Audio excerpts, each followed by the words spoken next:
Yep. Yep. Yep. We doing it. Morning. Once again. Back from the brink. And it is indeed D&D Day. The day where all of the nerds play D&D at the same time. Why? Ask Critical Role, man. I don't know. I wonder if there's a possibility for another D&D show on Twitch or YouTube to actually gain popularity on Thursdays. Because as I understand it, apparently Critical Role is losing viewers. People are no longer watching Critical Role as much. Not because of anything Critical Role has done, simply because the hobby is dying. That's right, D&D is dying. No one's playing it anymore. Everyone's moved on to Fortnite again. It's those collabs, man. They'll get you. I myself am playing D&D tonight. Maybe. Probably. We'll see. My players are the kind of players that like to confirm things. I don't. You know? I'm like not a guy that like affirms things all that often, right? You know, like I'm not a guy that says, hey, bro, you're my best friend. I love you. I don't say it enough. Maybe it's a bad thing. For me, it's like, hey, we're bros until further notice. You know, I'll let you know if that changes and default. So for me, it's always like D&D Thursday night. Are we playing this week? It's like, well, yeah. Did we say we're not playing? Did anybody call in sick? Are we not doing it? You know, and if that's not the case, I just assume we're playing. So I don't know. Maybe that's a good way of doing it. Maybe it's not. Maybe it's an unproductive way of running your D&D game, but it's the way that I'm running mine. So I hope we're playing. Missed last week because we had to go to Edmonton last Thursday. So didn't get a chance to stream today last week, which sucked. But it's okay because I personally remember where my players are. My players don't have any idea where they are. No clue. They don't know shit. If I sent them a message today and said, hey, where are you guys right now in the world? They would say, in a bar? Tavern? Did we just finish a quest? They wouldn't know. But oh boy. There's one thing. Hold on. I need something for this. I need something for this real quick. We need to talk about this. This is my this is something I've been looking forward to all week. All week. I should just have this as a saved bookmark tab, honestly, at this point.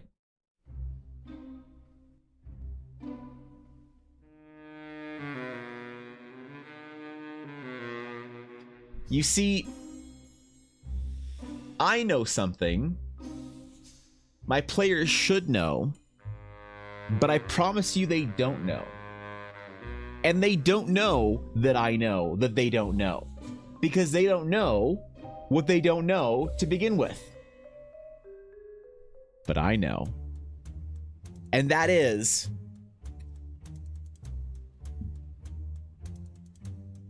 I don't like to consider myself a hostile GM. I don't plan and plot the downfall of my players.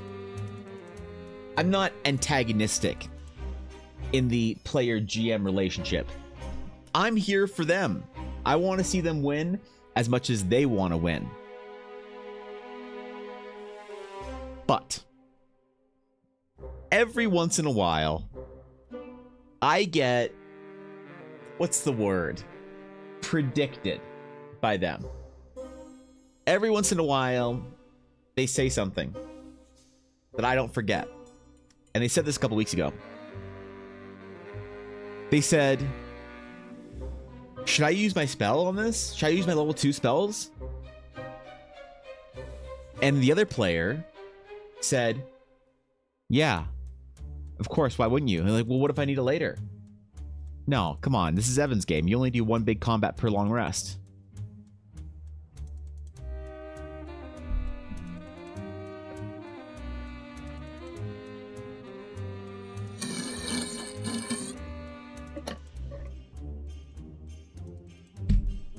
Okay. Okay. All right.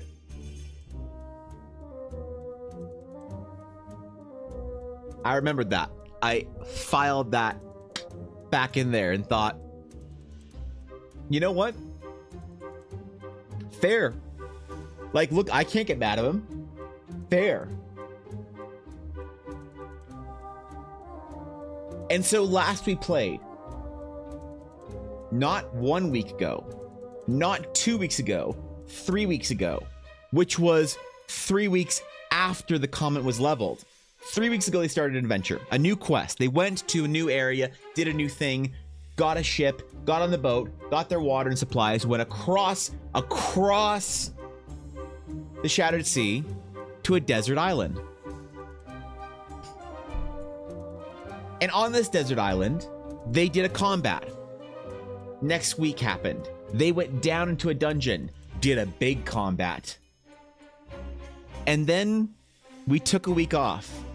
And so what is it that I know that my players don't know, that I know they don't know, that they don't know that I know that they don't know?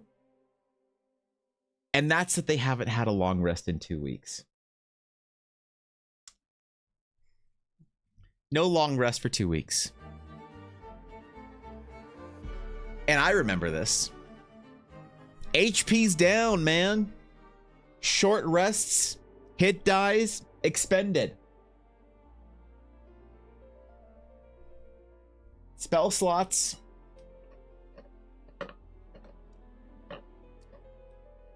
Spell slots are, they're looking real slim, man.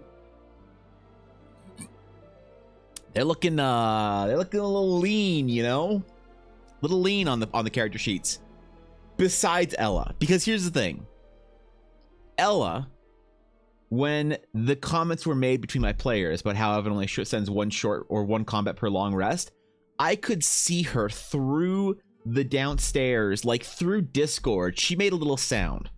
And this is how well I know Ella. She made a little sound, an exhale. And you know what I knew her facial expression was when she made that exhale? She was doing this.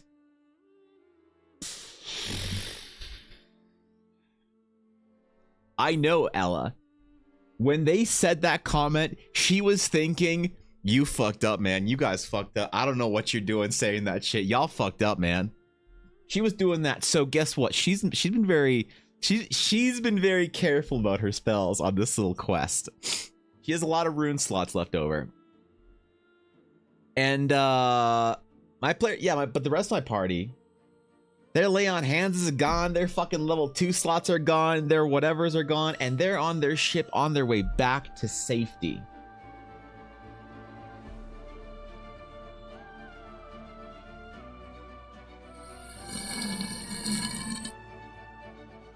But I'm sure I'll just land them safely in port. After all, I would never unfairly put them against 3 large confrontations over 3 weeks without getting a long rest. That would be toxic, and I'm not a toxic GM. I am friends to all my players. It's fine. We can just let the innocent NPC get pulled into the Alabaster Ichor vat again. You can, absolutely. He was supposed to die. I was not expecting you guys to save him, to be honest. That was some pretty intense shit. So, yeah, we'll see what happens tonight, man. I'm looking forward to it. Favorite meme like that has been a player tried to haggle. I can turn into a dinosaur because I can definitely read a book about them or something once. Exactly 1 month later, they've heard rumblings of a massive land dragon. And the party investigates. As they investigate further and further, sadly the druid goes, oh no, this is my fault. The party, I'm so sorry. This is my fault. As they realize it was a dire apex T-Rex. Ooh.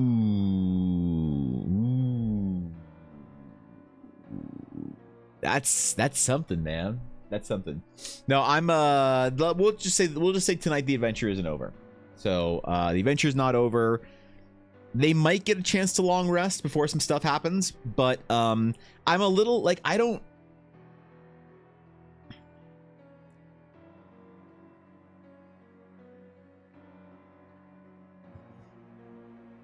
I'm a little apprehensive over something though. They wanted to do something in town. They wanted to do something in town, which was a market event from very fancy and elaborate vendors.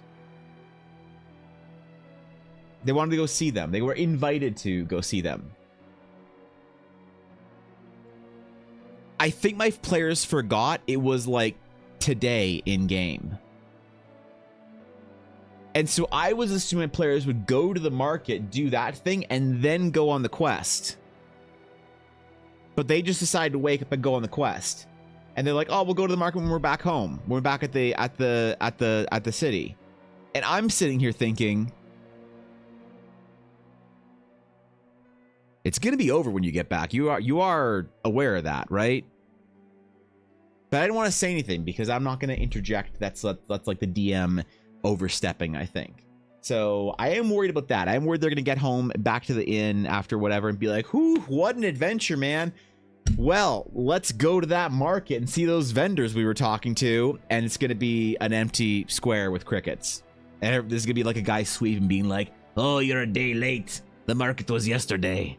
You know? So I don't know. We'll see. I'm looking forward to it, but either way, we'll see if they survive or if we have to get new characters written up. Because let's face it, I haven't drawn half the party, so I'm perfectly cool, you know, just taking a little notch out of the party and making somebody reroll as a bard. Wait, no, we already have a bard. I was gonna say a bard because bards suck, but I forgot we had a bard already. How did I forget we have a bard?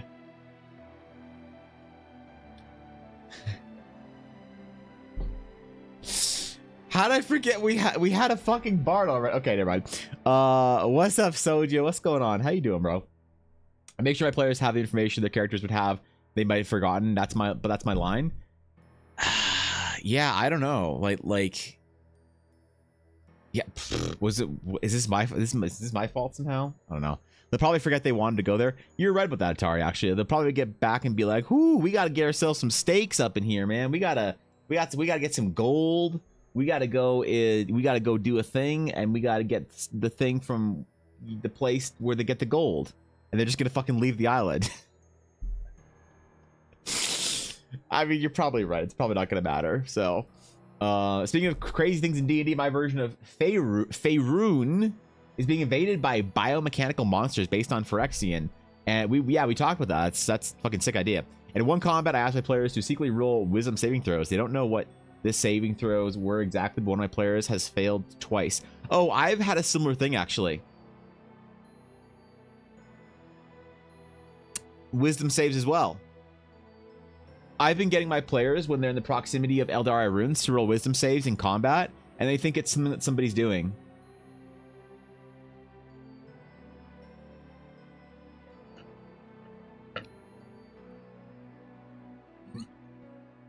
The only player that has an automatic save or an automatic pass on these, on whatever this wisdom save is actually Dashto.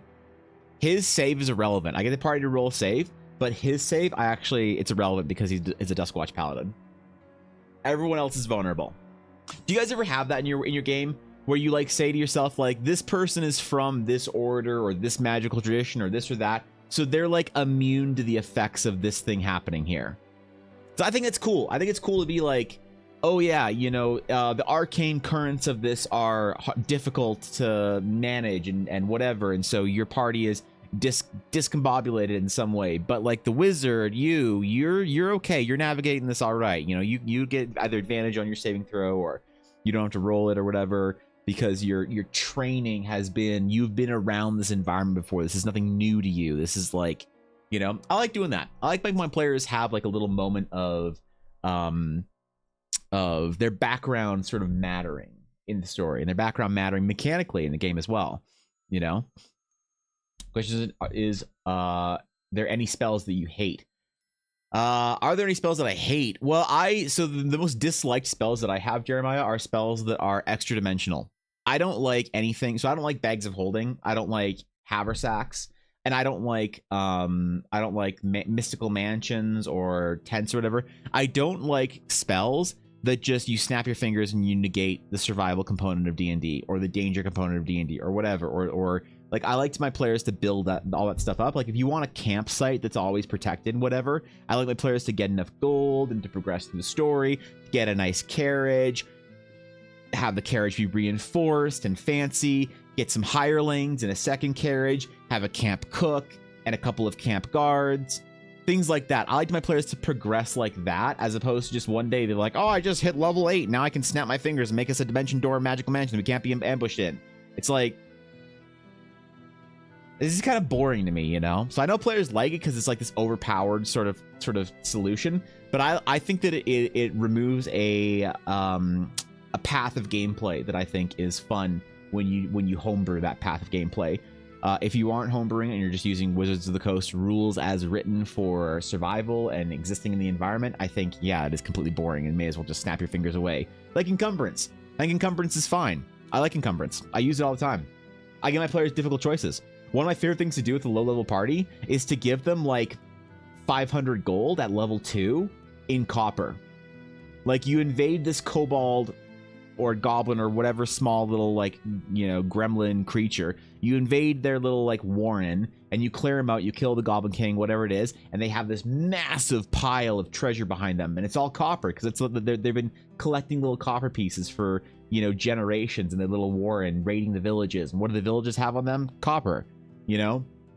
And so how do you get whatever, you know, what is 500 gold in copper? That's like 500 times 10 is 5,000 silver, and then times 10 again is what, 50,000 copper. So yeah, it's like however much that weighs, but there's like 50,000 copper or something if I'm doing that right in my head.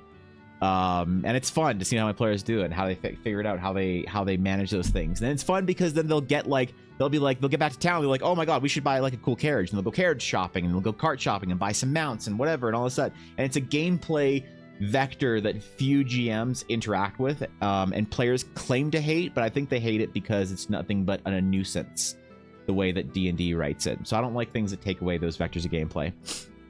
Nice water bottle, got the same kind of work. Oh shit, yeah, thank you. My wife got it for me for my birthday, and she had her friend etch our guild logo into it for the Dragon's Claim. This is our logo. The little dragon in the middle is our sub badges that you can see like Garthen and Ashley and Viddy have in chat.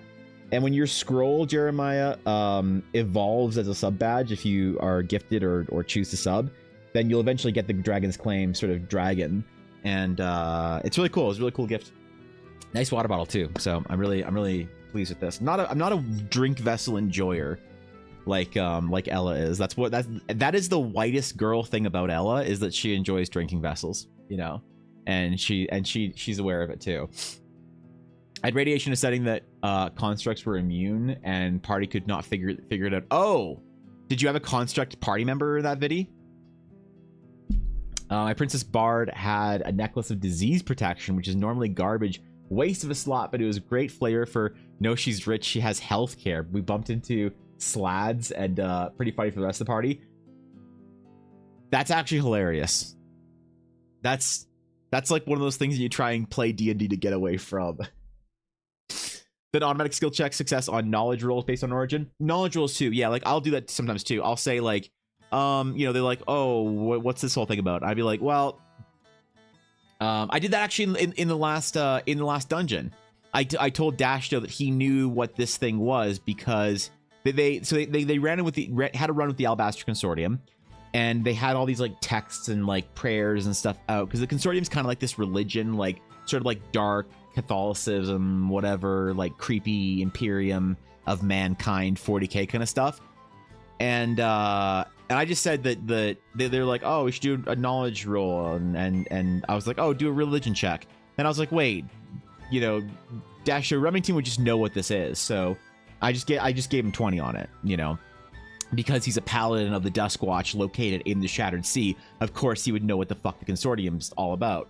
So yeah, knowledge checks is good too. That's a great way of making your players feel like their origin matters, I think, especially if they're connecting their origin with the homebrew, you know. And I have 2 players that are deeply connected to the Eldara homebrew, and 1 player that's like pretty connected to it, and then 1 player that's like still connected, but I try and make sure that they each have little moments of whatever their connection, how strong it is to the homebrew. I kind of plug it in every once in a while and try and give them some sort of bonus to that if I can. Medium had a thing called Magical Sickness, where it's a coin flip in character creation. Basically made if your character is more or less magical tolerant. For example, we had a dragonborn sorcerer that would throw up some of the time when they teleported. That's kind of funny, actually. I actually like that. That's very clever. That's kind of fun. Encumbrance is critical. You have to be able to carry something or you've ruined my immersion. Absolutely. Absolutely. I think it's important. I don't know. I like it. I think it's fun. But to be fair, Atari, whenever I try and like sort of sell the gameplay of encumbrance and of ammunition and the survival sort of aspect of D&D, I always have to pair it with an explanation of how I solve the problem. And it's fun. But to be fair, I have never actually had a single player who is unsure about my sort of like my rules for progression and encumbrance and all that not enjoy it. I've had players that are kind of like, okay, that's clever, that's kind of fun. They don't like love it, but they're like, okay, that's kind of neat. But a lot of players are like, oh my god, this is so much fun. Like, this is great. I can customize all the stuff, make my own cart, and make my own camp and whatever, and get NPCs and all this and that and what, you know. And that to me is cool when a player really vibes with it. But the worst I've had were players being like, all right, very very clever, Evan, that was neat. But they're not like, oh my god, this is so annoying, and I knew I was gonna hate it before, and I still hate it. Fuck you, Evan. I'm not playing D&D with you anymore. Never happened.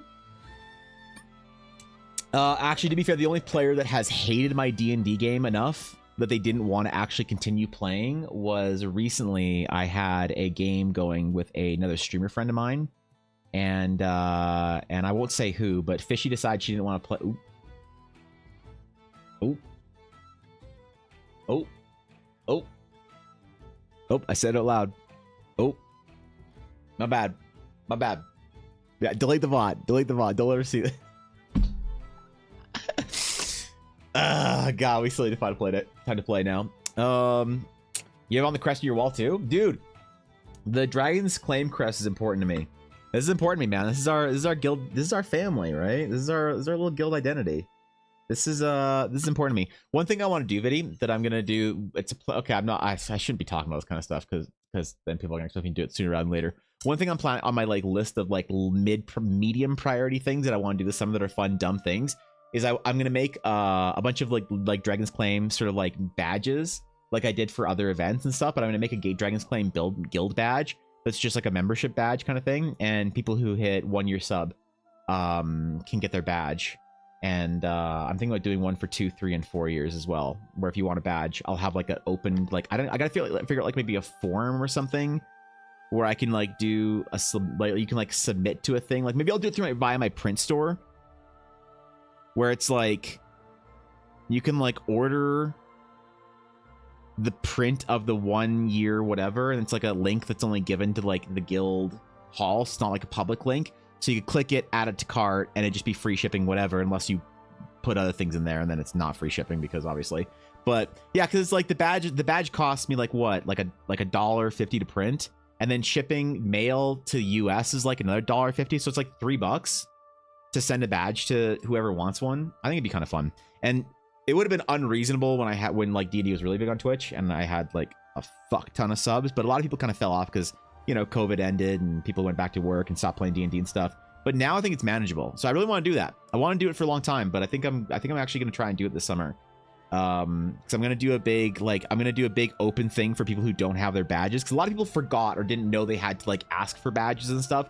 And so I put out a thing recently where I was like, "Hey, did anybody need some badges?" And there's a couple people, and I was like, "Okay, I should do a formal announcement and be like, if you don't have a badge for a previous art building or Lorevember or fitness challenge or whatever, and it either got lost in the mail or you forgot to ask for one or whatever, now is the time, and I'll do it like once a year or some shit, and then also open up guild badges for that during that like 2 weeks or whatever, and then I know how much I need to print and mail and whatnot, and then I can do it right then and there and not have to be like, oh, one person in December asked for their Lorevember badge, and one person in, you know, January asked for last year's like fitness challenge badge, and it's like kind of hard to manage. But I like doing stuff like that. It's fun. It's dumb and it's fun. It costs a lot at scale, but it's one of those things that's really fun for me to do, and I actually really like it. It's one of my favorite parts about having like a little guild family, whatever that we've got. So it wasn't anything game breaking. It's basically a con save with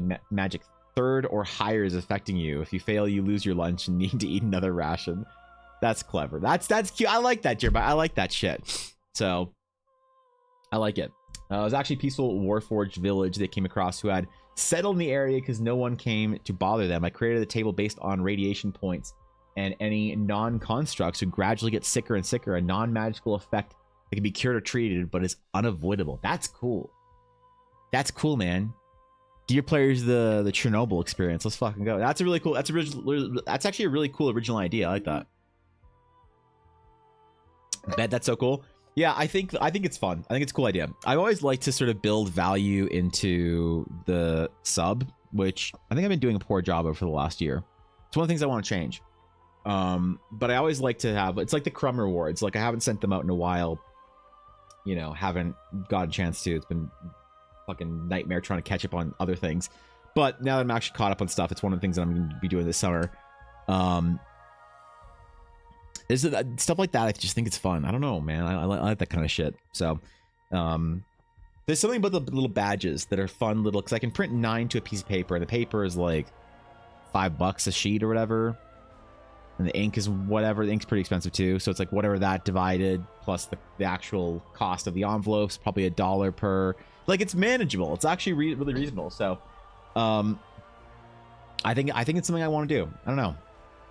Because I don't want to charge for it, because I had another streamer friend say, oh, just like charge people $1. They want their, if they, or like $3, they want their badge and they've been subbed for that long, they can pay you $3 and get their badge.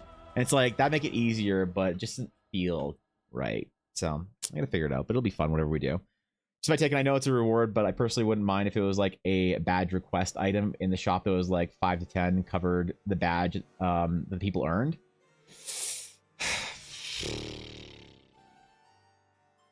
Yeah, like that's the thing. I don't know. It just feels weird charging for it. I don't know. It's like somebody stays subbed for an entire year, and then they get their sub badge, and it's like, oh, I have to pay $3 to get my stupid little physical badge in the mail. You know? Yeah, I figure you're saying that, right? Writing that while I was saying that in the stream delay and everything. Maybe. Just feel like it feels kind of like the thing that a lot of reasonable people would be like, oh, it's fair, but some people would feel is like real bad, you know. Though that does bring up a sort of a weird thing where sometimes like I've gotten I don't know if a lot of streamers have this problem, but I occasionally get somebody who's been subbed for a while or something like that, and is like it. So postage and other stuff would be about $3. Just okay, just checking. Thank you, Atari. Thank you, man. I appreciate it. Thank you. I'll send your badge right away, sir. I don't know what to do about tier 2 and tier 3. I got to figure out an embellishment for that, for people who have a higher, like a tier 2 or tier 3 sub, something cooler that I got to do, like maybe a border, like the I'll do like the blue or purple border for it, like I have. I could do that actually. That'd be really easy to do. I could do that shit. Okay, you know what? I'm gonna do that. It's gonna be fun. Is it gonna be a good idea? No. But I still want to do it, so fuck it, I'm gonna do it. But thank you for the 300 bits. I appreciate it, Tara. It's a very generous of you. It does sort of like my anxiety or apprehension. I'll just think out loud for a minute, and then I want to talk about something world building. Like, is occasionally somebody will have a long sub, and this has happened. So they'll have like a multi-year sub or have like cheered a certain amount of bits. And they'll be like, hey, can you do the sketch for me real quick? And I'm like, oh, my commissions aren't open, but yeah, sure, I can do it for $60. And they're like, $60? I've been subbed for 2 years. Haven't I? It's like, it's different. It's like, I don't know. It makes, because it's like, would most people understand if I charged $3 for postage and printing to get their little silly badge in the mail? Yes. Would some people potentially make it an absolute headache nightmare for me? Possibly. And I gotta weigh those out. So I don't know, man. It's the whole thing. Yeah, in the shop, people could request badges or lost copies anytime they wanted to. That's true, actually. That's a good point. Yeah, and then I don't have to hunt them down and be like, oh, can you send me your info? And can you make sure it's correct? Because like I multiple times I have sent somebody rewards or whatever, and it's come back to me. And sometimes like since I've sent hundreds of items in the mail in the last 4 years, more than I ever have in my entire life since I started streaming and doing rewards and Patreon and whatever. A surprising amount of mail comes back to me because the posts just fucks it up for no fault of anyone, not mine or theirs or whatever. Customs just looks at it and is just like, not today, fatty. You're getting your shit back, idiot. I'm like, okay, I'm sorry. I'm sorry, American Customs. I'm sorry I tried to send a small group of prints and a dice set to somebody in Utah. Like, forgive me. But a lot of times, it's also somebody who, like, puts the wrong fucking address in the Discord message. And they're like, oh. They're like, I didn't get my thing, man. Why didn't I get my thing? And I'm like, I don't know. Why didn't you get your thing? They're like, I don't know. I'm like, is your address right? Let's check the Discord message. They're like, oh, that's the wrong. That's not how you spell my street. And I'm like, don't the postage companies usually like courier companies and or U.S. Post or Canadian Post kind of guess it if you misspell something or lose something or whatever? They're like, oh, my bad, bro. And then it comes back to me and I have to pay $25 US to then get it returned to me and then pay another $25 to get it back to them. So now I've spent $75 on shipping somebody's reward to them. And it's like, God, man. So I wonder if having it through the shop and having it be like a form that you like auto-complete, basically, because a lot of people have like auto-complete addresses, would reduce the opportunity for somebody to fuck it up. You know, it'd make it easier for me to print shipping labels for these things, but yeah, that might actually be easier if it's like if I make it like a secret, like a non-public link that's like in the guild hall that's like requests, and if you want to request your badge or this or that or whatever, you can request them, and that's a great idea actually, to let people request their badges for anything anytime. But the problem is though, then I have to have badges on hand, and what I'd rather do is have an event like EBA-tober or Lorvember and say, here's all the badges, I make them all, I send them all to everybody, and then great. What's kind of annoying is if somebody 4 months later is just like, oh, I should get my badge. Yeah, and then they like order it. Now I have to print an entire new page of badges for one person like that. So I guess I could put a time, like I could time restrict it. And so I could open up the requests for like 2 weeks in the year and say, hey guys, you have 2 weeks to make all your badge requests in the print store. Order them up. And then after that, close it down or whatever. And then till next year, when somebody inevitably wants their 2018 badge. And I'm like, I didn't stream in 2018. What are you talking about? Something like that. Vibes in the shop, people could request badges or lost copies. Else than a shiny foil thing for one of the stickers before, right? It could be something. Yeah, it's a good point, Garth. There's those are a pain in the ass to do, the foil stuff on stickers, but they're very possible. So we are talking badges, Aduria. I work at USPS. I'm sorry about that. I mean, I don't know. I think Canada Post is probably less reliable and worse than USPS. So I don't blame USPS for a lot of this. I wish if anything, Jeremiah, I wish that Canada and the US could figure their shit out and make sending stuff across the border a lot easier. Like, I get it. Sending stuff to Europe is the absolute giga pain in the ass. The worst thing, like one of the reasons why I stopped doing dice giveaways as much, which we're going to do a dice giveaway probably this week, probably tomorrow. But one of the worst things about sending dice or doing dice giveaways is if somebody in Europe wins it, because it's like, I'm not mad about the shipping. Is it more expensive to send somebody to Europe than it is to, you know, the States or Canada? Yes, but am I butthurt about that? No, it's fine. I don't mind it. The problem is, I've had people, like, I've sent back. I got this like this dice company early on in my career before Ella started making dice. They found me and they're like, hey, can we send you a whole bunch of dice and whatever? Just we're trying to reach out to influencers, and I was like, fucking hell yeah, bro. They're like, send them to your community, keep them, whatever. So I did a whole bunch of dice giveaways of this dice, and goddamn, people from Europe won. So I can't request my Sonic the Hedgehog X 2006 Eldarak Unlimited Edition badge? Well, you can, Vinny, but I don't know if I want to make it public, you know? So let's just calm down about that, man. For enough bits, Vinny, you can request anything you want, bro. So, yeah, thanks for 100 bits, man. But thank you. I sent one of the sets of dice to Europe. And the person was like, hey, cool, thanks for the free dice. I'm like, I got you. and they got the dice, and they're like, oh, hey man, customs like wants me to pay for importing them. And I'm like, sorry man, like I mark them as a gift, not as a sale. Can't control customs. Sometimes they still, like, if you send a gift to a friend in Europe and it's an item that's whatever, they'll still charge you for it, because the European Union, you know, God bless them, I love Europe, but y'all have fucking stupid import laws. Let me just, you know, be very honest. I think many Europeans agree. And she was like, oh, well, it was like $30. And I was like, oh, that's rough. I'm so sorry about that. And she's like, yeah, so do you want to send me on PayPal? And I'm like, I'm not going to cover that. I'm sorry. I can't cover that for you. Like, they're going through your customs. This is a problem between you and your country and your border, you know? And she was like, oh, okay, well, I don't want them then. I'll send them back. And I'm like, fair. But if I wanted them back, I had to pay for the return shipping.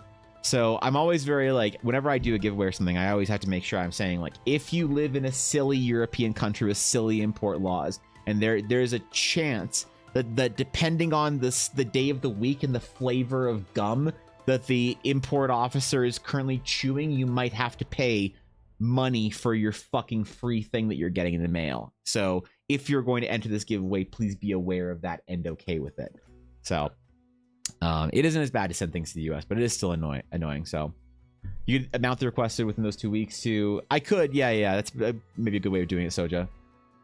Basically, inventory control. Well, my friend, people have been dealing with that for 10,000 years. Yeah, they're not bad to have extra, but it just does suck if I print like too many badges for like an old event that nobody can earn badges for. Then I have like 10 badges of like Lorevember that's not going anywhere or whatever. So I can set it up those to different pages.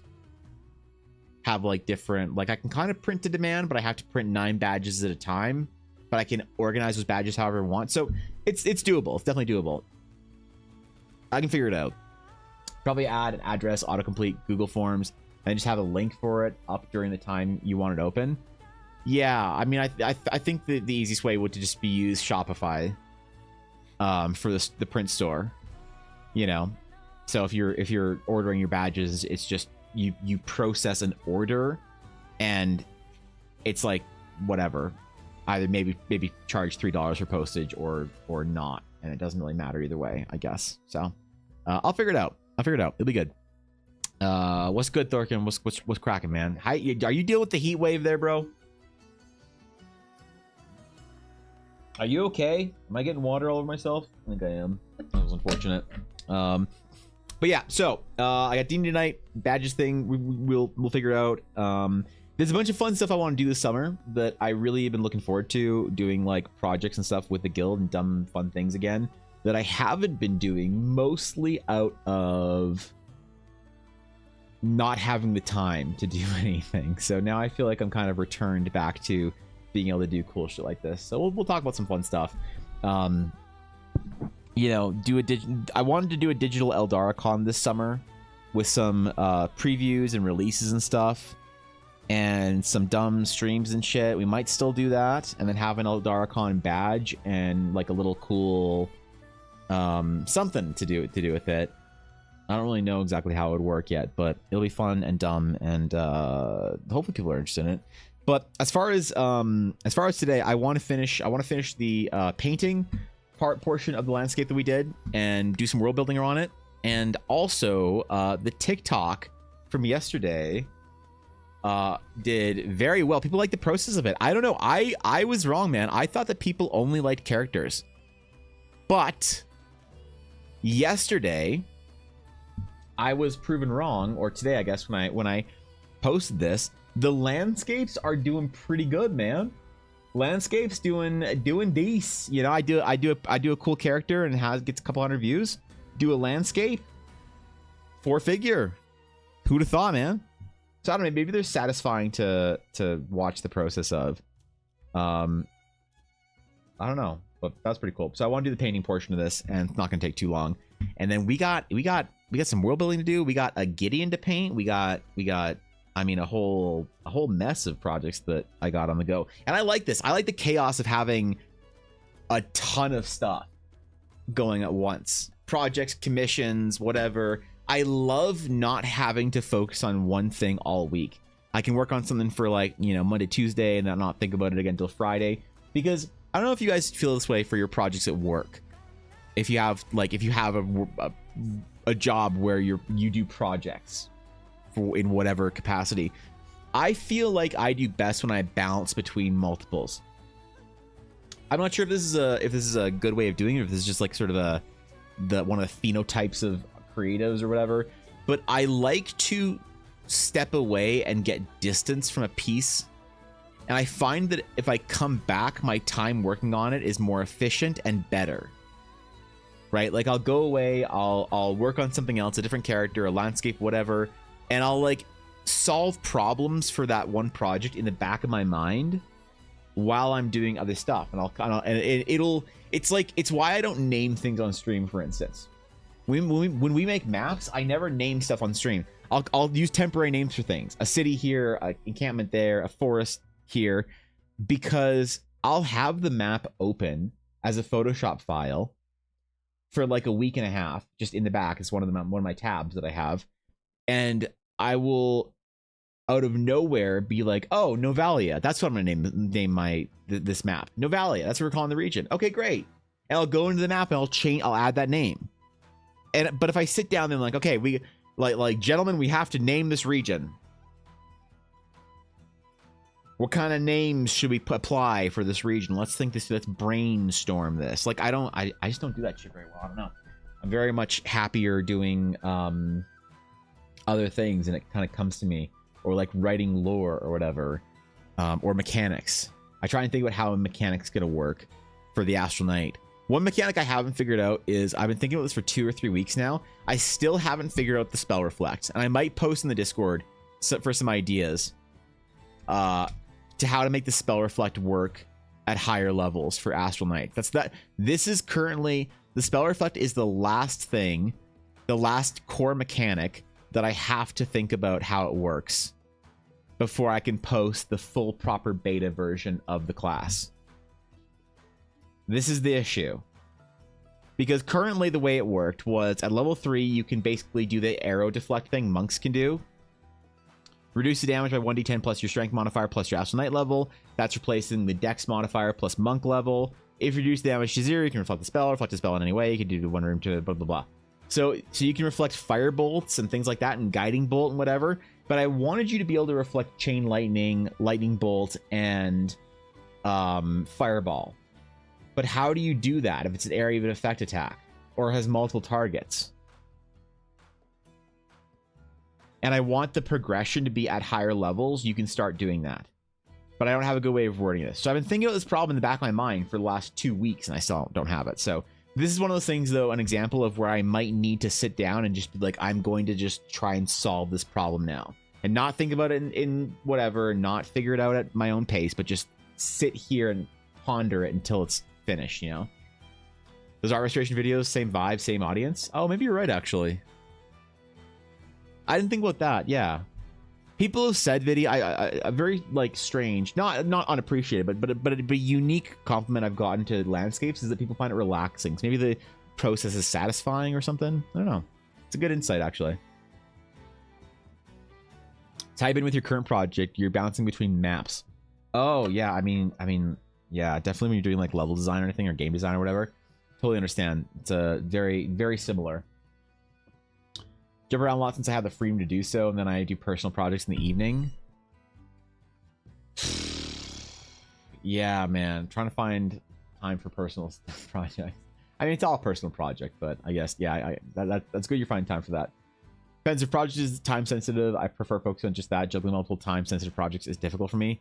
That's true. One thing I basically tell all my commission clients is that the process is going to be a bit longer to get the best result, and they're all like, cool, you know. So even if it's a small commission like a portrait, I'll give people a week time frame for that typically. Bird building and bird brew stream. What are you talking about? What are you talking about, Penguin? I don't see none of that shit. I don't see no birds. I do, bud. Quick thought. What if the technique was an AoE effect? Like you can choose to reflect any spell coming into that area.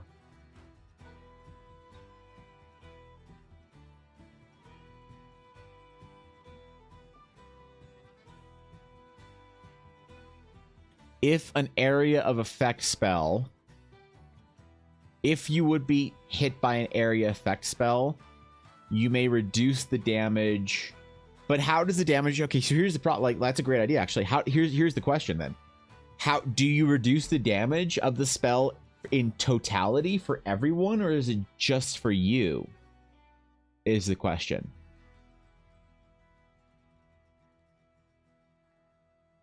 And then how to word that.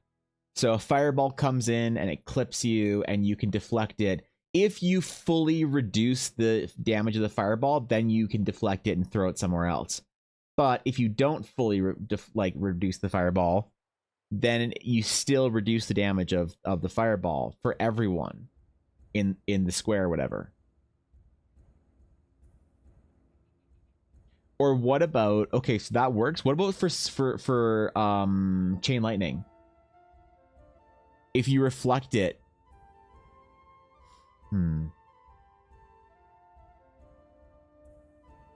how does this work for chain lightning?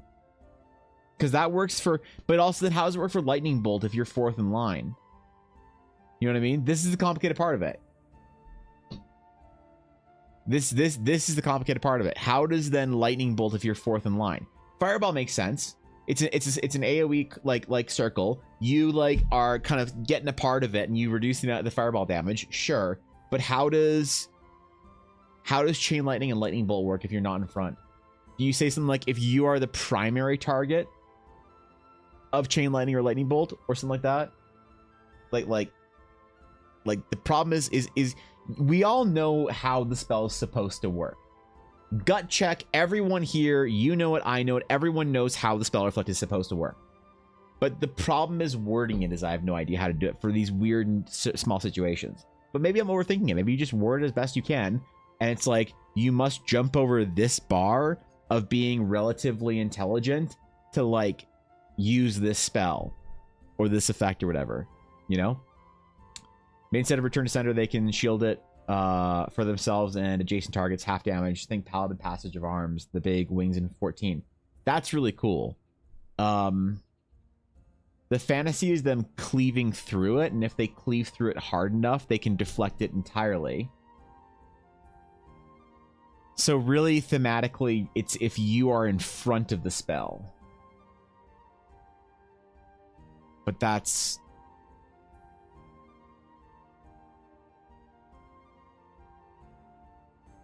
if you are the first target hit by an area of effect spell, but it technically all happens at the same time.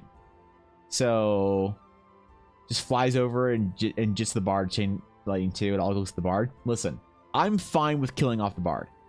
I think bards are terrible. I'm not a fan. I am absolutely okay with targeting the bard.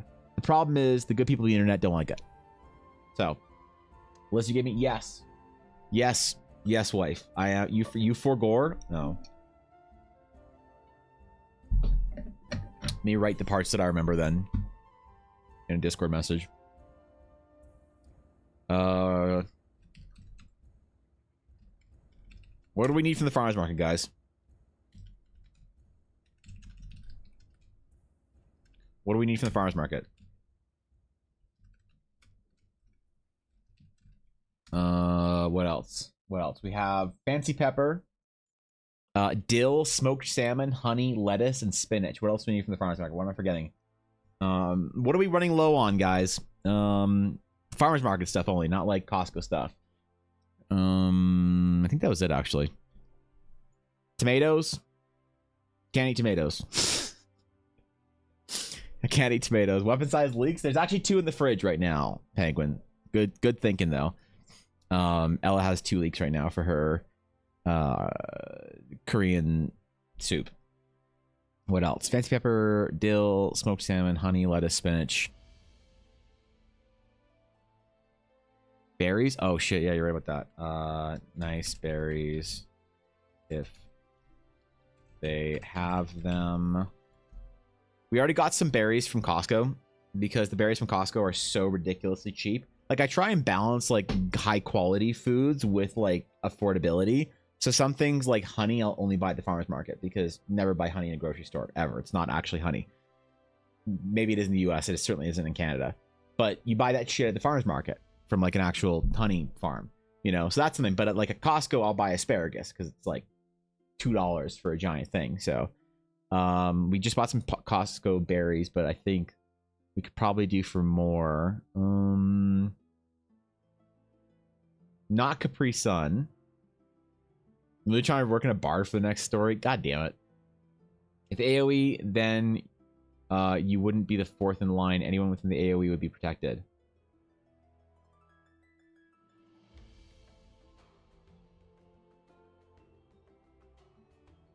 For Lightning Bolt, how does that work then? I think that's it, Ella. I'll just send you this list. There wasn't a ton.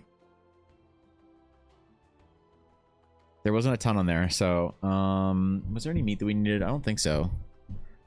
We don't need any steaks. We don't need any ground beef. If they have not, oh, if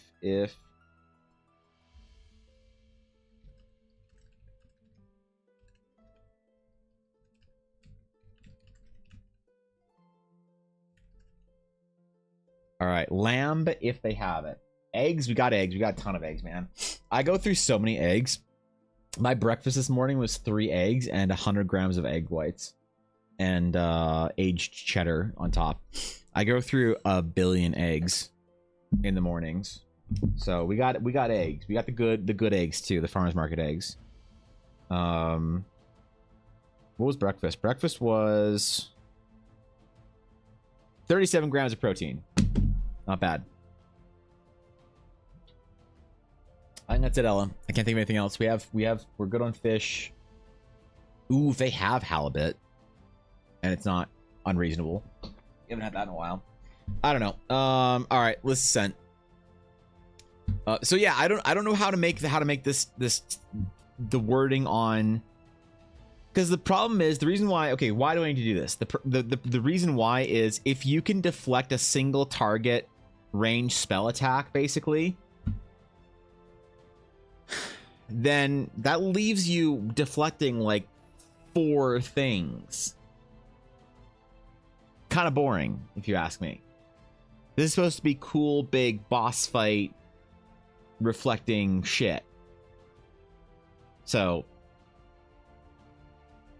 you reduce the damage to 0, you can reflect a spell. If you reflect a spell in this way, you can spend 1 rune to make a spell attack at a range of 60 feet using your spell attack modifier.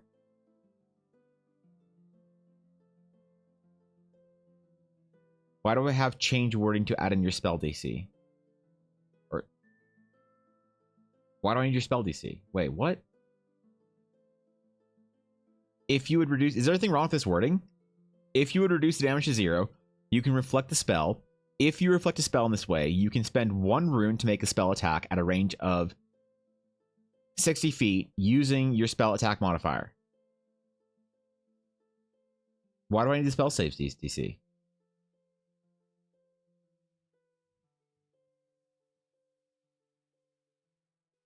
I think I'm crazy. I'm trying to figure out why I would have added that in there as a necessity. I feel like the Death Knight anti-magic zone, someone outside of the zone would be fully hit while someone inside would get the benefits of it. If somebody behind said zone, it can't be flavored as ricochet. It's a bit of an edge case though. But the theming of it is you deflecting with your sword. So how does, if I'm standing in front of you, Thorkin, and you are deflecting the spell behind me, and it's an AoE effect that's in a cone or a line, let's just say. I don't know if there's any conal spell attacks or whatever.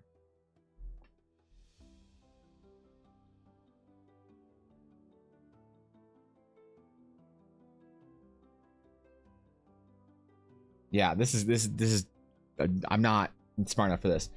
Cone of Cold, that's a good point. But it's not a spell attack, isn't it? Isn't Cone of Cold a save? Like that's so I need to add it in so it's not just spell attacks, so it's also saves.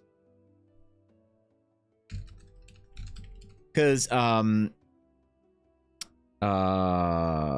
Fireball is like a dex save, right? Each creature refers to a cone, whatever. Constitution saving throw. Right. Burning Hands. Poses for AoE. Some spells are able to be absorbed but not reflected. Using this ability on a spell that targets an area of effect is able to reduce the damage in the target area but not be able to be reflected.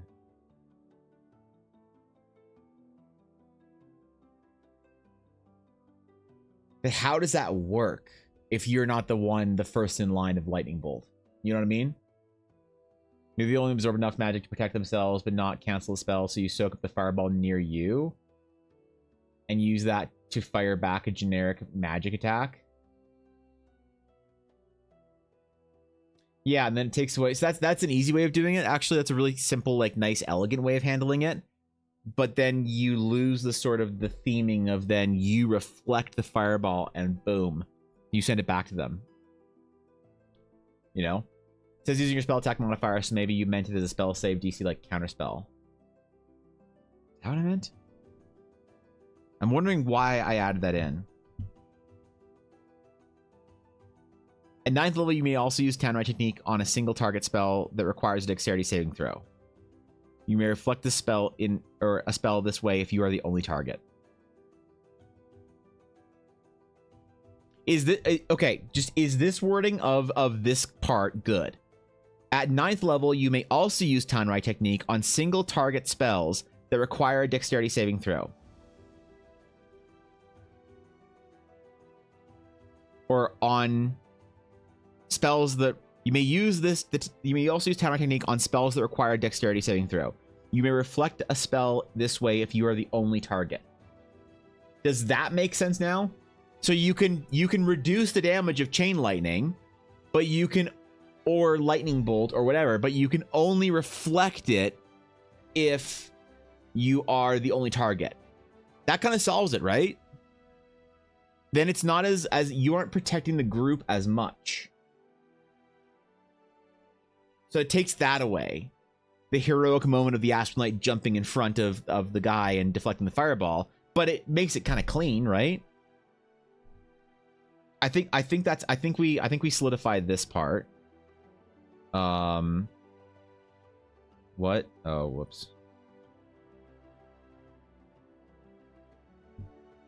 Potential choice node allowing other mastery bonuses like deflecting any single target spell. No, fuck that.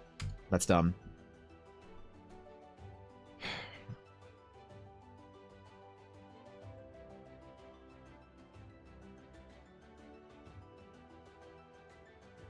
Do I need the any reference to spell save DC in here? I don't think so, right?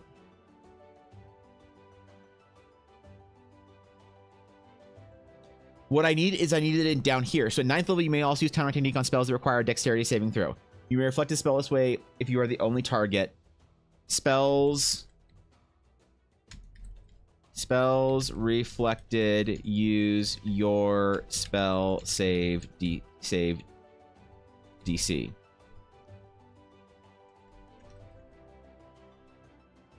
That covers that, right? Because then that's how you calculate fireball spell save, right? I think.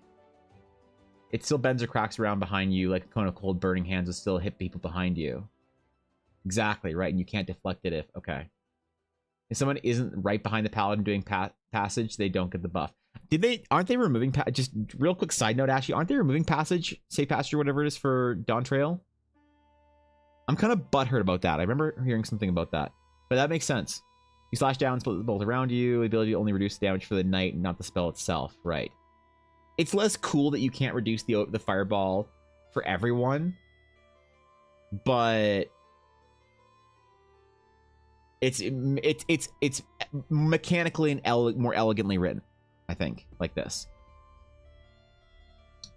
We're just bouncing around today, Nick, man. We're doing some world building. We're doing some mechanics stuff. We can do some art later. It's a day, man. I think how simple and clean you want it is how many complexity points do you want to spend on design. Right. That's a good thing that's a good thing to keep in mind. We don't want it to be overly complicated for the sake of it being like super specifically fantastically cool. So like thematically, practically, the way it works is in the lore, knights can basically reflect all these spells. Rules wise, we'll make it try and feel as close to that as possible. I think Master Town Ride takes care of that. I think otherwise it's redundant. Yeah. You're right about that. So if you reduce damage to 0, you can reflect a spell. If you reflect a spell in this way, you can spend 1 rune to make a spell attack at a range of 60 feet using your spell attack modifier. Fair? I think we can. I think we can nail that down. Let me read this in total first. Astral Knights are well versed in fighting spellcasters, and their weapons carry unique properties that allow them to deflect many magical attacks.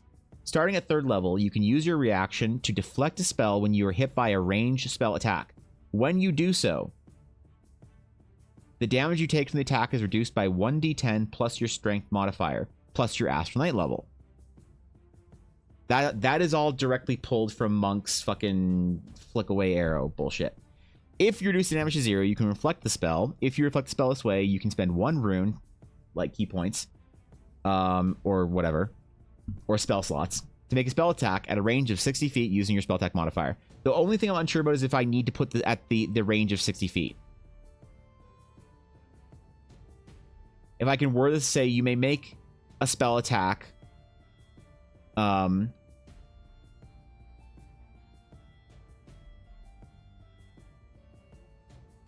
or choose a new target or whatever. And then, so that's the only thing that the last little thing is kind of nagging me. This isn't bad enough that it bothers me, but I think this is a little bit of a nag. At 9th level, you may also use Tanrai technique on spells that require dexterity saving throws. So that adds in Lightning Bolt, Chain Lightning, and Fireball. I don't think this... Are there any other spells that are dexterity saves that thematically fit into this that don't work, that can break this in a way that I'm not thinking of? I need somebody encyclopedic on D&D spells to tell me that. You may also use Tanrai technique on spells that require dexterity saving throw. You may reflect a spell this way if you are the only target. Spells reflected this way, use your spell save DC. Simple. Might be saying that when you reflect a spell, you add your spell save DC instead of the original caster spell save DC. Right. That's why, yeah. So the spells reflected this way, use your spell save DC. I think that's... At 17th level, can the knight absorb the spell energy and release it in attack later?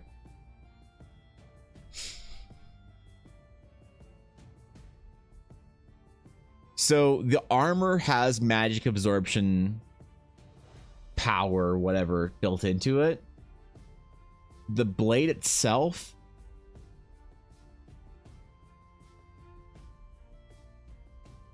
I don't think I want to let it take in magic. I think that itself is like, it's supposed to be thematically kind of like made out of a material and carries a magic that just deflects and shields as opposed to absorbing.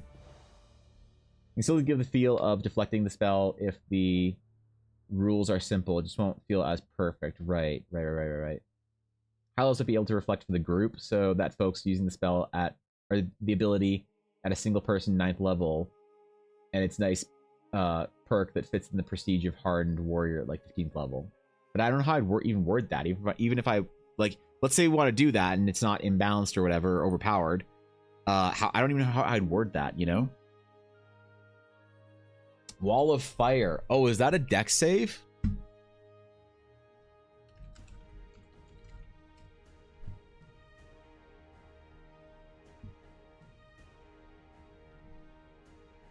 Create a wall of fire. You may make the wall up to 6 feet long, 20 feet high, 1 foot thick. Yeah, you're right. When the wall appears, each creature within its area must make a dexterity saving throw. On a failed save, a creature takes 5d8 fire damage. So that's going to be one of the ones that's kind of awkward, that you need to sort of like mechanically and narratively figure out. Bones of the Earth or Earthquake.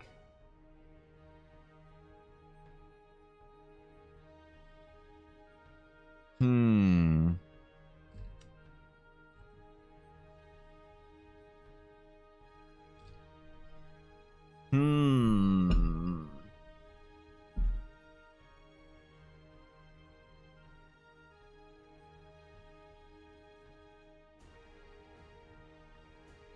I mean, that's interesting.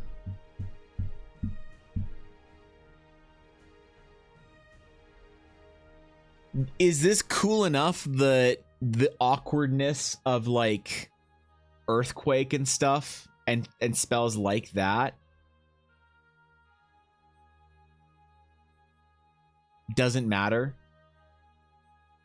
Like, are we at risk of overthinking this by saying that like, oh, you can't do earthquake and whatever, you know, things like that?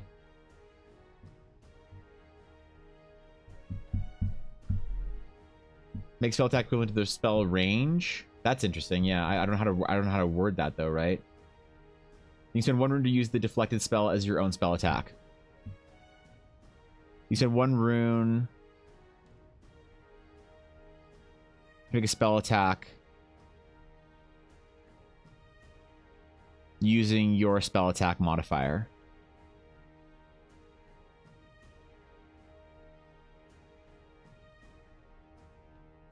Yeah, it's cleaner. Atari, I like that. How many spells require dex save? How would you deflect the wall of fire? I don't know. Or bones of the earth, or earthquake, or whatever. Sunbeam, meteor swarm, tidal wave.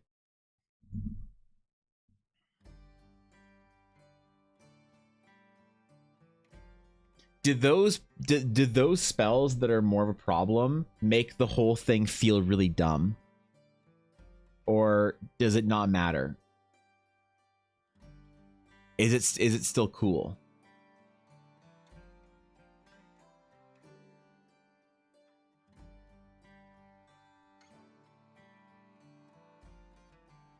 Or does the ability to reflecting meteor storm sounds badass? Yeah, it's true. I agree. Those spells make it lean towards you absorb the magic creating the spell rather than the effect of the spell. Right. That'd be badass. Like, I don't know how you would reflect tidal wave or earthquake. I'm not sure I care. It's like we throw away the ability to reflect a fireball. But here's the real thing though. To be very honest, the applications of this are going to be more along the lines of reflecting like boss spell attacks. Things like that. How many bosses have how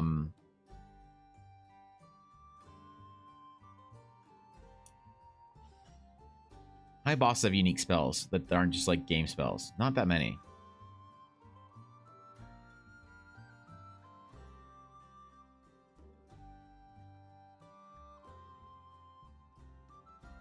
What if it's like Hex, where you can only reflect spells on where the Hex is? Also 9th level, it reduces the damage on the Hex target. That's interesting. You stab the water got scared, it's going back towards Master. You slash the water back at it. You know? Yeah, print it out and eat it. God damn, that, all right, that's a all right, sick, okay. So what if I were to add something in there that says like projectile based ranged spell attacks? That just feels weird. And it's like we're trying to qualify it too hard. You know? Like, that's weird. I think just to make the wording elegant, we just say can reflect Master of Tanrai technique. At 9th level, you may also use Tanrai technique on spells that require dexterity saving throws. You may reflect a spell this way if you are the only target. Spells reflected this way, use your spell save DC. So, if you are the only target of Wall of Fire, that would be weird.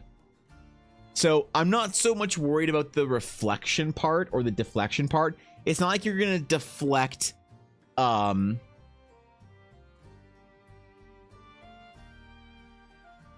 it's not like you're going to deflect an earthquake or tidal wave or whatever. But should you still be able to reduce the damage? How does the ability to basically parry spells allow you to reduce the damage of earthquake? That's the real question. You know, like 0 chance you'd be reducing most of those big spells to 0. Yeah, what is the peak Astral Knight gonna do? The Astral Knight at level 20 will have what, a strength modifier of +5. So you'll reduce damage by 25. And then if you roll a d10 and you get max on that, then you reduce it by 35 damage. There's no shot you're reducing an Earthquake is doing less than 35 damage. Right? So like wall of insert thing wouldn't matter anyway because they're not a targeted spell. Right. Love the idea of reflecting the ride, the rift, because that would be them charging you electricity, then shocking you and pushing them back. Yeah, you just like meet them with your sword and they... Yeah, that's cool.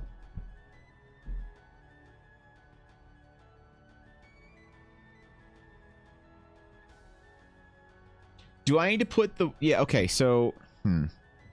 So one of the things to avoid like touch spells is it says when you're hit by a ranged spell attack.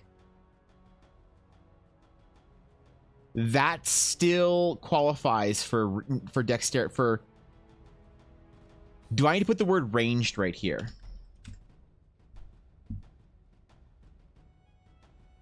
I think I should put it here as redundancy just because it seems like it like cleans it up. It like neatly sort of ties it a little bit easier to redundantly put range down here again just to like qualify it as still, yes, you need to, these have to be ranged spell attacks. So it can't be somebody, I don't know. I don't know if that's redundant because I don't know how many ranged spell attacks there are that are or dex-based spells, if there are any, that aren't ranged. You know? Can reflect Sacred Flame? Yes. Yes. If I were their sword, the correct frequency. Let's is go that back it? to the source. Where does magic come from in your world in the first place? Is it innate and come from the casters themselves? Or is it particles manipulated in the air?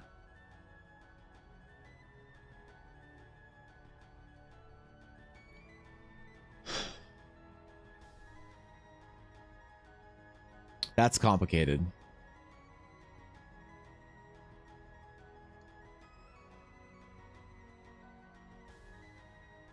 So, I can tell you what I'm thinking, but it's not going to make sense.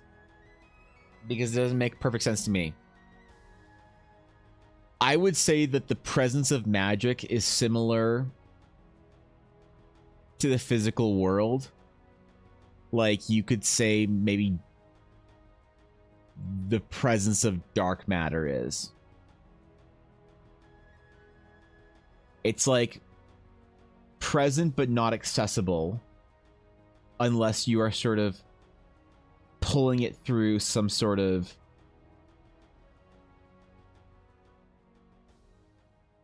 unless you're sort of conjuring it into your reality in a way and you're shaping it in a way.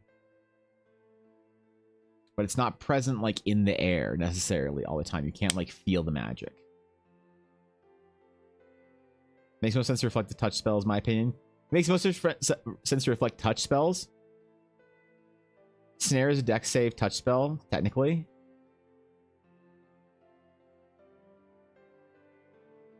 You know what? Fuck it. We'll just remove the word ranged.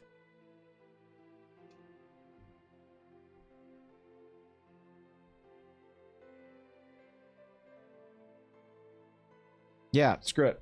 What's worse could happen, right? Darlor incoming. Well, so, okay. Hold on. I have to be very careful because there's a big component of Astral Sage lore that I don't want to accidentally...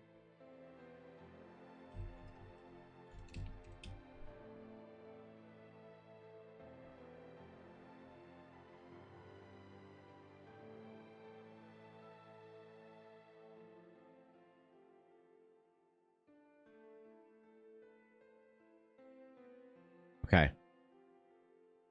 I have an explanation for how something actually works that is 5 lines long on a Google Doc that I don't want to accidentally I should like remind myself. So basically the way that magic works, as far as people understand it, is that magic is sort of present in places in the universe. And there's certain things you can do to kind of summon that magic into existence. So you could imagine that there is like a great plane of, or a great like collection of life force phased out of reality. And that you as a druid are summoning in a little bit of that using your magical incantations and whatever else, and ritual and prayer.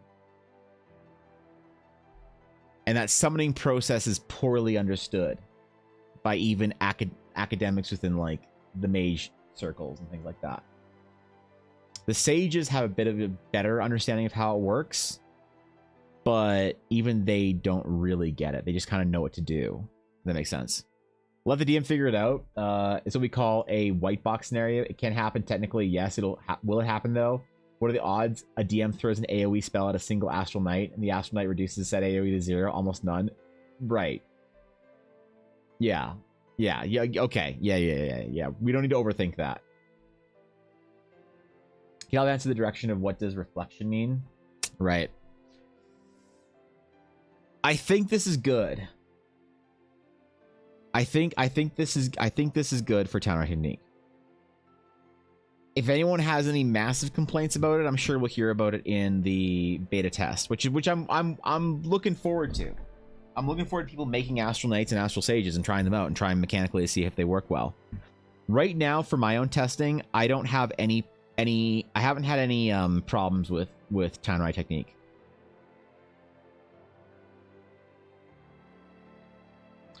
Oh, I need to add more alignments.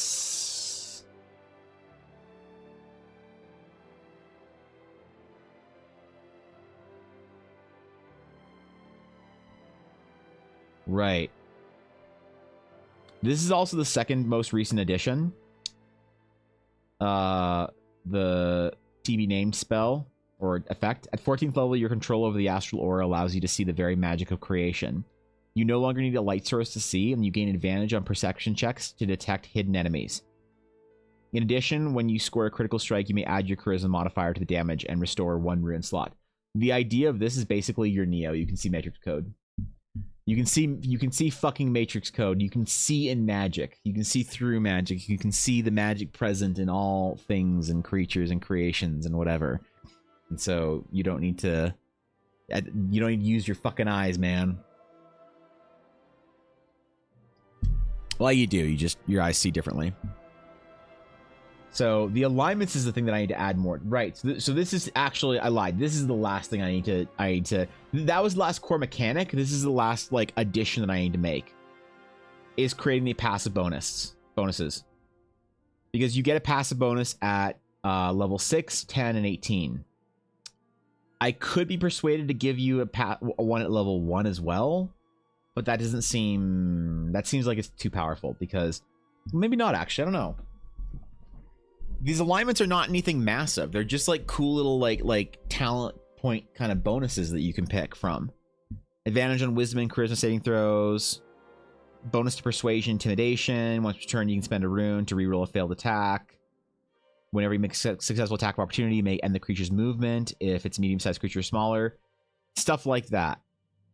Which I wonder if Dashto will know where this ability comes from. I wonder if he'll recognize this exact one right there.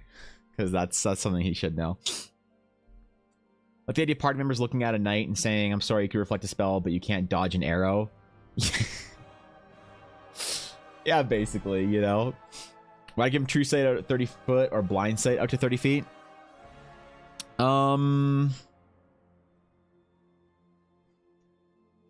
Because you are seeing with magic. So things that don't have a strong sort of like natural magic to them you wouldn't necessarily. So here's an example. You would be able to see or detect a creature, a person, a construct that's powered by magic a life form that's inherently magical, an undead creature that is magically bound.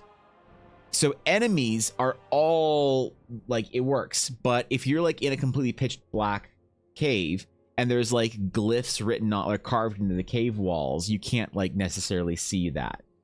So you can see like movement and life and whatever, but you can't make out small details. And the problem with like true sight and things like that is or blind sight or whatever is you can like see everything, as far as I interpret it anyway. I could be wrong. Maybe it does allow for those little nuances, but I'm very hesitant to ever apply true sight. So the idea is that you can see people and magical things, kind of like a supercharged detect magic almost, I guess. Very specific set of skills, and the arrow's not one of them. Yeah, like, dude, we could just make we could fucking add arrows into there, you know? Fuck it. Monks can do it. They can catch arrows and you know, let's just add arrows in there. Either ranged spell attack or ranged attacks. Anytime someone does anything at range, they just shoot you with an arrow, they shoot you with a spell, whatever, you can just deflect it. Lore wise, outside of D&D, Astral Knights could absolutely deflect arrows with their blades. They're that good at it. But mechanically in game, that feels a little imbalanced or overpowered. It's one of those things that I'm sort of allowing for a bit of a sacrifice in the lore of the character for the in the name of representing more balanced mechanics. Because if I just make it anytime somebody tries to take a ranged attack against an Astral Knight, they get to just reduce the damage by their strength modifier plus their Astral Knight level plus a d10. That's a bit too much for me. But the idea, they are masters of their blade to the point where, like, yeah, if you can deflect a firebolt flying at you, you know, at whatever speed, you can perceive and deflect an arrow, certainly. But mechanically that doesn't really work, I don't think. Play stealing from irregular at magic high here. Can they sense magic activation? Can they sense magic activation? So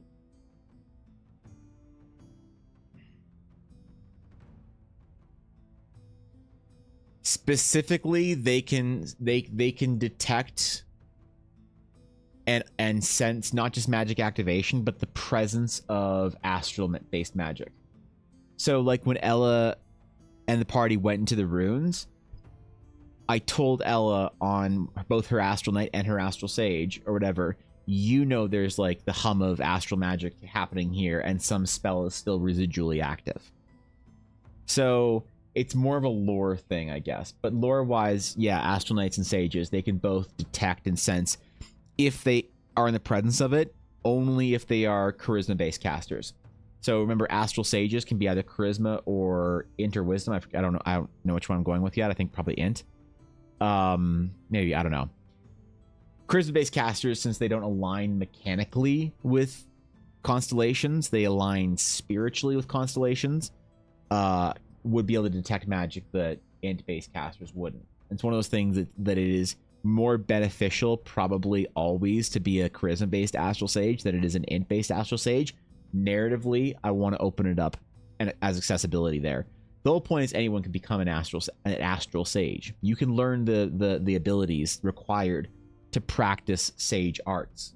You're just doing it through a mechanism, your astral atlas, as opposed to a sage that is connected in some way spiritually to the magical forces of the universe. You know, it's like you had the potential to be a cleric or a sorcerer, to use vague D&D terms, and you chose the route of the astral sage. So you're aligning your own sort of, like, for lack of a better term, runic chakras or whatever to your constellations, as opposed to doing those calculations through a little atlas that you carry with you. So there has to be some benefit to having an atlas. Maybe it takes less out of you to cast through an atlas. Like it doesn't drain you as much, you know. And maybe I'll build that into the actual class. The sage class was supposed to come out before the knight class, but Ella wanted to play a knight at a high level before she wanted to play a sage. So that's why the knight's being developed first. The sage is very bare bones. The sage has about 5 levels developed, and that's it. But they're really good levels, you know. Should clarify, no longer need a light source to detect the presence of creatures. That does bypass invisibility too. You're right. Maybe we should change that. So you gain advantage on perception checks to detect hidden enemies. I don't want to make that like you if you are doing a perception check to see an invisible enemy, yeah, you can do that. But I still want to give mechanically. So thematically, narratively, they can absolutely see invisible enemies. Mechanically, I don't know if that's too much. Is the question. Like how would we rate on a power scale the ability to see invisible enemies in D&D? This is one of those things that I am absolutely okay with changing down the road. People are like, no, man, just open it up. All invisible enemies. Fuck it. You know? That's fine. Well, maybe we should just use true sight. Maybe we should just use that term. And it's a cleaner way of doing it. I know the Astral Knight is typically a longsword user, but one of the rapier and reflecting firebolt being a riposte. There are no Astral Knights with rapiers, though. Astral Knights only ever use the Astral Steel longsword. It's the only weapon their order allows. Every Astral Knight is so deadly versed in the Astral Steel longsword, they want for no other weapon. There's never been an Astral Knight that wanted or wished to use a different weapon. People who say, but what if my Astral Knight wants to use an Astral Battle Axe? My response to that is, you wouldn't. You wouldn't.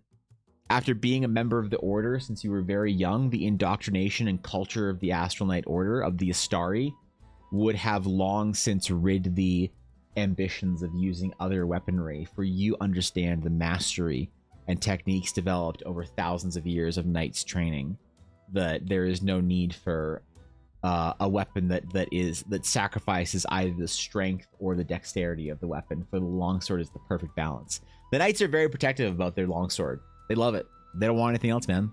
So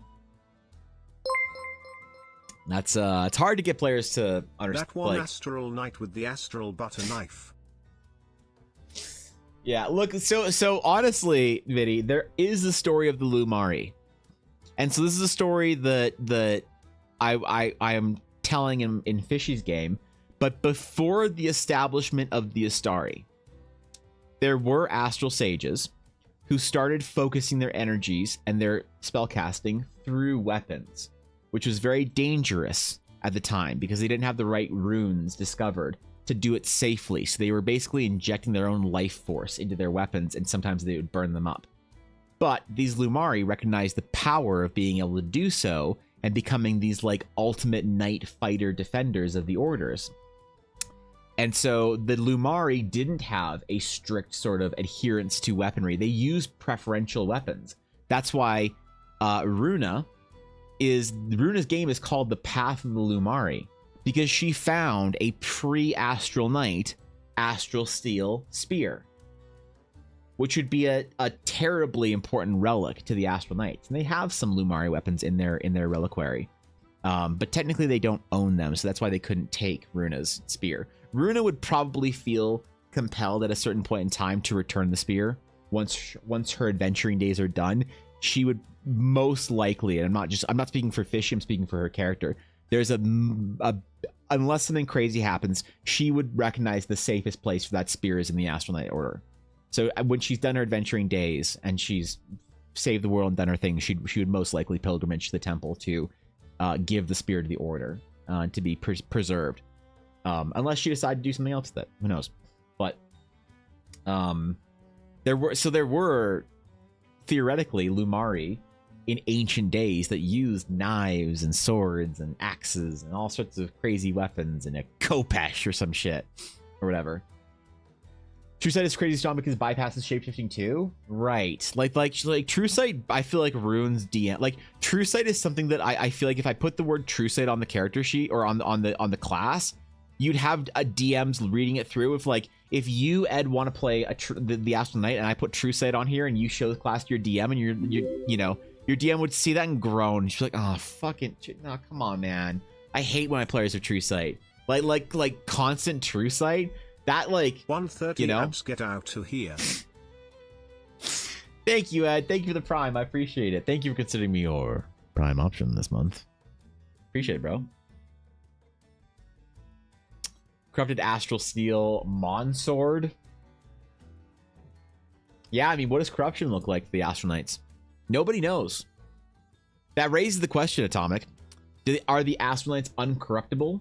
Or do they cover up their, like, fallen knights so well that nobody thinks that they've ever existed? Interesting story, maybe. Dumb question, does deflection still work if you yeet the sword?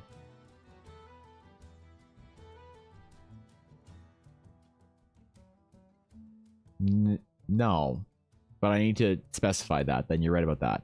I need to specify while you are wielding your Astral Shield.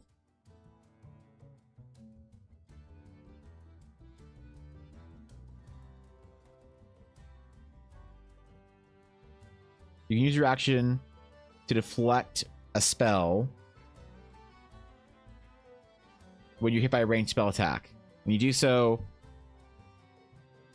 use your action to deflect a spell with your sword. Thank you.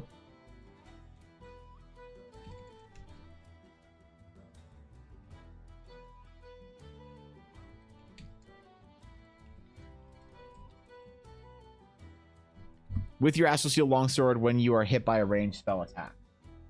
Yep. Yep. Good catch. Good catch. Let's say there's a fireball coming at the dwarf and you just throw it in the way. Would that work? I would 100% let you try. I would 100% let you try. Are you kidding? Here's why. I'll show you.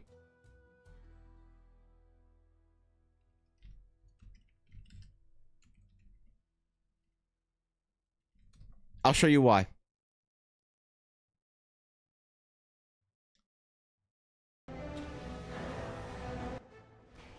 Right here. This is why. This trailer. Where is it? Look at it. Look at this lightsaber fight. Wait for it. Watch the dude with the green lightsaber.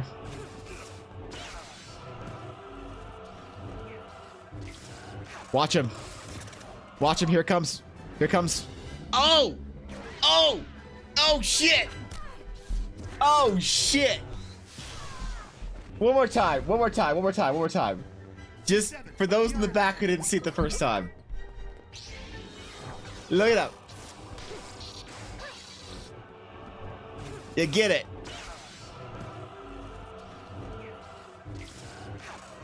POV, you as the Astral Knight deflecting a firebolt. Fucking 100%. I'll let you do it. I'm not building it mechanically into the game. I'm not building mechanically into the class, but if you're in my game and you want to try and make a reaction to deflect a spell, a critical spell hurling at your companion, I absolutely would let you try. I'd make you do some sort of check on top of it, but 100%. They can't just Darth Vader away Han's blaster bolts. Unfortunately not. No, the magic is based in their sword, not their armor. So, this already with Lumari. It probably happened again. At some point, perhaps. The Astral Knights are very secretive. Like, if you're running, if you inevitably decide to run a game set in the realms of Eldar and you're wondering how to sort of write your story for a player who's an Astral Knight, they are not commonly known. So they are known to almost every Order Sage member. So if you have an Astral Sage and they are part of one of the 5 sort of main grand orders, they know of the Astral Knights. They have like a tentative respect, kind of intimidated by them. It's like it's hit or miss for the individual sage. For small sage circles out in the wilderness, out in like a small town here and there, they might not know what an Astral Knight is. They probably would, but if they didn't, wouldn't be that weird. Your average person has no idea what the Astari is. They have no clue. They've never encountered one. They've never seen one. They've never like this piece that I'm working on. Charlotte and Embra walking through the marketplace.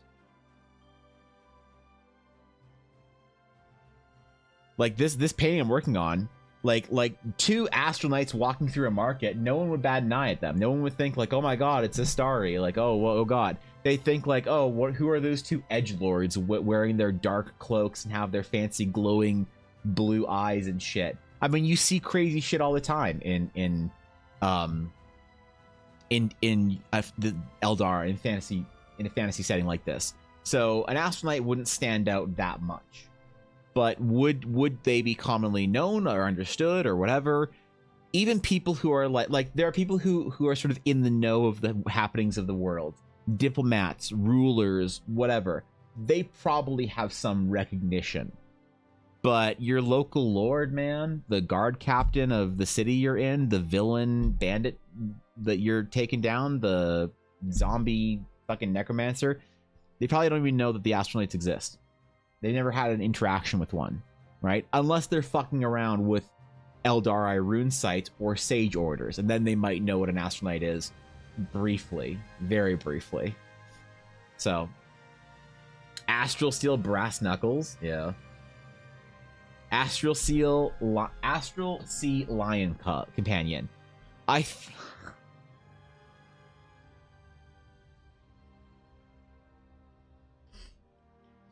read that as Astral Seal Club. I don't know why. I was like Sea Lion, Seal, Companion, Club. We're talking about different weapons. That could be Astral Steel. That's my brain's fucking cooked, man. Okay. Alright, relax. Astral Knight, move along. Nothing you see here, just Astral Knight business. I mean, kind of, but like the problem is that the thing is, astral knights don't recognize any authority in the world. They don't recognize borders or authority or whatever. They understand moving within them, right? Like they're not dumb. They don't just like needlessly cause conflict in the name of being cool, right? They will like, oh, if we need to get to this place, we'll go through whatever the ports are and play by their rules and stuff. But if a nation were to try and claim a rune site, for instance, within their borders, that's fine. It's like, okay, this is like our rune sites within our country, our kingdom. This is like our place. It's the knights are like, like whatever, sure. You can own it as much as you can own the earth or whatever, right? But the problem it comes then if they like a nation has a rune site, an important rune site, and they close their border off to pilgrims, so the astral sages and worshippers of the sort of the astral loose vague religion, there's few people of that, but still a sizable population for the world.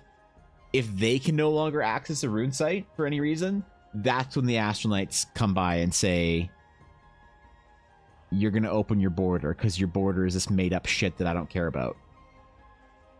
Like, you don't get to do that, and then it's a problem. So yeah, they kind of operate independently, I suppose, but not like they're not trying to inflame any conflicts or whatever.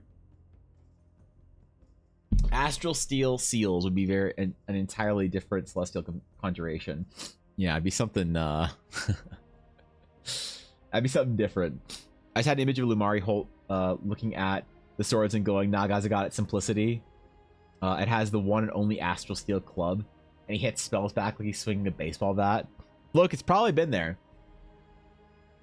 The Lumari weapons are all, so I haven't drawn too many of them or whatever, worked too far ahead in Fishy's game, but there are other Lumari weapons out in the wilderness. But the thing is, the Lumari weapons were all made again at one place by one sort of tradition, so they all look extremely ornate. Every Lumari weapon, every astral steel weapon that is Lumari made and not Knight made is like ridiculously fancy and over the top and whatever. So here's we get the age of good old Astral Flintlock. Yeah, Astral Shot, man. That's the next thing you got to worry about is Astral. Oh, Soja, what was your redeem for yesterday? What was the feedback redeem that I was monologuing about? Nobody was listening, but I was still distracted to the point where I didn't see the redeem and remember to do it. So what is it? We'll hit it today if you're still game. I worry sometimes that I miss alerts and that I miss, like, I know that in my streaming career I have flat out missed a sub before, a sub or bits or something. I've been talking, I even got TTS'd and didn't hear it, didn't whatever, and I just didn't process it, and I hate it. I hate that reality of streaming. And yesterday I missed a redeem for art feedback, which is an expensive redeem. All right, this is not to be messed around with. We gotta get on top of this shit. I'd be very pleased if I never missed one, but I know that's a unrealistic goal. Imagine some Hill Giant though saying there isn't enough time to shape this and grabbing raw Astral Steel and swinging it. Well, to make Astral Steel, it's very difficult to make, and it's made in very small quantities. So, okay, while so just posting that, I'm gonna quickly grab something real quick from the other room, and then we'll look at that, and then we'll start doing our painting shit. So, give me 1 sec.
All right, let's get it. Honestly, it happens. You're dealing with however many combos at once plus normal stream stuff. It adds up. I still feel really bad, but thank you for being understanding, Soja. All right, where do we post it? Where we go? What do we got? What do we got here? Studies, whip, and Okay. Trying to make a cover / mock-up video game. Ooh. It's not finished yet, but I also don't entirely know where to go from here. And it feels a bit sparse. Concept, there's a magic centipede hecking up the timeline. The characters with red each take on a segment of it. RPG plus life sim because I have a type. Yeah, okay, fair. The centipede teeth do double as a mouth. I kind of also want the bottom half to show a scene that's not in stone. Any ideas for how to either make it seem more interesting?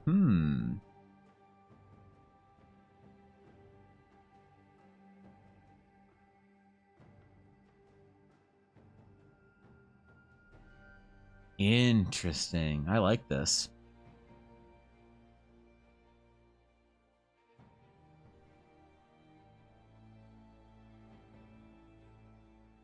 Is your monochromatic approach right now supposed to imply that the material of this is all made of stone, or are you just not far along enough in your process where you've painted everything out?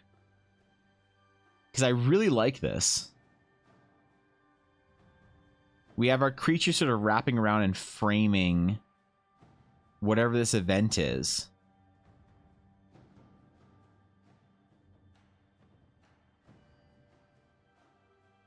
General thoughts at all? I mean, I just need their eyes on it. Everything's in stone marble. Perfect. Okay. So you're basically etching it all out. If this were me, because you're asking for more subjective feedback, which I think is perfectly fine. It's just I'll give you a subjective answer that I think is most helpful. If it was me, I would try and balance out your empty space and the shapes you create with it with intense amounts of detail.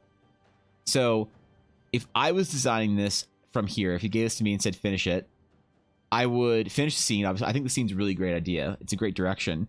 I would also create a lot of detailed ornamentation around it. Kind of, if you look at like old fresco and old sort of marble statues and things like that. I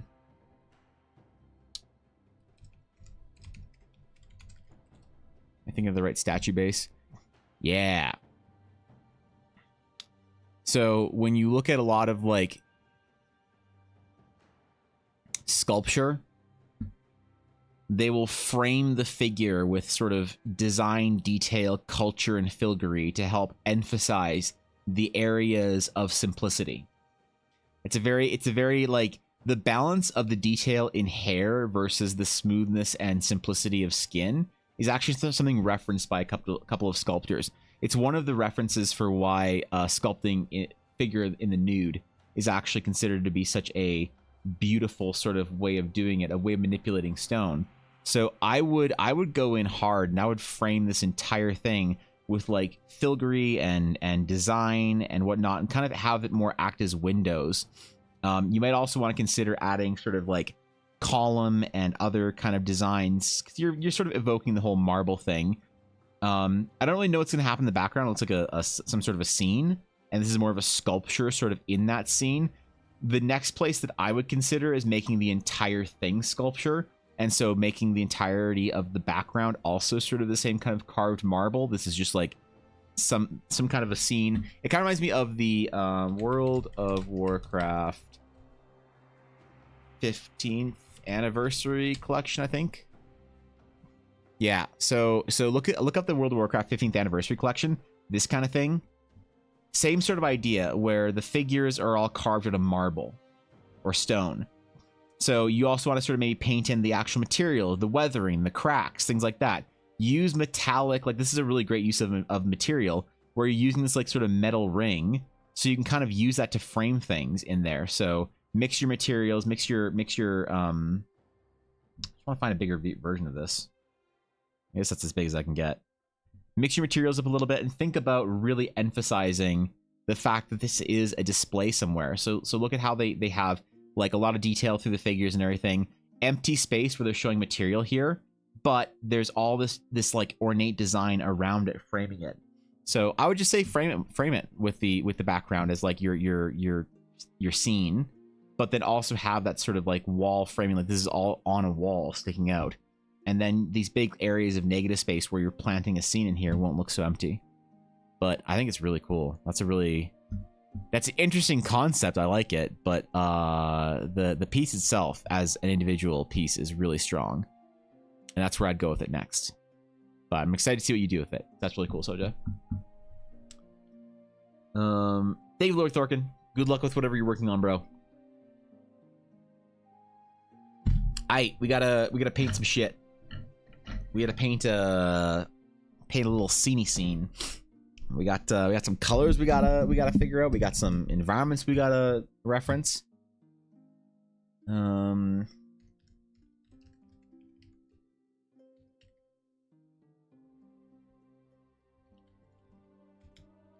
I want to reference the same sort of color palette that I used in my painting for the Eldari runes.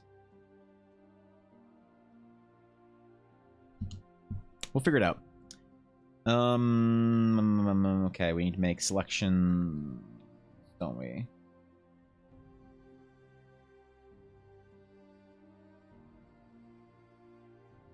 We need to select things.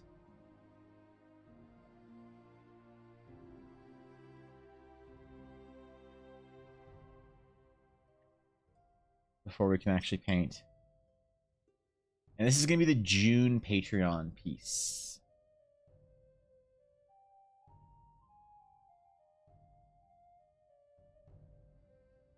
I can't believe that worked. It didn't, but it worked enough. I'm trying to select out just the island. The problem is all this is on the same layer. I should have done the clouds on a different layer. But here we are, man.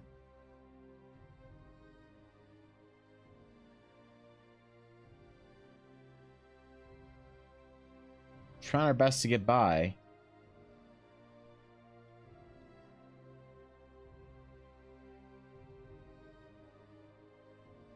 I'm really excited to see this piece finish, because I'm enjoying doing these sort of like sketched painted landscapes. I feel like they're very efficient ways of telling people what the area around them looks like. You know, which is really the prime important like role that art fulfills in D&D for me, is helping build a scene for the players, constructing a vibe. And I initially thought this was like a really important thing to do for my D&D games when I was playing the Star Wars D&D game with my friends, because we played for years. And while we were playing, I found it was really cool and really convenient and fun whenever I said to them, okay, you go to Coruscant and you land on a docking platform somewhere down on a lower level, and you know that it's grungy and there's like lots of steam everywhere, and you can't really see out, you know, too far into the kind of the pit of the lower city. My players knew precisely what I was talking about. They knew precisely what I was talking about. And I thought that was cool, because you can sort of like, you can save time almost, right? By people kind of having a very clear picture of where they are. That's something that I found in, I don't know how people handle this or like go about it in reading books and shit, but the book that I'm currently reading right now is, talked about this yesterday, but it's a Warhammer 40k book. And it's cool, but sometimes I don't know what the scene is, and I have to sort of guess it. And later they clarify something, and my guess was wrong, and I kind of have to repaint and reframe the entirety of the scene. It's like, I thought they were underground in an area that's like a cavern where there's no light, and it's like just old ancient ruins. And they're like, oh, and they go up to the wall, and, you know, you can see sort of the smog of Terra's atmosphere above. And I'm like, oh, they weren't underground. It's just they're in a shitty part of, okay, cool. You know? You to like adjust the scene in your brain. That probably happens a lot with people who read a lot, and they just do it and make those changes and adjustments. But I find in D&D it's really cool when people have the same sort of vibe. And art's really great for that. And I used to use art, but it wasn't my own art. I'd use art, you know, that I'd find on the internet, of like a cool fountain, a cool, I don't know, whatever, and give it to my players. I think it was always a useful tool. So now that I make my own for my D&D game, I find it extremely satisfying to do this kind of stuff. The floating islands drift because I would not be underneath them when the waterfall floats over me. They drift a little bit depending on the size of the island. Yeah. They kind of stay within the general vicinity, but there's two sort of clusters of islands within the Shattered Sea that are constantly rotating around a like a maelstrom sort of thing. So they move quite a bit depending on what time of year it is and where they are or whatever.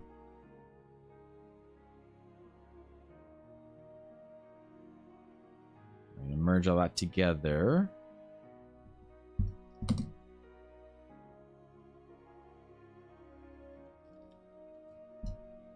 And we're gonna...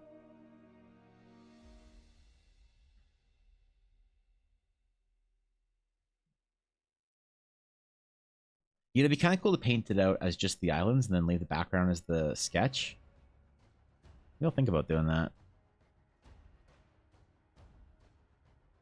For one of these, anyway. Background, we'll get a nice pretty blue.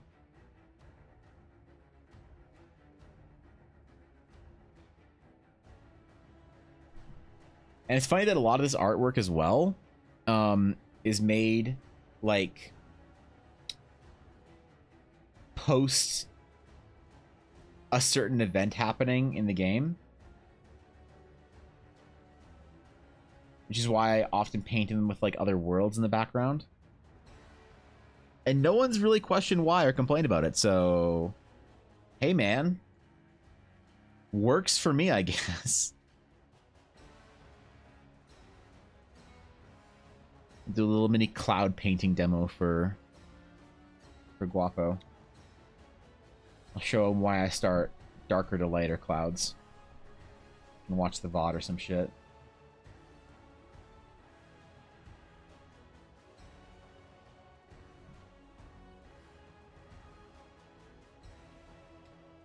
Demonstrate the process, you know. Very rarely do I try and be instructive with my art. But once in a while, man. Once in a while, I feel like I can help somebody figure something out.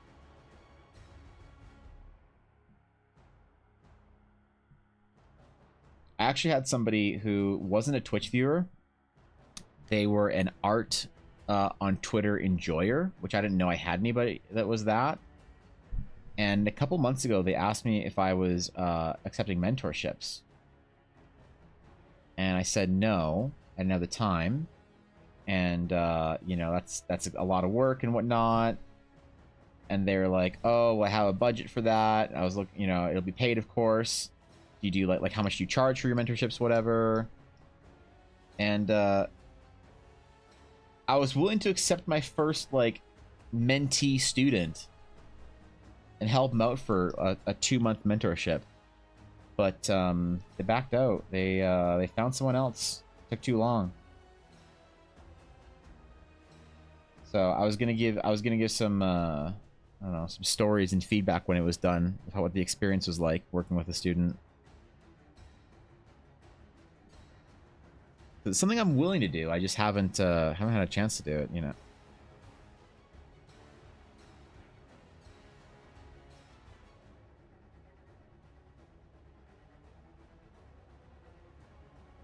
It's one of those things that's on my list of stuff I want to do eventually. I just don't know if there'd be a lot of interest, so.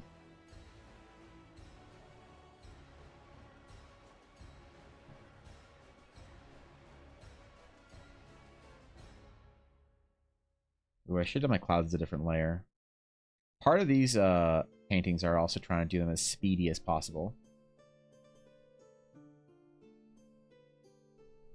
And you might know that the speediest way to the Naboo is through the planet core, but the speediest way through painting is via cheaty pants effects and layers.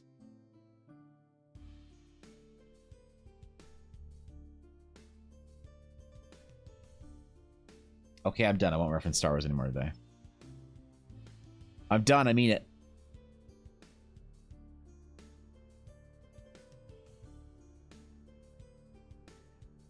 far as our island goes, though, let's do all of our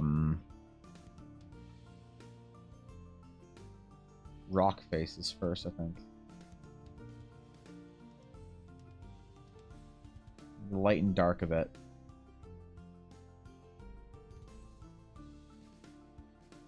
Be easier to sort of manage our lighting that way, I think. And we'll also make the stamp out of it. I'm really happy with the way the stamp stickers have turned out. People have really been enjoying those. I'm not a big sticker user, but I've even after like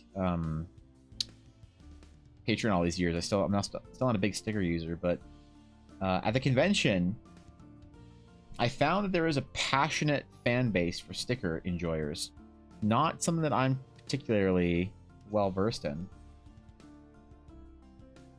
but it seems like there's a big use case and user base, people that actually make use of stickers.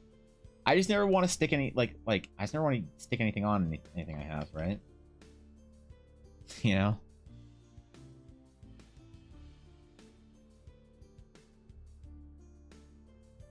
I get a sticker and I'm like, what am I going to put this on? What item am I going to ruin by sticking a fucking sticker on it?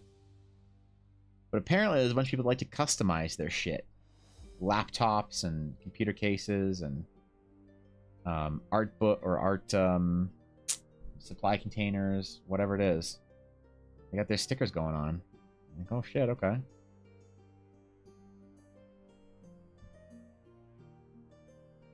This is all news to me, alright?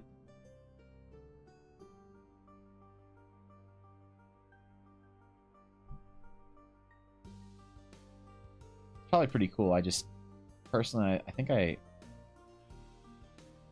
like the cleanliness of objects, like unstickered, unmarked, unwhatevered. And I realized at a certain point that made me the weird one. I was in the minority there. But I will admit, I have had a desire to sticker up my my Dragon's Claim book with all the travel stickers that I've made. Is that weird? Is that self-indulgent? You make a bunch of stickers and then you use them on your own shit. Is that... I feel self-indulgent. It might be self-congratulatory. And Mike Shield has been the current target for all my stickers, but I've always put stickers on laptops. I can't do it, man. I didn't think people did that, but apparently it's like a really widespread thing. I'm the weird one. I'm the oddity. I'm the odd man out. Ooh, too dark. That's fine. It's just now I know, you know?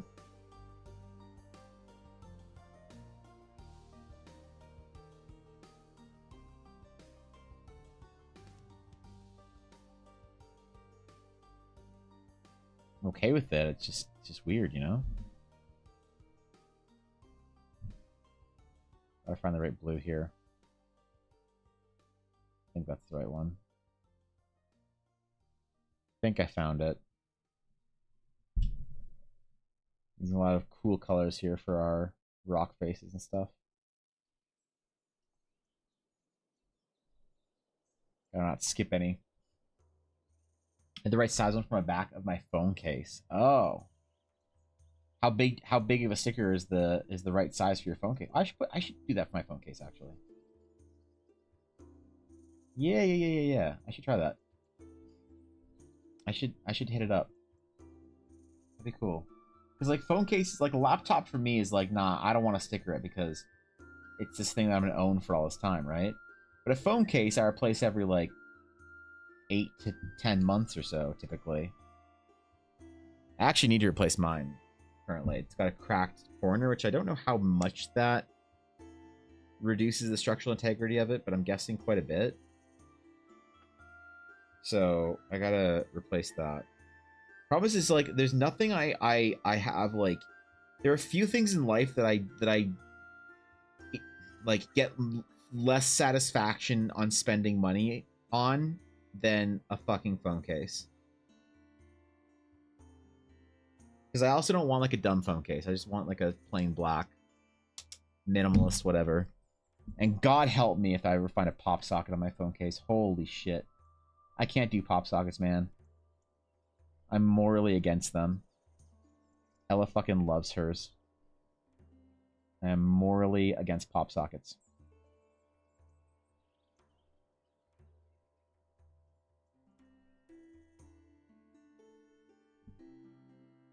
I'll get canceled for my opinion on pop socket users.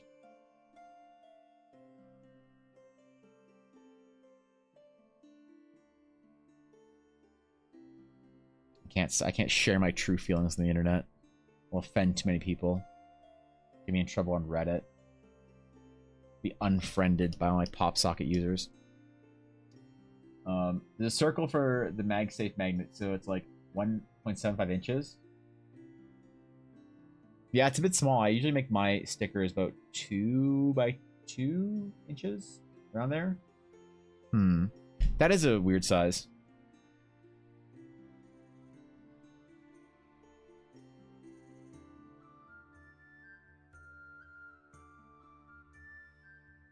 What's that? Oh, I don't want to get in trouble, Cal. I don't want to offend pop socket users. I don't want to make an indictment on the way they live their life. But I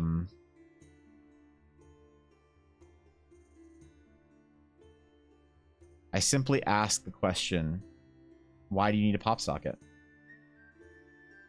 You can't hold your phone like a normal human? And most people say, like, oh, well, you don't understand, like, when you're holding your phone for, like, you know, 20, 30 minutes, like, your hand gets sore and whatever, and you can't, like, manipulate things because this and that. And I always wonder, why the fuck are you on your phone so much? What are you doing, scrolling TikTok for more than 10 minutes? I've never seen a well-adjusted, successful person that's, like, doing amazing things in their life and succeeding at whatever projects they're succeeding at spend enough time on their phone and need a fucking pop socket. They look stupid. I'll throw that shade at Ella. Ella's getting her carpal tunnel surgery soon, and she has a pop socket because she can't fucking hold her phone properly. As celebration of her getting her carpal tunnel surgery, I'm gonna buy her a new phone case and burn her pop socket for her. I think she's gotten addicted to it, though. She'll probably revolt. Be an issue. Evan hates pop sockets. I'm devastated. I don't want to get canceled on Reddit, dude, but I will, Soja. I will. You own 50 pop sockets as well as proprietary pop socket phone car mount and pop socket phone charger. Good God. Got my phone strictly less because of my pop socket. You can't deny that. I think you should learn to not drop your phone regardless. What the fuck are you doing, Ella, that you can't hold onto your phone like a functioning adult? Like, I'll show you the progression.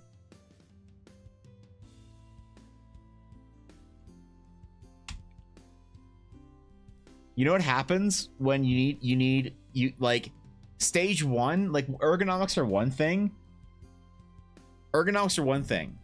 But when you're so lazy you can't hold your phone case properly, you know how I see pop socket users? Fuck it. You how I see pop socket users, people are like, oh, it's so uncomfortable holding my phone.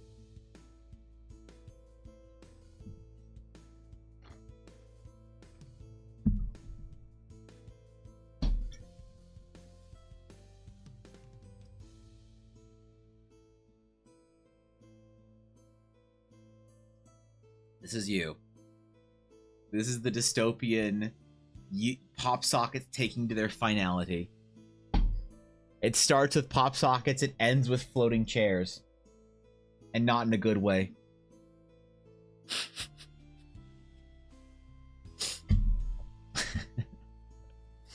Wally is your fault. I just think they look dumb. This is a utopia? It's a utopia? Ah, Tara, you missed the entire point of Wally. Come on, man. Ah, jeez. The whole point is that people stopped doing stuff for themselves. And they all became atrophied and lazy. because of it. Oh man.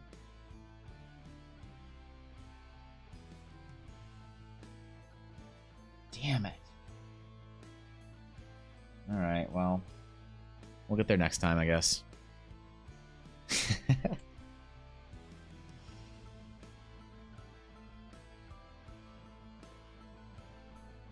It's fine. I just think they look really dumb, that's all. That's all. Dipus Sagitta. Let's see.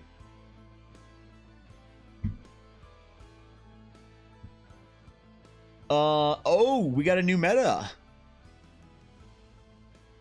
Oh. Oh.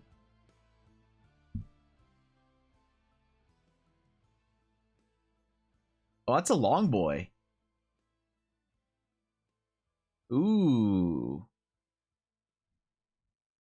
Northern three-toed jerboa.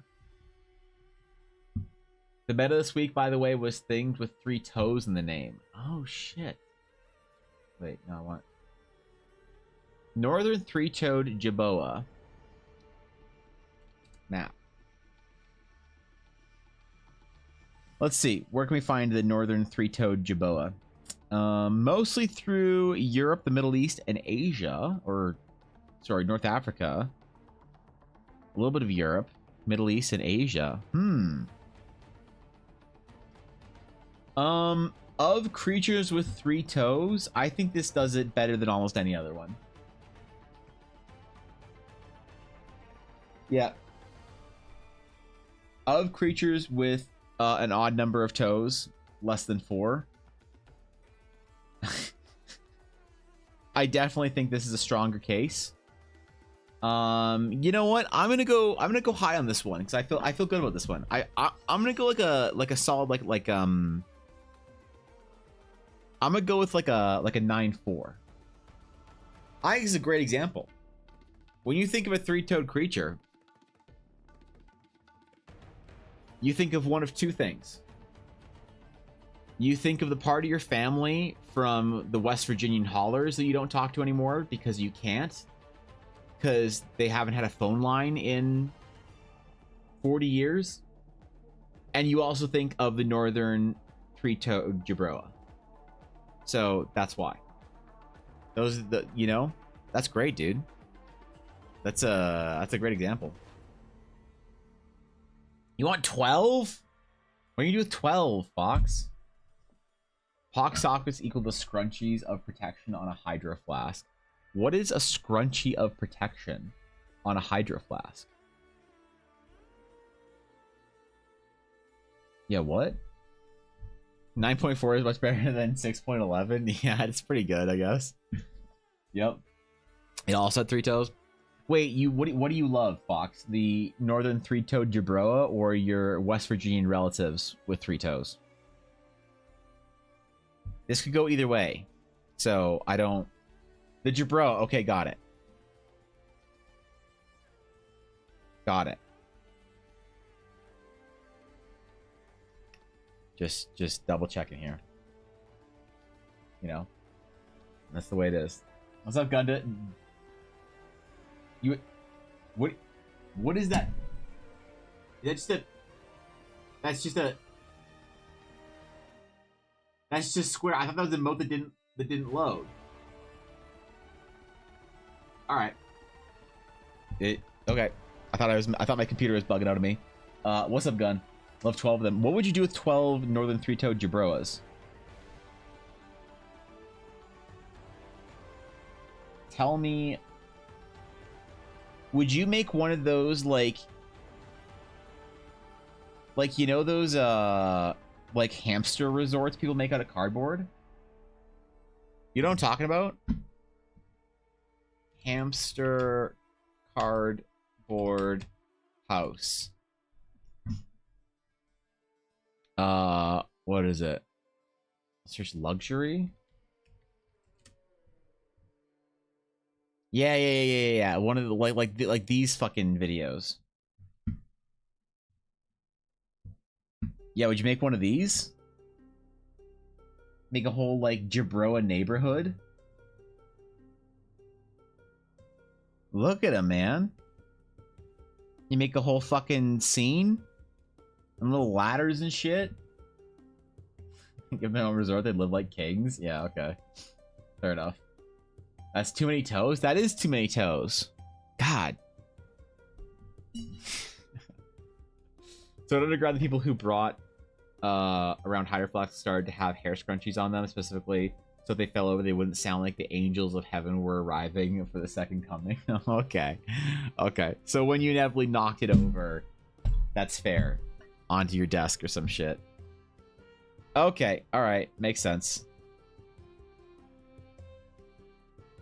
I can at least get behind that a little bit.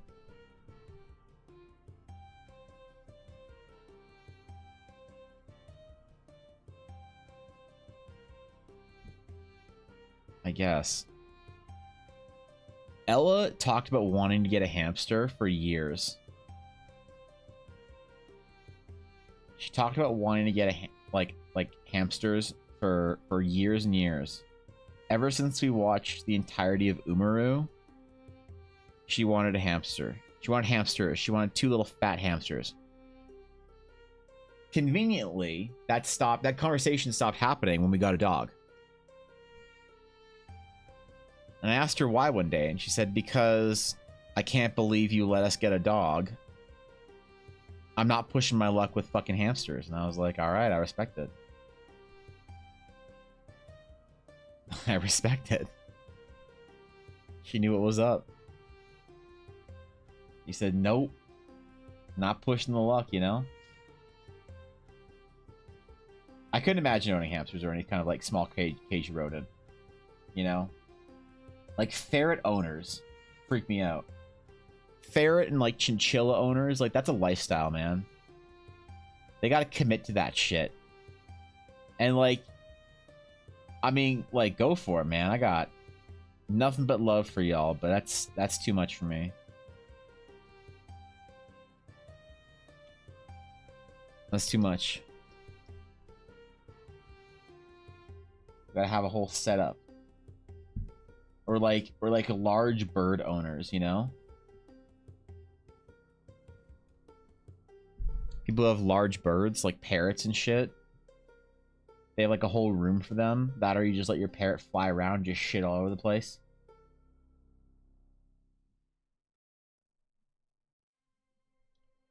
I have a friend that I went to art school with.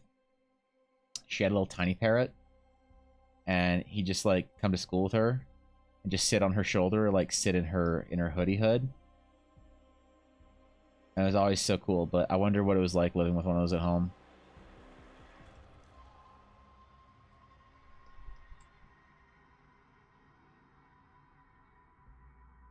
You know, I don't want my animal to like my pet to take up too much space in my house, right?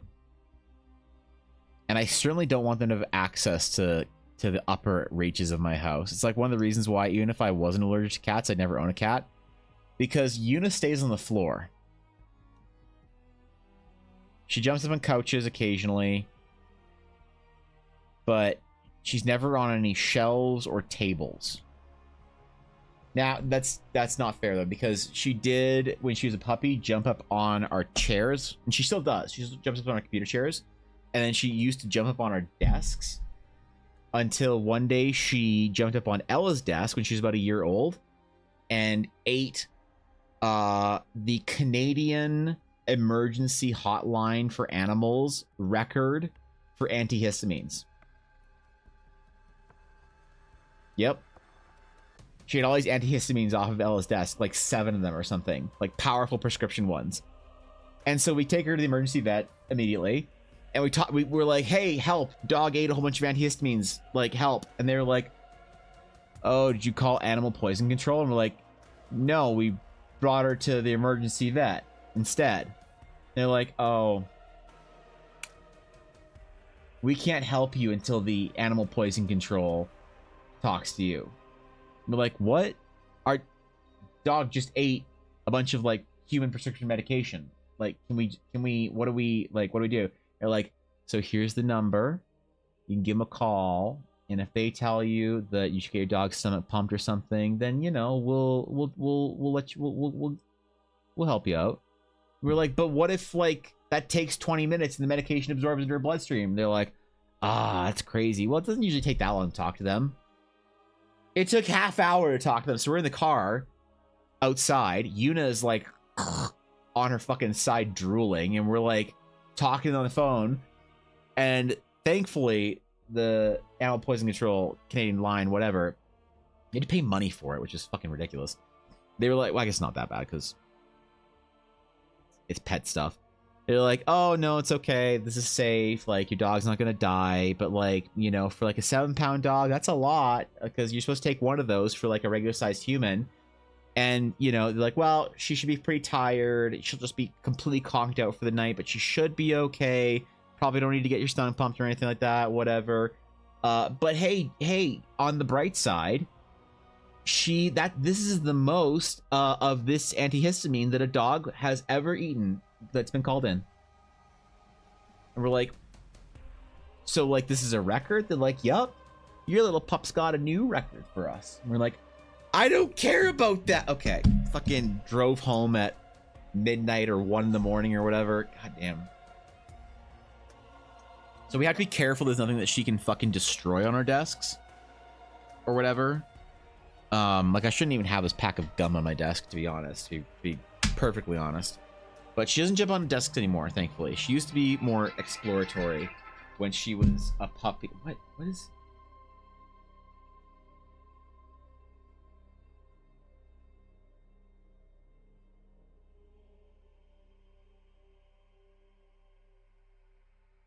Yes, there was a steak when we got home. I forgot about that. That she ate, yeah.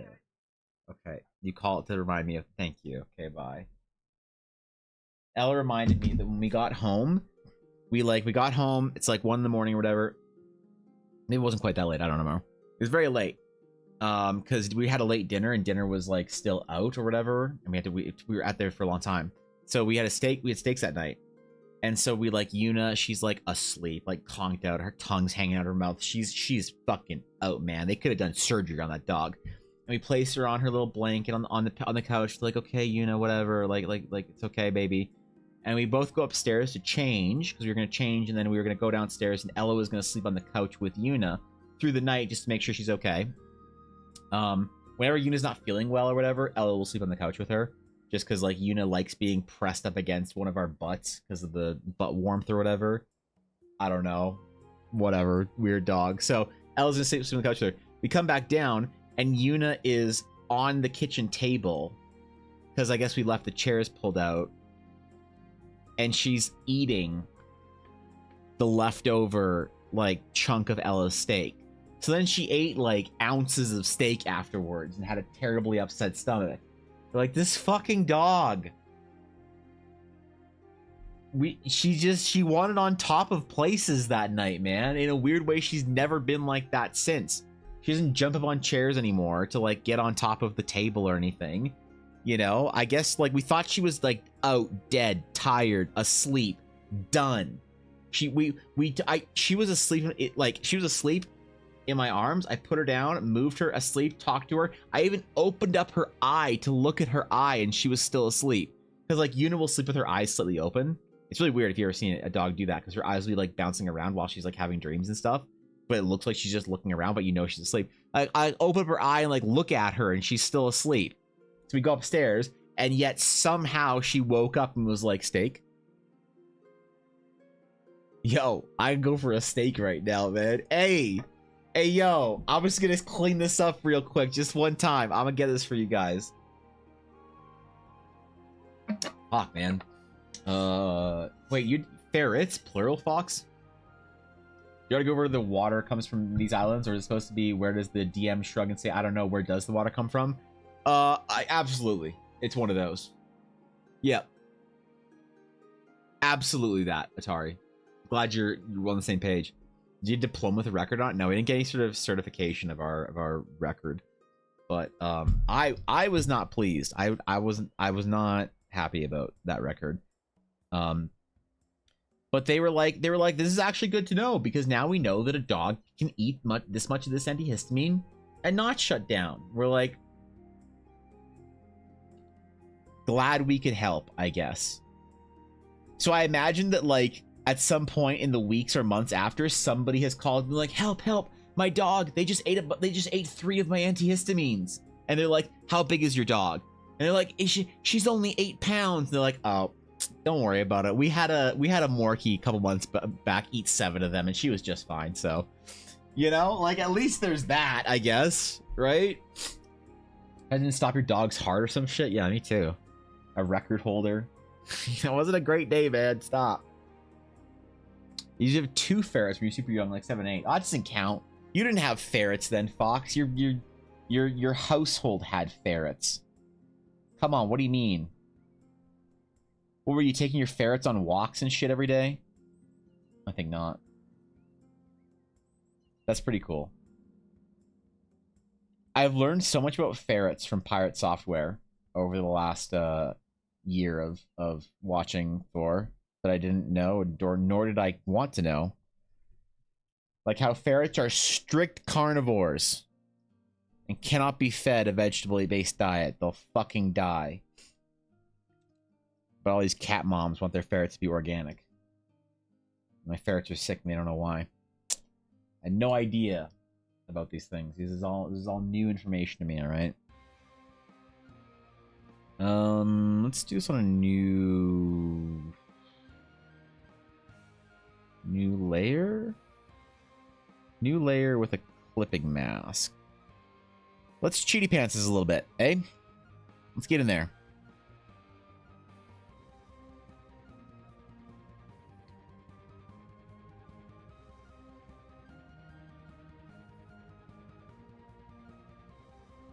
That's the blue we want. That's the base we want. Oh, that's not what we want. Oh, oh no. I fucked up.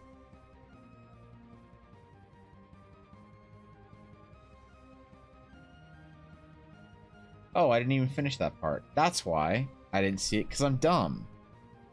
Oh, I thought it just wasn't the right thing. It turns out I'm actually just dumb. Oh, okay. Well, that's a mixed bag of emotions. On one hand, I'm like pleased that I didn't mess up the thing that I thought I messed up. On the other, I'm disappointed that I'm just dumb. Okay, there we go. There we go. No harm done. We're fine. We're Gucci. Heard a lot about facts about mushrooms listening to Thor. Oh yeah, mushrooms too. If I had the ability to grow mushrooms, I would. But mushrooms are so cheap, man. I just buy them. Fuck it. I get some of those shimeji, shiitake, oyster, enoki. I get on board with all the mushrooms, man. I go to H Mart. I buy the big old Korean hot pot pack of mushrooms. Comes with all that good shit. I put that garbage in my miso soup. Guess what? Mushrooms don't have any fucking measurable calories. Not really. Not that you need to worry about. Mushrooms are actually one of the hacks for weight loss, I think, for me. Mushrooms, super, super low in calories. Very nutrient dense. And if you're only doing very loose calorie recording, you don't actually really have to count them. You should, but some people, the process of counting all that is exhausting to begin with, so they say, fuck that. I love them. I'd grow them if I could, man.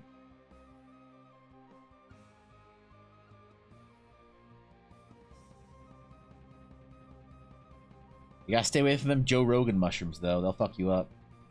I assume. I don't know, man. Never tried it.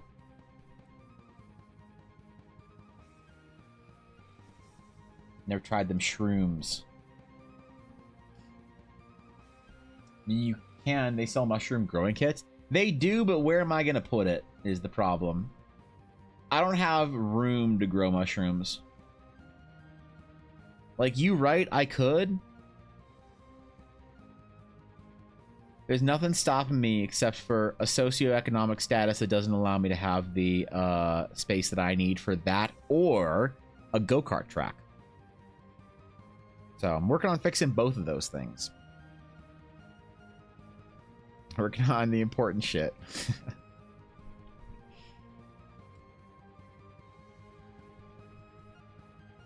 Trying to get it done, you know?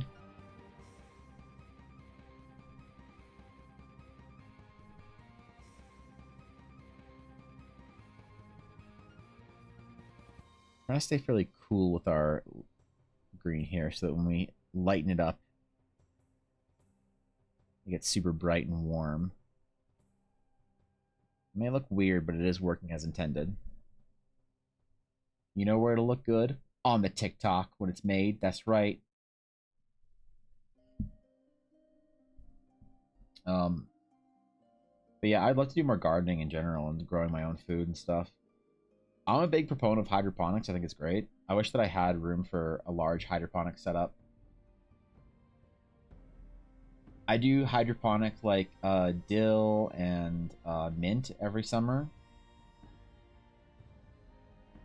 But even that's like a lot of space, you know? I wish I had like a room, like a place in a basement or whatever that I could just like have like a little hydroponics den. It's got the moisture and the humidity and whatnot controlled and all that. Just grow some fucking vegetables. Have free vegetable whenever I want. My great grandfather was moved over from an area in southern Ukraine called Bukovina that's shared with Romania, close to a Ukrainian city that's very beautiful, supposedly. I've never been to. But it's called Chernovisty. That's a improper pronunciation, by the way. And out there, they were all farmers. Right? And so he fought in the First World War. I believe on the wrong side. I don't know, actually, I forget. But after, when they moved, when he and my grandmother moved to Canada, well, he moved to Canada and my grandmother moved to Canada independently, and they met here. My great grandparents. They got a big old backyard. You know, like in the 1950s, you get these big, or 40s and 50s, you get these big old fucking houses and big old fucking backyards and shit. They had one of those, and they had a garden like you would not believe. They didn't buy a single vegetable, man. They bought all their vegetables, or they got all their vegetables for the entire year. They grew them in that garden. They could grow anything there. My great grandfather was the definition of a green thumb. He even had a apple tree, a big apple tree that had grafted different branches from different types of apples onto it. So it grew like 4 different types of apples and I think a pear on one tree. Whoever inherited that house inherited a legendary tree. But I always thought that was cool because they'd can and jar their vegetables and put them in their cellar through the winter and shit. But they grow all that stuff themselves. That was cool, man. I think that's cool. It's a lot of work though. But I think the idea of doing that kind of thing is really neat. Being able to provide all your own food and fruit and vegetables and shit. Which, let's face it, everybody out there being like, "Hey, you should be close to your food sources," got mocked and laughed at as, "Please, sir or ma'am, this is the 21st century. Our farming industrial complex, our agricultural industry, our transportation logistics is infallible." And then the prices went up. And people said, "Ah, shit, I should buy some chickens." Which I still want chickens. I want chickens, and I want a big backyard, man. That's what I want. I want to own chickens. I want to own a little chicken coop. And I'm going to buy a whole bunch of hens and give them all generic male names, like Roger.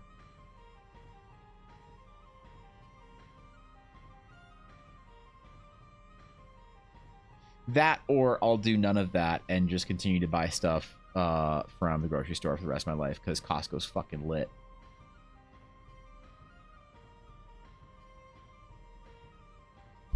And then I forget about my desire to actually grow my own food up until the point that Ella and I start a new Minecraft game, which we do every once or twice a year. And I'm like, shit, I should make my own farm. Because farming in real life is just like Minecraft, right? It's just as easy. Isn't that what it is? You just go out on an adventure. You take a little boat and a little backpack and you find your stuff, and then you like cut down trees and build a house, and then make a farm, and then you like start a little mine shaft and get some gold and stuff and diamonds and whatever. Isn't that based off a true story? Shit. I might have been lied to. Notch might have sold me a reality that's impossible. Vision of a future that will never be.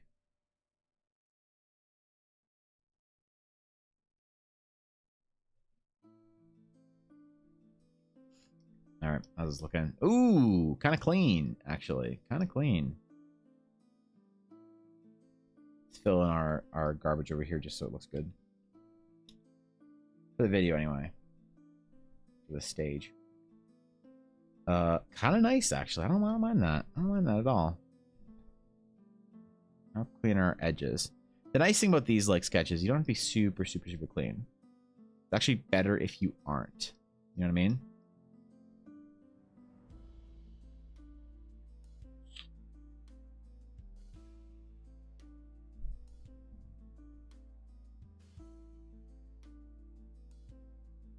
Now we can add a little bit of shadow.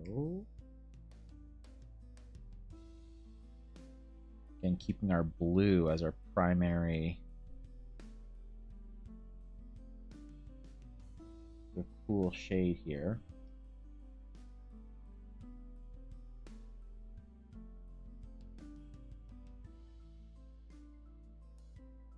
Our little pathway and everything.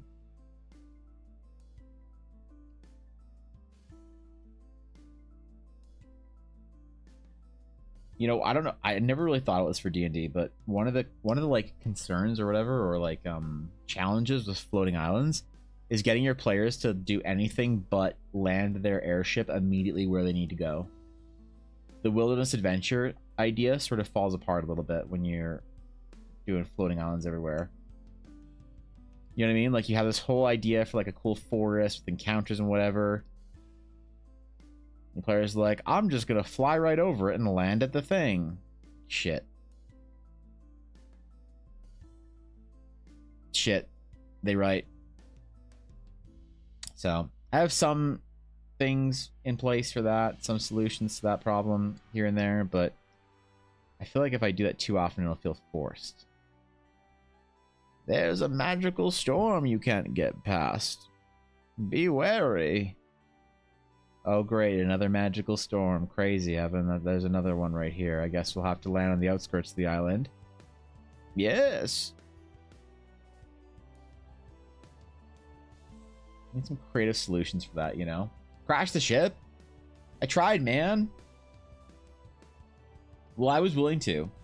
They told me they had to fly through this, like, tempest storm thing to get to the center of the island.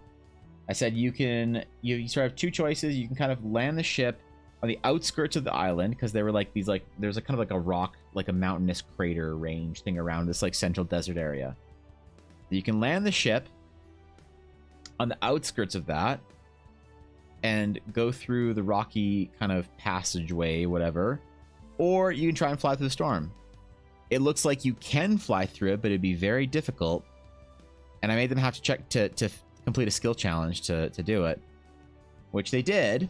But they chose, like as they flew over the area where the storm got really bad, I'm like, as you glance down, you see the dismantled and dismayed crash wrecks of other ships that chose the similar path. The party's like, oh.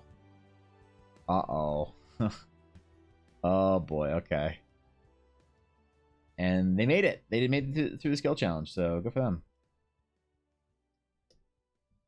That was fun.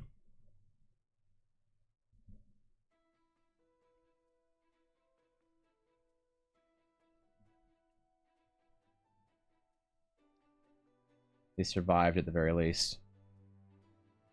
More that I can say for the ships around them.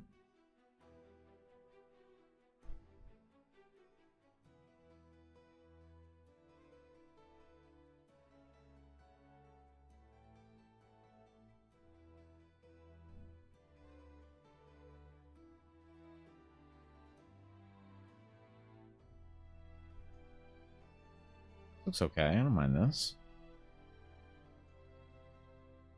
Oh, a nice little highlight color for our grass. There is something really cool about sailing, though, and honestly, like the whole idea of sailing up to an island, though, you do keep a lot of that adventure with like ocean-based sailing. You just kind of throw it out the window a little bit with flying islands. But similar vibes, I guess. You know, you have like for larger islands, there'll be like towns and encampments and stuff. Because like one of the dangers is parking your boat somewhere. Just slapping your ship down in the middle of nowhere. Fuel is not an issue. I don't have like a thing where it's like, oh, it requires fuel to like take off or land. So you want to like not do it too much. So you want to sit down in like a clearing and then go explore the area around. There's lots of ways to do it. I think that there's just sort of a general encouragement to set your ship down in places where it's not going to get fucking stolen. So like little ports and little towns and whatever, and then go off into the wilderness from there is probably the best way of doing it. It's still an issue, I guess. I like a place NPCs praise or something at the edge of the island, maybe. Yeah, it's a good idea. It's like I don't know, a safe area where people often park their ships, because like winds or something or whatever makes it dangerous to definitely the idea of the small like little encampments and towns and things like that. Yeah, you want to leave your, you know, park your ship, because like air travel is very common here. So it's like you park your ship at the local inn and they'll watch your shit for you. It's just like a stable where you can leave your horses when you get there. So I think that if my party starts leaving their ship around unguarded, that would be a problem, and I don't think they would. Like they even on this most recent one, they even left a character, an NPC that was traveling with them at their ship. So yeah, totally. I think that there's a good way to say like, oh, you get to this island and there's like, you see, like encourage them or make it like kind of like part of the plan to always look for a little settlement or a town or an inn that they can kind of safely park their vessel at. It's a good idea. Pyramids around the island make it so that you have to land the side of the island that is shielded by the island. Yeah, that's interesting too. Some way of sort of managing wind and whatnot. So yeah, you never want to just like park your ship in the middle of like a field. Because I'm trying to think of what the real, I mean real with air quotes, application of this would be like. How would it actually work out if you had airships and stuff in this kind of an environment? Yeah, so you kind of treat it. My thinking is you treat it somewhat like a combination of boats, so like regular kind of sailing, and like mounts and stables and things like that. You know, like you feel like there's a really good tavern or something. Yeah, absolutely. There doesn't always need to be some necessity of like, oh, you must park here or else you're gonna get your ship broken into. It could just be that like, yeah, you know, when the party inevitably asks an NPC like, hey, do you know anything about this island we're going to? They say like, oh yeah, there's like a small town on the side of it. They have a really great tavern and people there are very nice, and you can like stock up on supplies and stuff. It's like cool. But then I guess would that change? Like, would your players then want to stop there and then supply up and then fly away across the island again? I don't know. I don't have any good sort of mechanical ideas to if there's going to be a sense of like, you don't want to be like the process of activating and flying your ship anywhere is like going to be difficult or like challenging in some way, to an extent that you would want to minimize the amount of times you take off and land. you know, it's kind of that too, whatever. Land of the Air Nomad Tavern. They have best steaks this side of the Blue Mountain, and the parking is cheap. Well, I do have like floating taverns and establishments and stuff like that that are going to travel around the Shattered Sea. That kind of like float around in between like small towns and villages and stuff. Like, imagine you have like a collection of floating islands, and they're all about, let's just say, like a couple of miles or kilometers apart. You can see the next village over, but you can't but it's like kind of over there, right? And in between you and that village, maybe there's smaller little islands in between that have like a couple trees on them, or maybe like a family and their small like farm, like not huge islands, but little chunks of land kind of dotted in between you and the next town. And I could see this, like, if you have a large enough area of those, an expanse, you have like floating taverns and marketplaces that come by to each village and stay there for a day before like drifting off to the next township. So it's like, oh, the market will be here in, what day is it? In 3 days. So you want to buy all your supplies because this market only comes around once a month or something like that, or whatever. Or places that you go to, like within that like sort of collection of villages and stuff.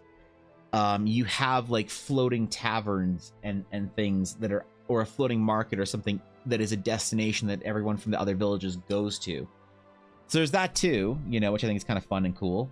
My players haven't really ventured somewhere like that, to kind of an expanse like that. They've kind of stayed near the biggest of islands and kind of roamed around, but I'm really excited to sort of have them find that kind of environment too. Runa was going to go to some more like that in the next leg of the adventure, so I'm not sure if that's still the plan, because I think Fishy changed some stuff as to NPCs and whatever she's playing with right now. But you might still get a chance to see that on the game. Could imagine some airship merchant caravans to travel from island to island. Tons, yeah, absolutely. The idea of like a traveling caravan or a traveling merchant is going to be a really common occurrence, you know?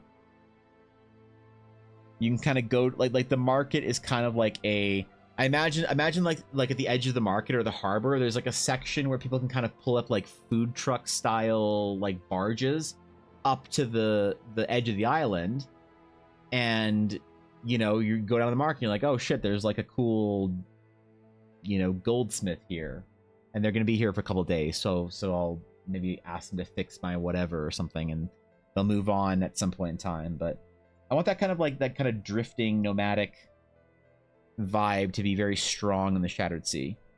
And there's like traveling, you know, carnivals and traveling entities and whatever kind that go around from island to island doing things. Because not every island in the Shattered Sea is like a big, large city on a floating island. A lot of the people, most people that live in the Shattered Sea, kind of live out in the middle of nowhere. They live on these small islands. Like when we go to the map of the Shattered Sea, I've realized is like, ooh, that's all I wanted. The map of the Shattered Sea is very deceptive, and I wonder if I need to change it, because it shows most of the major islands. Even a small little island that appears on the map is still a massive, huge island, the size of a city or more, you know? But within there are tens of thousands of small little islands with a village on it, or nothing at all, or, you know, whatever, just floating around in the Shattered Sea, just doing whatever, you know? So I gotta figure a way to illustrate that. And I wonder if the way to do it is sort of narratively. Tell your players about it more, and encourage them to go exploring, and, you know, maybe we'll find an island around there that has something useful for us, or something along those lines. See if the locals around that area of the Shattered Sea know anything about it. Gotta take it for illegally parking my airship on the insert island named here. Wait, is that island not inhabited? Uh-oh. Not the airship, Popo.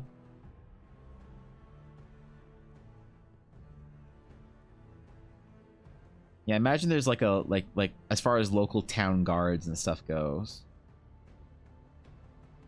probably managing visitors and stuff as well quite a bit.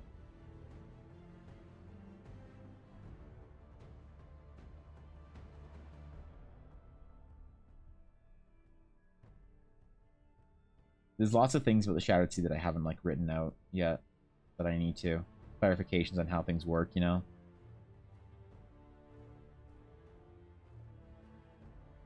But I gotta figure all these questions out before I make the like setting guide for the Shattered Sea, the mini sort of like campaign guide.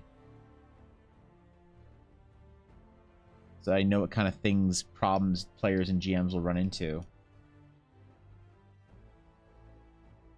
when they attempt to run their very first game in the Shattered Sea.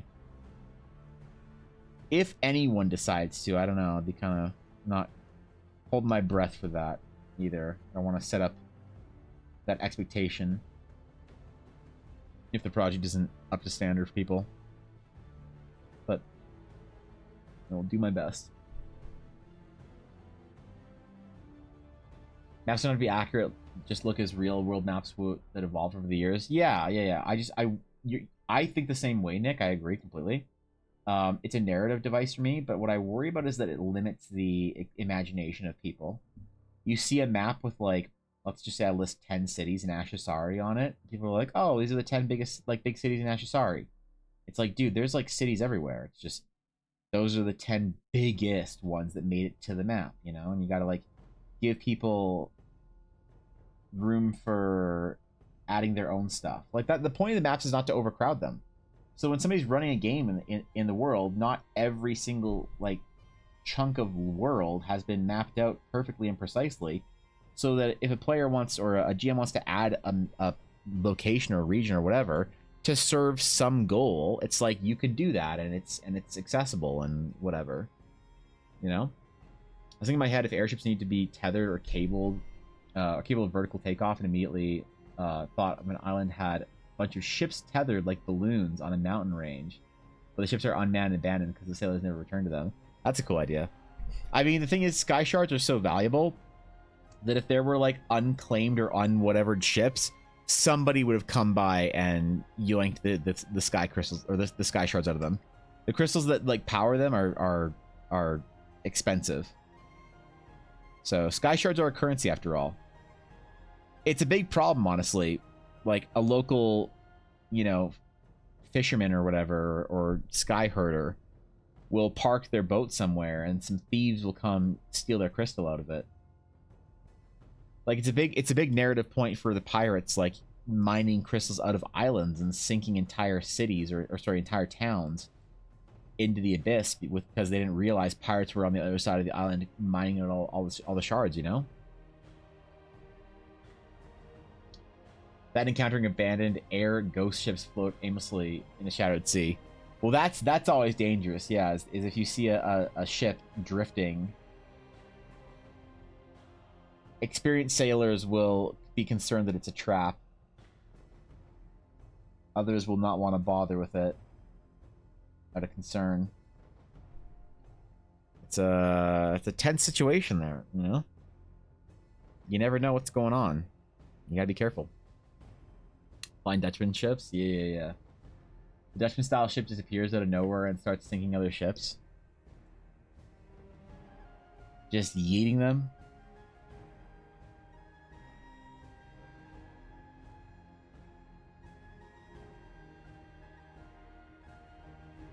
There are plenty of pirates and no good individuals through the Shattered Sea. So yeah, there's stories for that. There's room for all those kind of tales. That's the kind of thing that I'm excited. I'm excited to see what kind of stories people want to tell in the Shattered Sea. Because, like, obviously, I'm not the only person that if I want this to be a compelling D&D setting, obviously I'm not the only person that's going to be telling stories within Eldara. Hell, at the end of my career, I might not even have the most, like, have told the best stories within Teleria, within Eldara. Maybe somebody, you know, the community really loved some, you know, story or game or whatever that some studio licensed the IP for or whatever, and I'm fine with that, man. If one day Eldara outgrows me, I'm happy to sit there and sit back and watch it be a playground for the best artists and writers. That'd be a dream of mine, man.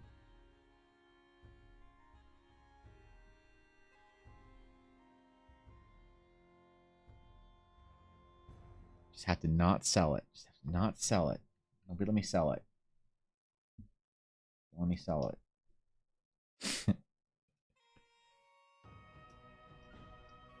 So we're gonna just repeat every week. We don't sell Eldara. We don't sell Eldara. That's what we just gotta remind ourselves of. It's dangerous to retrieve some of the airships, so they need players to go get them. That's a cool idea, yeah.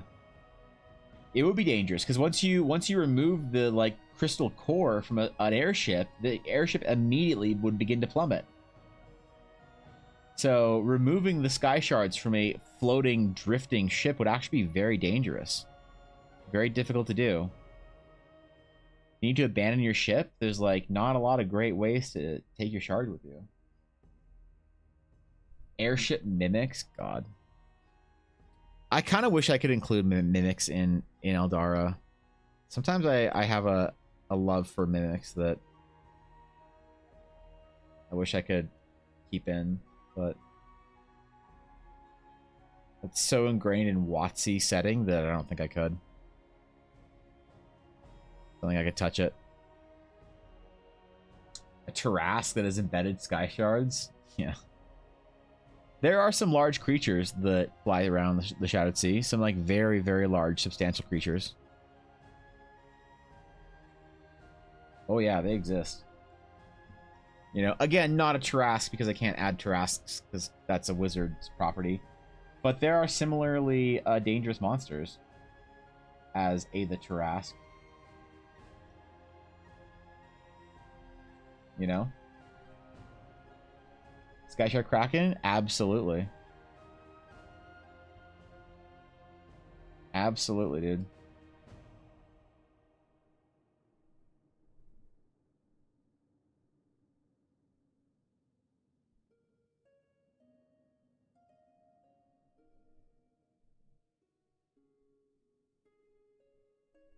Alright.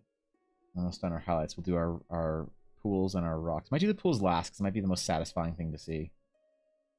We'll do it. I don't know. It's like I'm actually thinking about the quality of, like, how this is going to look as a recording as well. I'm recording, right? I am, okay. Hour and 4 minutes. Perfect. Got your dragon? Well, I mean, dragons can already fly, right?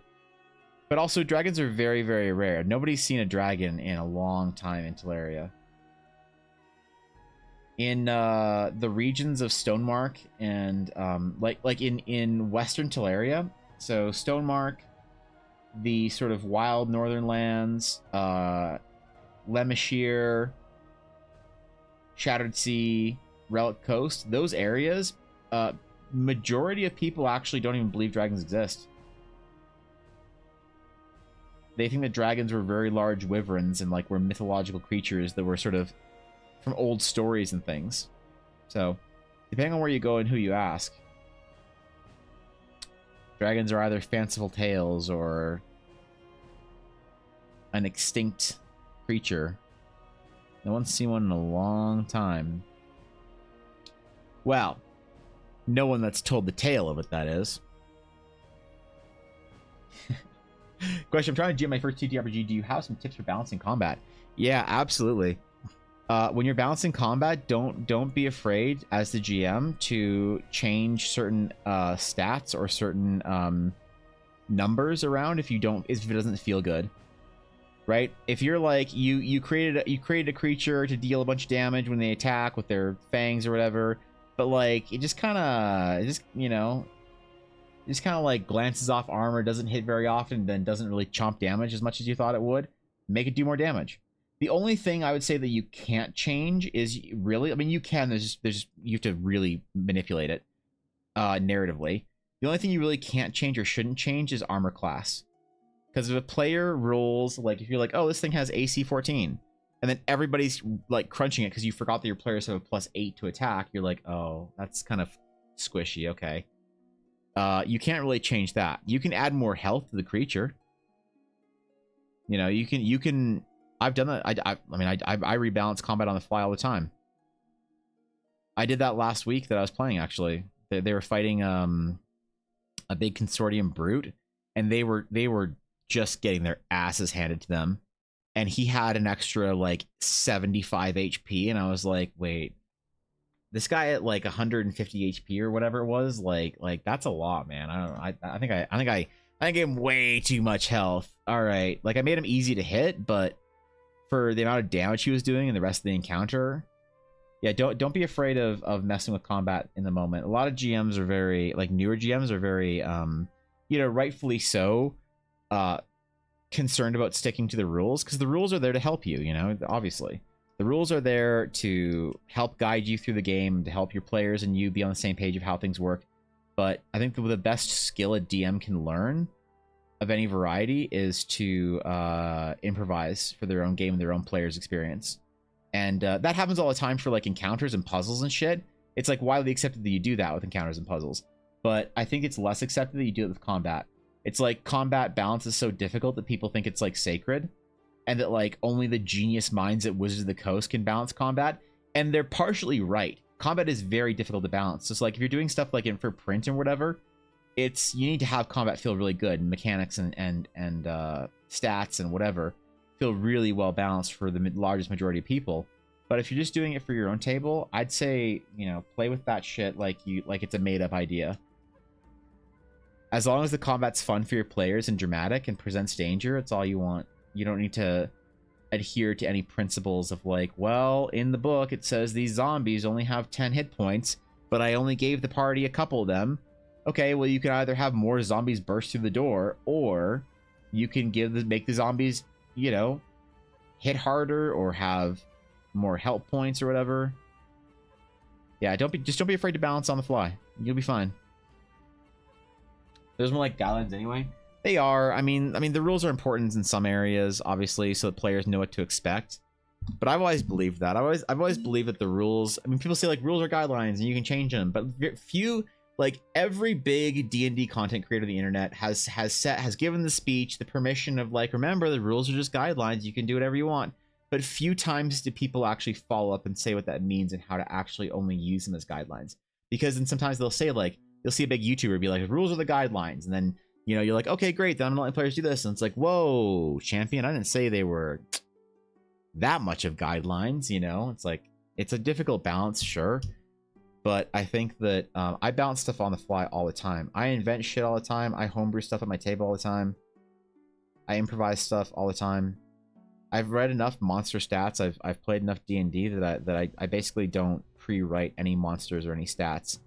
I'll like write the stats as the thing comes up. Whatever the, oh, make him do a wisdom saving throw. I'm like, oh, what would his wisdom be? And I'll just like write it down and then roll the dice, right? But when I make a monster, I usually just start with with an attack, damage, AC, and a hit, and eight, like that basic stuff. And if somebody asks for something like, oh, I'm making a dexterity save, I'm like, okay, what's his dexterity? I write it down and then roll the dice. Thank you for the follow, Takorian. Thank you, I appreciate it. Welcome. It's weird that I think the biggest advice for new GMs for combat is don't stress. But it's like so hard because combat, like you can tell a story. Most people can wrap their heads around telling a good story, but there's something different. There's something sacred. There's something scary about combat, and I get it. I used to be terrified of combat. Terrified I wouldn't balance it. Especially players that know more about you or more than you about the game. They're intimidating because they'll be like, you'll be like, oh, this guy jumps up and does whatever, and players will be like, actually, I believe that when he attacked, that was an action. And now you're having him jump away and grab onto the chandelier and then, drink a potion. Like, that'd be another action. And they'll try and push you around a little bit. And the best thing you can learn is, like, the skill of, like, all nerds are susceptible to being shoved in a locker. It's part of our collective consciousness. It's part of our DNA. We all have this, like, this ability and this cultural trauma of being shoved in a locker and told to shut up, nerd. So sometimes you have to metaphorically shove the even if a player knows more than you at the table, just shove him in a locker metaphorically and tell him to shut up, nerd. You're like, yeah, man, he attacks you and then he jumps away and then he flips in the air and hangs on the chandelier and drinks a potion. And the player's like, well, actually, I haven't used my reaction, so I get an attack of opportunity. You're like, no, you don't. Not for this. He's too slippery. But if the rules state that if the creature leaves my threatened space and I have not used my reaction yet this turn, I may make an attack of opportunity. And you're like, yeah, it's crazy. Yeah, that's what the rules say. And you normally can, but he like jumped away so like slippery, kind of like shifts out of like your vision for a minute. It's crazy, dude. You know? And good players would be like, really? He's so acrobatic and wicked that I don't even get an attack of opportunity. That's crazy. What a cool thing, right?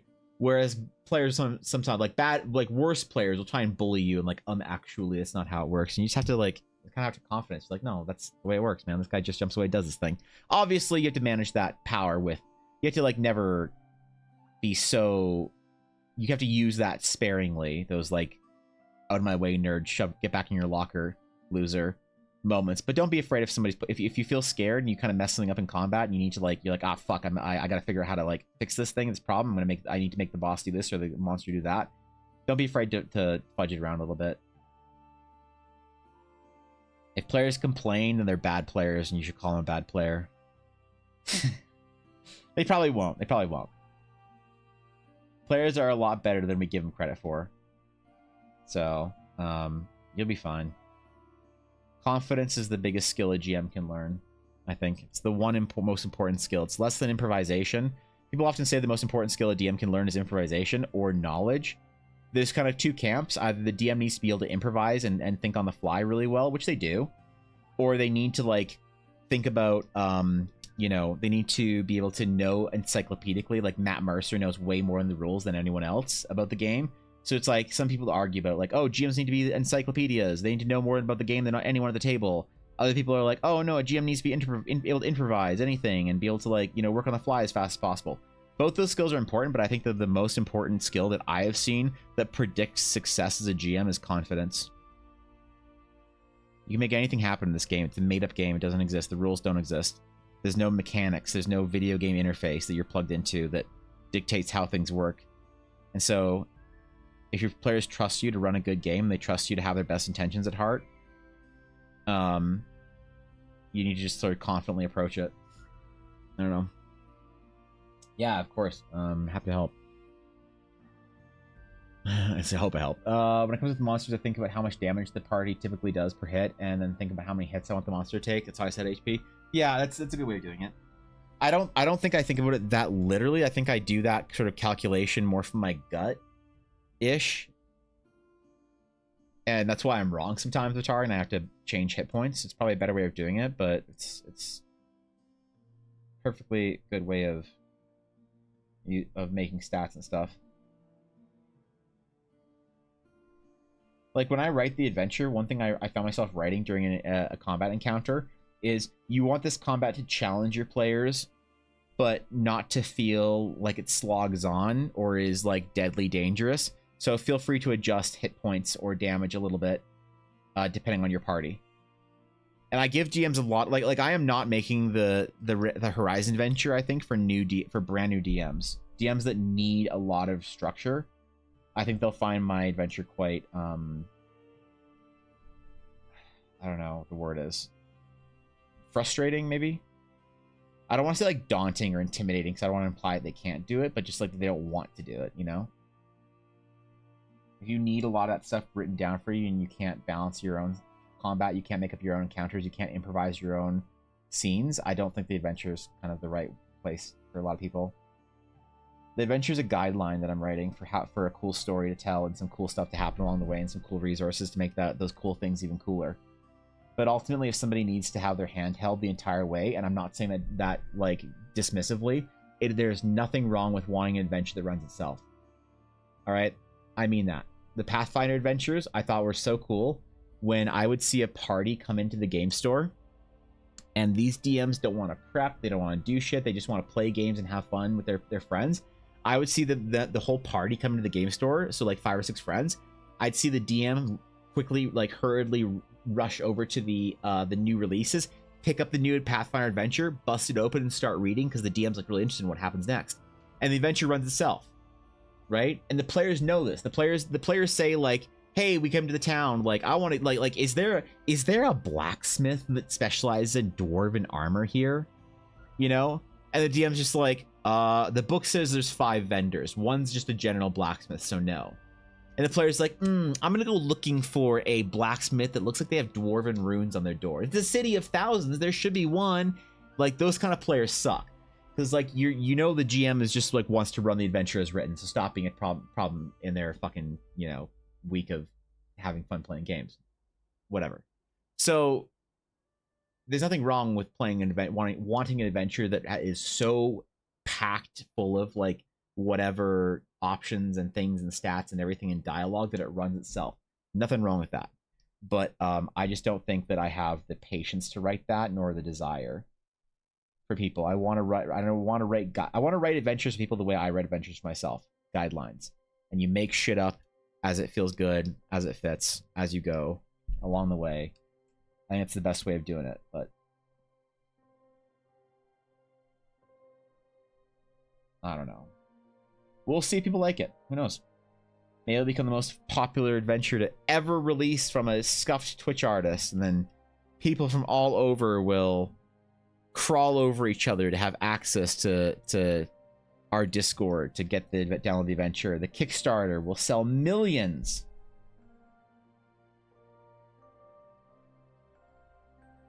Or no one will want to play it because it's not their style, it's not their vibe. It doesn't fit with what they want out of the adventure. There's that possibility too. But I really resonated with something Thorkin said. Thorkin had a big sort of part in this, in my decision to run my adventure this way, where I was like saying, oh, I need to like write my adventure, but I need to like do all this stuff first. I need to like read all this stuff, and I need to like figure out how to write good adventure and do this and that and whatever, and I gotta like figure all this stuff out.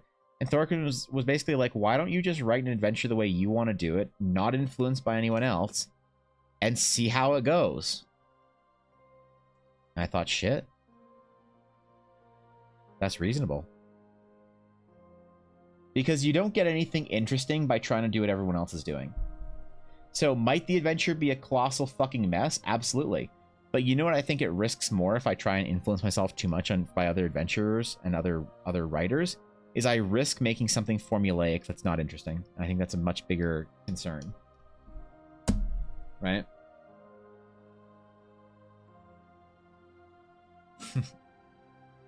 The Donald Sutherland passed away? Really? Damn, bro. Who was that? Oh, him. Oh, yeah. Okay. Yeah, he was the guy, man. That sucks. Well, what a career, what a life. 88. Yeah, man. Much respect. The story about a DM who had no monster stat blocks and tracked damage by adding it up, and then narratively decided moments where it was cool for the monster to fall. Sure. I think players have. I think that's a challenge for a lot of players who want to know that there is some system behind what they're doing, and I think that players in general find that like they don't like feeling like their progress in an encounter is only an illusion, because this comes to then the idea of how much control do you have over fate in your game, and that line of like of logic leads ultimately to the question: should a DM fudge their rolls, or if so, to what extent? And I know a lot of GMs that are just like, oh yeah, I fudge all my rolls. I used to know. The Game Store, I'd hear it a lot. To be fair, I haven't heard anyone like Twitch DMs or whatever say that recently, but back when I was doing the Game Store, I'd hear tons of DMs come in and be like, oh, you know, we talk about rolls really. It's like, oh yeah, I never use what I actually roll the dice. And it's like, what? Like, oh yeah, no. If I decide that a player needs to take more damage because they haven't taken damage, the monster hasn't hit them, like, no, I'll make the monster hit attack. Rolling the dice is performative. And I think that once players, so it's like, sure, in theory, do that, fine, whatever. Like, I disagree, but if a player finds out that's what's happening, then the sense of gameplay gets destroyed immediately. And so I think that anytime you are altering the stats, the rules, whatever, in a major way, because you're trying to narratively make it more interesting, like, I don't mean when I'm talking about like adding monster stats, like health, it's more of like, oh, that feels a little squishy. He's taken 3 hits and he's already down like half his health. I'm gonna give us more health. I misbalanced that. You don't balance it again in the encounter. You don't balance on the fly like that. You balance it once, you add health to all of them, and then you just hope for the best. And I think that players especially sort of have this idea that if they now know behind the curtain and how the sausage is made, and they see that the GM is just like flubbing rules to be as dramatic as possible, then is there any danger in the game? Is there any like intrigue? And I don't know the answer, really. I don't know the right way of thinking about it. I'd say that like that's really cool, the idea of like giving your monster a narrative death once they've hit like the death threshold. To me, that feels like, and I could be wrong, I gotta think about this for a minute, but to me that feels like it sort of errs on the territory, the dangerous territory of losing your players like faith in the gameplay. The immersion is completely destroyed. The gameplay becomes too aware and apparent, you know, but maybe not. Just my initial gut feeling when I hear people say stuff like that is that, but I'm sure it can work somehow. It's just my meager brain is not considering it. There's that possibility too, you know. Voted #1 adventure released this month by Scuffgate, our D&D artists who always wear hats on stream. Sounds like a great branding. I'm gonna give myself a ton of awards for the adventure, by the way, that I'm gonna make up for myself. Right? Like when I have the adventure Kickstarter or whatever, after it for the first release, I'm gonna make a video and talk about all the awards that my adventure won. Conveniently, I created all those awards like earlier that day or that week or something. It's gonna have all these seals on it, you know. And I'm gonna have this like review, like, you know, when you have like movie or book or like monster reviews or game reviews, and they have like the publication. It's all gonna be Evan Blair art. It's gonna be like 10 out of 10. What an amazing journey, Evan Blair art. You know, a story for the ages. You'll never forget, Evan Blair art. 9.5 out of 10. A near perfect experience for all players, Evan Blair art. I'm gonna do it. I'm gonna make reviews.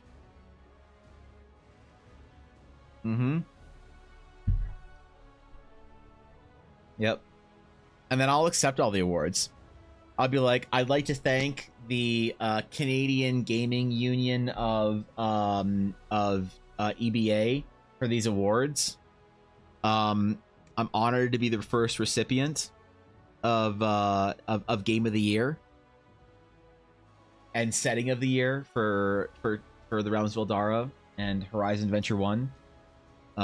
It was tough, but the whole team pulled through, and I'm really proud of us. So yeah, absolutely, man. Come on, I've been thinking about this for years. 100%. Never heard of fudging that degree. Like, I've heard of fudging to avoid TDK like in 3 crits in a row.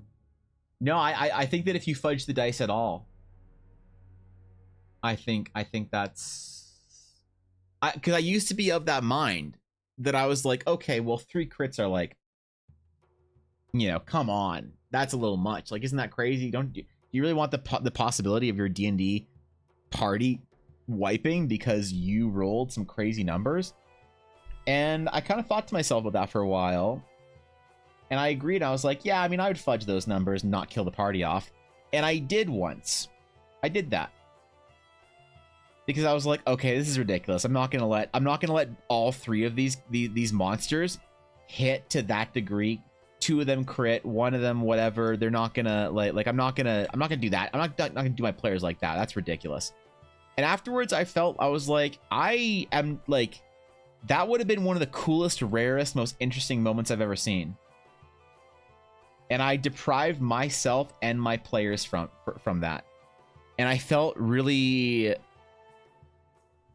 cheated, I guess is the way to put it. I felt cheated of that ridiculous one-off experience. And I was like, you know what? I'm never doing that again.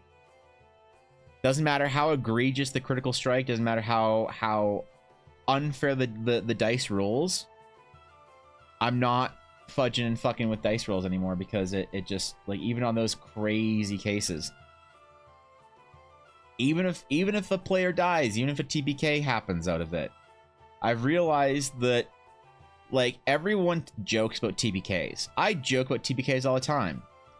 No one actually wants a TPK, though. When you ask them, you're like, how would you like past the laughs, past the smiles, like, how would you actually feel Samantha, if your tea party TBK'd this week? Huh? Dave? How would you feel if Borad the Mighty got TBK'd? And people like kind of pass the jokes and be like, oh man, that would fucking suck. If we got TBK'd, we've had these characters for years, I would be heartbroken. Everyone thinks that, but I think that you deprive yourself of one of the greatest gaming experiences you've ever had if you get TBK'd. You will never, ever, ever forget that if you get TBK'd. I hope for everyone that you get the experience of something that long lasting and that impactful in your D&D game as getting fucking TBK'd to like fuck pandas or some shit. Seek your TBK, it'll be a cool story. Since Horizon was the only D&D event at Lexicon, we can easily say it was the best. You're right. Yep, absolutely.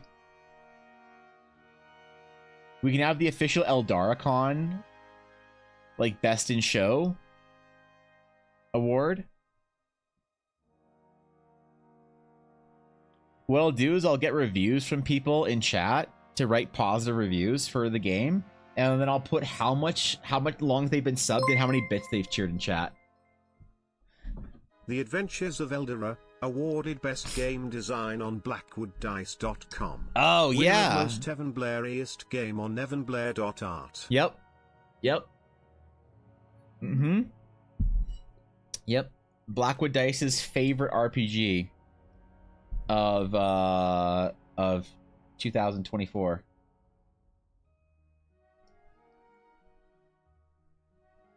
Yeah, you're absolutely right about that.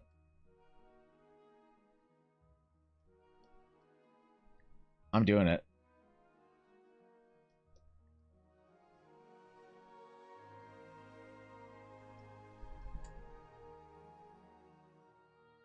And you know what? I'm not going to shy away either. I'm not going to chicken out of this. I am going to do this. This isn't just a meme. I plan on this for a long time, you know? I appreciate the 100 bits video. That's very generous of you. Thank you, man. Thank you, bro.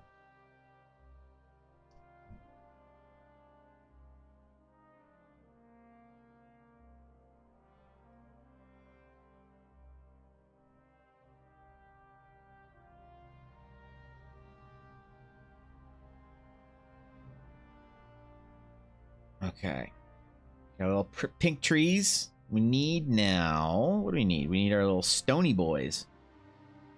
Our little henges. Let's do our water first, I think. Let's do that first.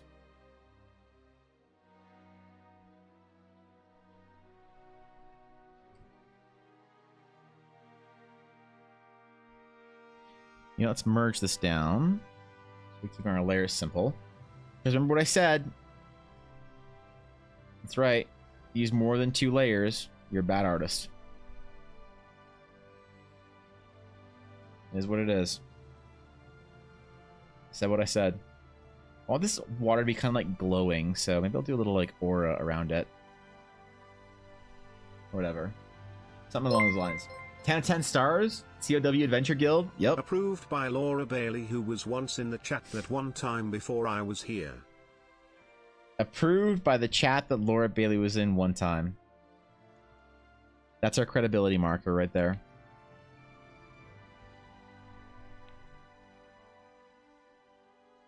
What an amazing human, man. Laura fucking Bailey.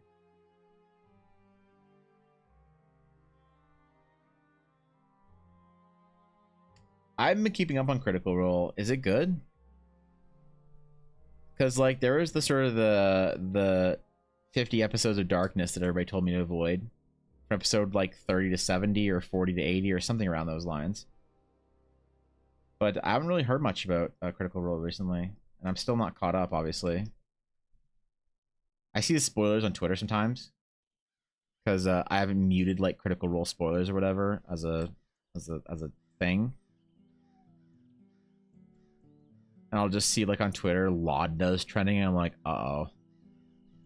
Uh-oh. But I hope it's doing well. I hope people are into it right now. I've been TPK'd. It sucked because I almost escaped the dungeon. That was the last one standing. That's pretty cool. What a story, though, hey?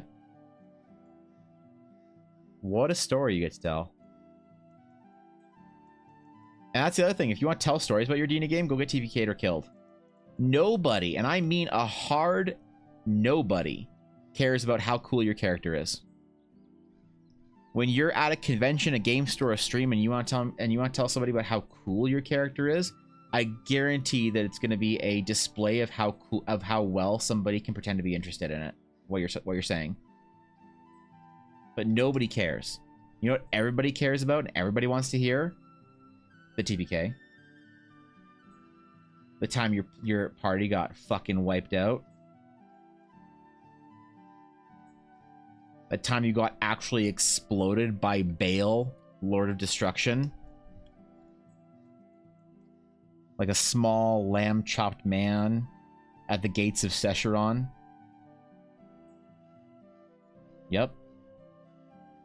Everybody cares about those stories. It's mixed in the moment, though. Behind at episode 90. Okay, that's fair. So when is it that I'm supposed to jump back on a Critical Role? Is it like at the 90s, or is it the 80s, or when did it start getting, like, from what I've heard people say, without trying to spoil it for me, is that it gets good again when the party meets up again. And I'm curious as to when that happens.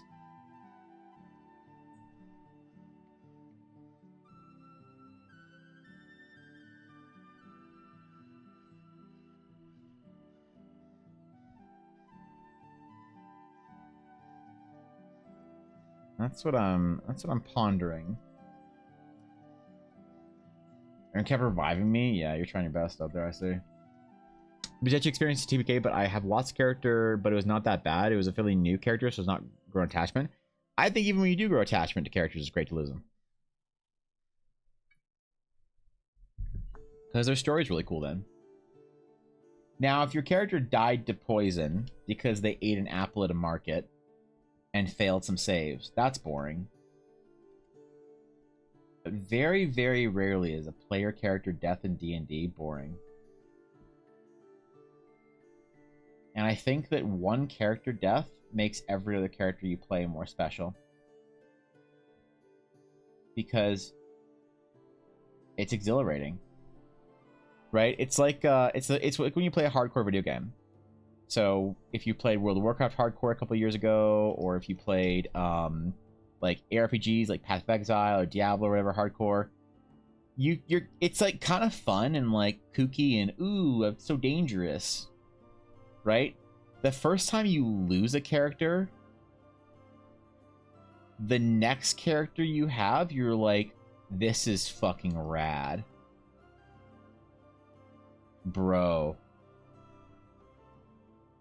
Fear of death implanted. I understand. And you know what? I know people will say, well, I'm not like that. I've seen it's pretty universal, man. I know not everybody's like that. Sure, whatever, fine.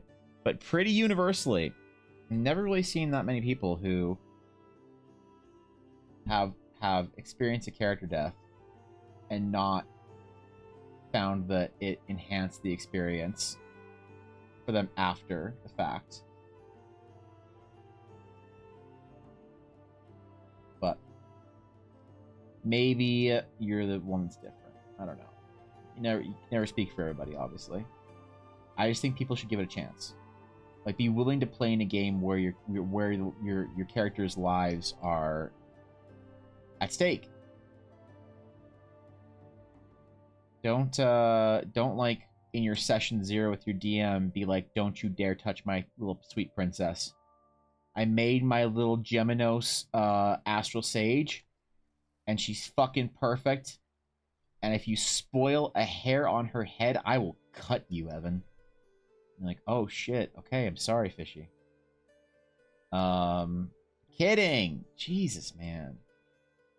These Fishy viewers always canceling me on Reddit because I should talk their VTuber one time an hour on stream. No,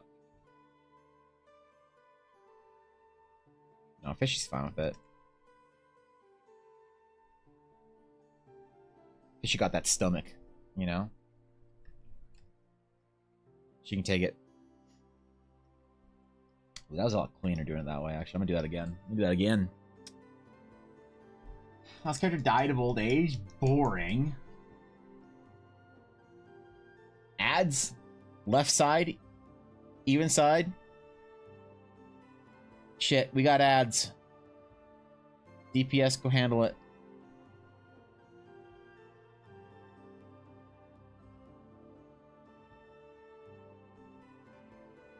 Who aggroed the whelps?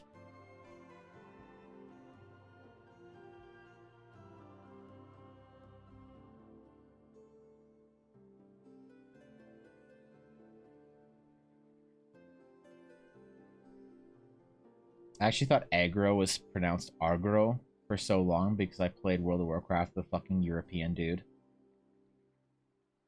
I don't know where he was from. Probably Germany or some shit.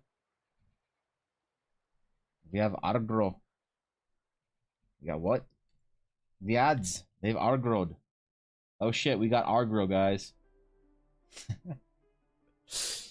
Painting? A little bit. A little bit, Guavo. The last trap was very ag. But what a story. What do you mean trap on the way out? I thought the traps were on the way in. You guys didn't spring the traps?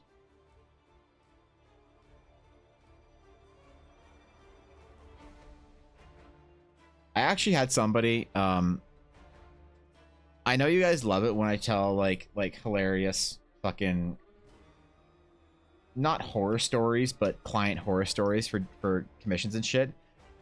I once had somebody who was a longtime viewer. Doesn't really come around stream much anymore. I haven't seen her in a long time. But actually asked for a refund on their commission. Because like 3 weeks later their character died. Oh no, it was like months actually. It wasn't even 3 weeks. It was like months later. It was like a couple months. That's not how it works. That's not how it works. TPK first, it happened so often, it was the norm to hear about at the game store. Absolutely, and it was great. Yeah, absolutely. You're just like, ah, shit, man. We're doing Temple of Elemental Evil, and you're like, oh, fuck yeah. How many characters you guys are on? Well, I'm on my second character, and you're like, oh shit, you've only done 2 characters in Elemental Evil. And you're like, yup. But like our barbarian keeps face checking doors, so she's on her 5th character, and you're like, ah, yeah, yep. Yeah, you're like, totally, man. 100%. You died so often it became like, it was like, you know what it was like? It was like the way people talk about Dark Souls now or Elden Ring. It's like, how many attempts did it take you to kill Millennia? Well, I killed her on attempt 78. You're like, oh my god, it took me over 100 attempts to kill Millennia or whatever. I don't know. I don't play fucking Elden Ring. Do I look like a loser? So they used to talk about it like that, you know. There was less like, I don't know.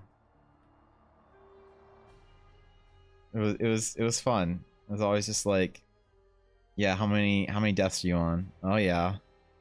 Oh yeah. That's great, man. Well, good luck. Totally was the norm, wasn't it? I'm not saying it's better, that's a better way of doing it. I'm just saying that's the way it was. I make no judgments on the way people play D&D now versus then. I think it's funny. That's all. Yikes, not how it works. Well, tell her that. Get good is the only response I can muster. Yeah, don't if you get your character killed, don't fucking die, man. What do you mean?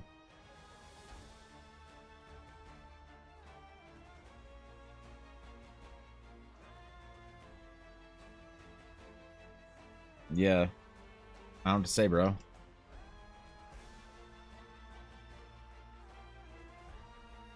Call me a loser or a pussy or whatever, but I did actually say, look, if you want me to do your next character, I'll give you a discount. Like, I feel bad. You're clearly distraught, and like, you know, like, she was a decent chatter, but I was like, look, if you want, I will at the very least, I'll give you a bit of a discount on the next one if you want one. Like, I get it. She was mad. Like, no. Brand new character. Free of charge. Now. And then she unsubbed and fucked off for a long time. So, there's that, man. I just started learning the game, so he does double digits now. At least he's really good at making character sheets now. Yeah, it used to be like, dude, it used to be like a golf handicap. You know? It used to be like a fucking golf handicap when you get your character killed in D&D. You're like, oh, how many barbarians does it take you to get through Temple of Elemental Evil? Oh, only 7? Wow, you must be an experienced DM. Or, sorry, player. Your DM might not be trying super hard. You know, or whatever it is. It's like, yeah, my barbarian handicap's about a 5. I get through Tomb of Horrors or Temple of Elemental Evil or wherever in like 4 or 5 characters. Ravenloft got down to about 3 characters, you know? I just started, man, so I'm at like 12 or 13. You're like, oh, okay, that's cool, man. Like, you know, keep going, bro. You got this. It absolutely was a golf handicap. Holy shit. I gotta make a TikTok about that.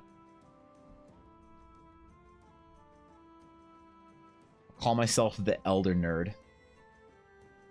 I am the Elder Nerd coming to tell you about how D&D used to be. Back in my day.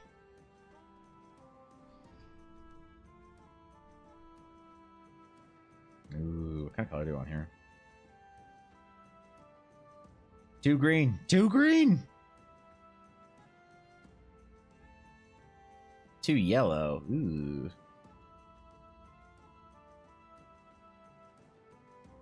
Match up with our sky a little bit more. Slime Island? Oh no. Are you with your brush now? Wait, what? What was I doing, Atari? Shit, sorry. Being 5e players are too afraid of death. Sometimes death is necessary in the game, but too many are like no PC death. Yeah, I mean it's fine. People get mad. It's okay. Let the nerds have their attachments, I guess.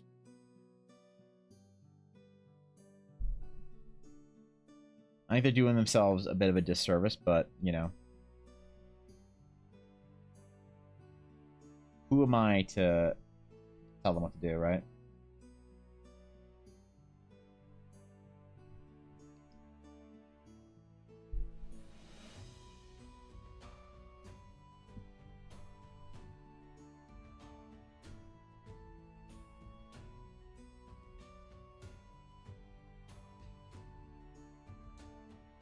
As long as you're having fun. Which is my, like, whole thesis on why there's not as many bad DMs or bad players as the internet seems to think. It's like, for a while there, every fucking Reddit post was like, I have the DM of Nightmare. Come listen to my horror stories of how bad my DM is. I'm like, it doesn't sound like your DM is bad. It just sounds like you don't vibe with your DM. You should probably, like, join a new group.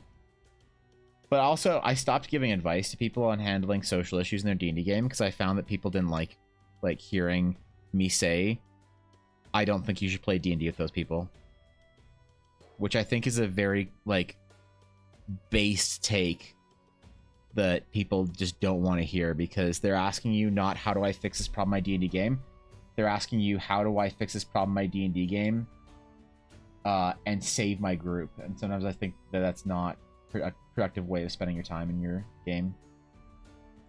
Sometimes a group is beyond saving. And that's absolutely fine. There's no force that binds you to them.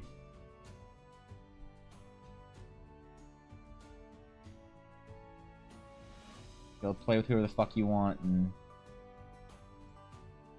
find a group that works for you, man. Sometimes your best friend, your spouse. Maybe you shouldn't play D&D with your wife, man. I don't know. Maybe you shouldn't play D&D with your homie, Derek, that you've played World of Warcraft and Halo with since you were 14.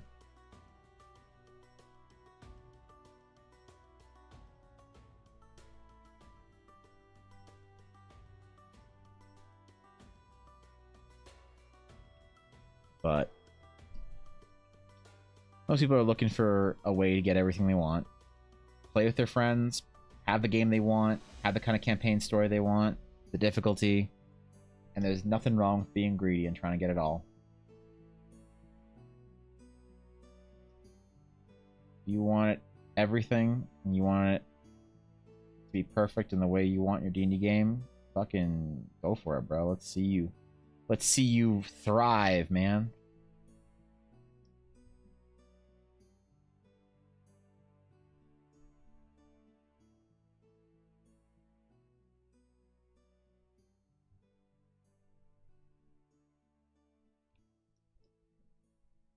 I think anyway. Be able to have that.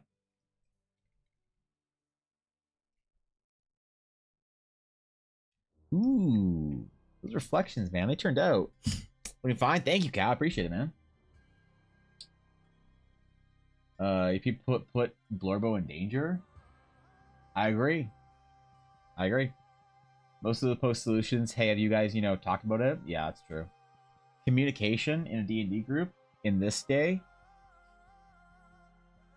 There's one guy in a chat group who complained about the DM. Coming to find out, the player kept trying to do the same thing, kept getting killed when he could have bypassed the situation. Yeah, like, I'm always skeptical when somebody would... I learned this with the game store days. I'm always skeptical when somebody comes in because their DM's the asshole. You know? More times than I think is maybe... more times than you'd think. More times than not, certainly. Is... when I hear a story about, like, oh, I play with the worst DM, I'm like, really? Yeah, you wouldn't believe what they did. Oh my god, what did they do? They would not let me have my heroic moment. Oh no, your DM wouldn't let you have your heroic? That's, dude, what? Yep. Okay, well, what happened? Well, I tried to, like... So, I wanted to, like, to infiltrate the party as like a noble, a noble merchant from like a different like kingdom. I'm like, okay, and like I was gonna be like, hey, let's make sure we go like you can all be my servants, and the other players were like, ugh, I'm not gonna be your servant, and what killjoys, and you're like, okay. And so I tried to make a potion of like compulsion and mind control and then drug all of them into being my servants for the party, but my DM wouldn't let me. He just kept having reasons to not let it happen. And you're just standing there at the fucking card desk, nodding along, being like, "Yeah, your DM's the asshole. I'm sure."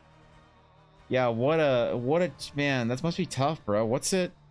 How are you managing with such an asshole DM that doesn't let you do something fucking stupid that I would kick you out of my game for even suggesting? What's it like to be a victim? You know what I mean? Like, there's just a lot of times where somebody would present a story that you're like, I wonder what the other side is here. I wonder what the other party would say about this. Wouldn't I like to be a fly on that wall for that conversation at D&D that day? Give me 1 second. Let me go open my... Here. Oh. Ah, plant! No.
Maybe she's something fun with these stones. Like, I don't know.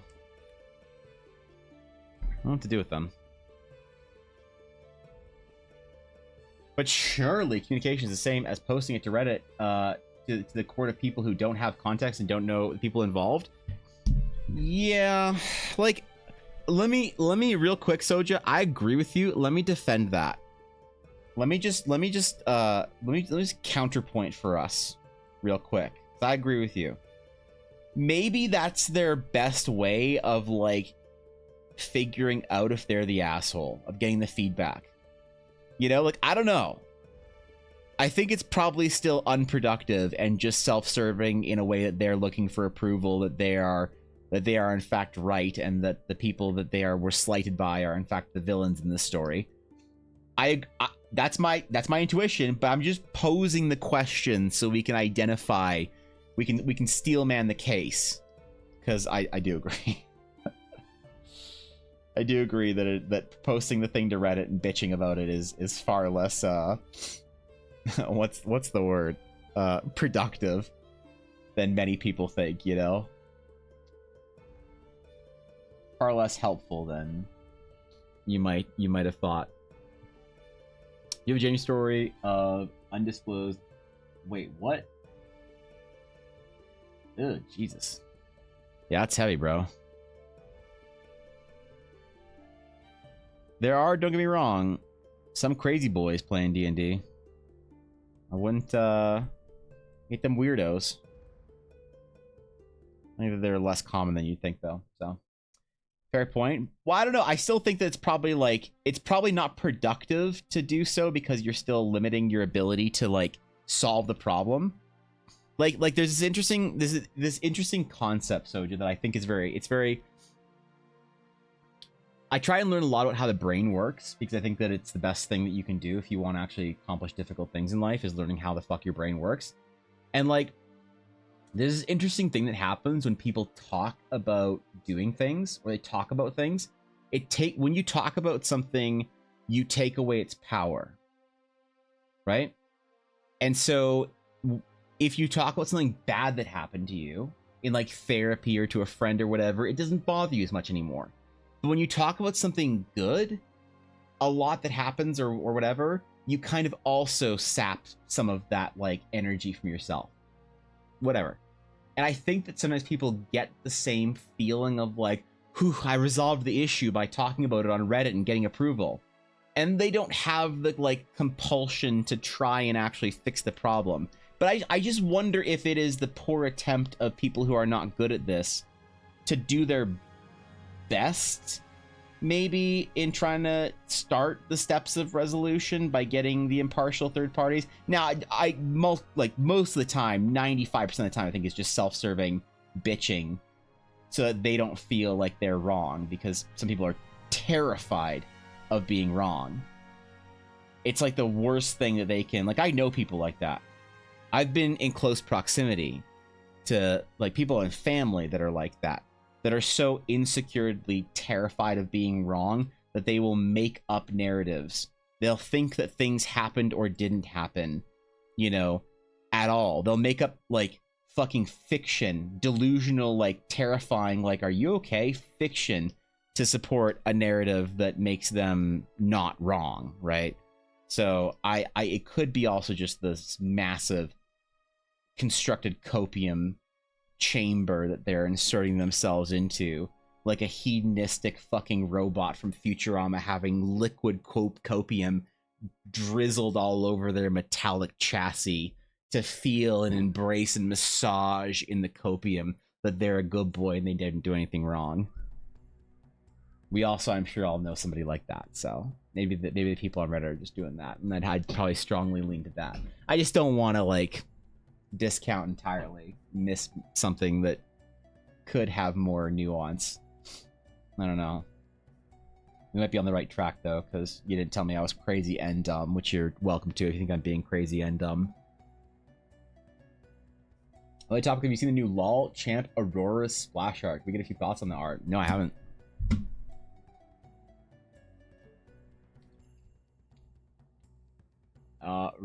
Aurora. Aurora. Let's see. Dot esports. Let's see what we got. No, Dot esports. I don't care about supporting you. I'll go to a different website. No, Forbes. I don't care about supporting you. I'll go to a different website. Oh my god. PC Games? Okay. Jesus Christ.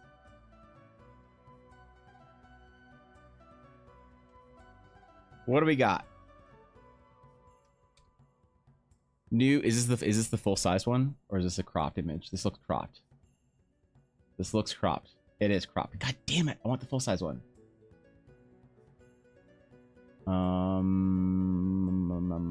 Where's the full size?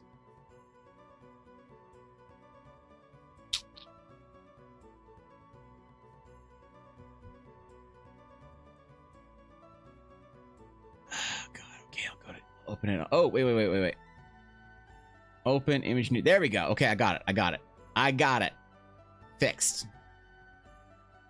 Okay.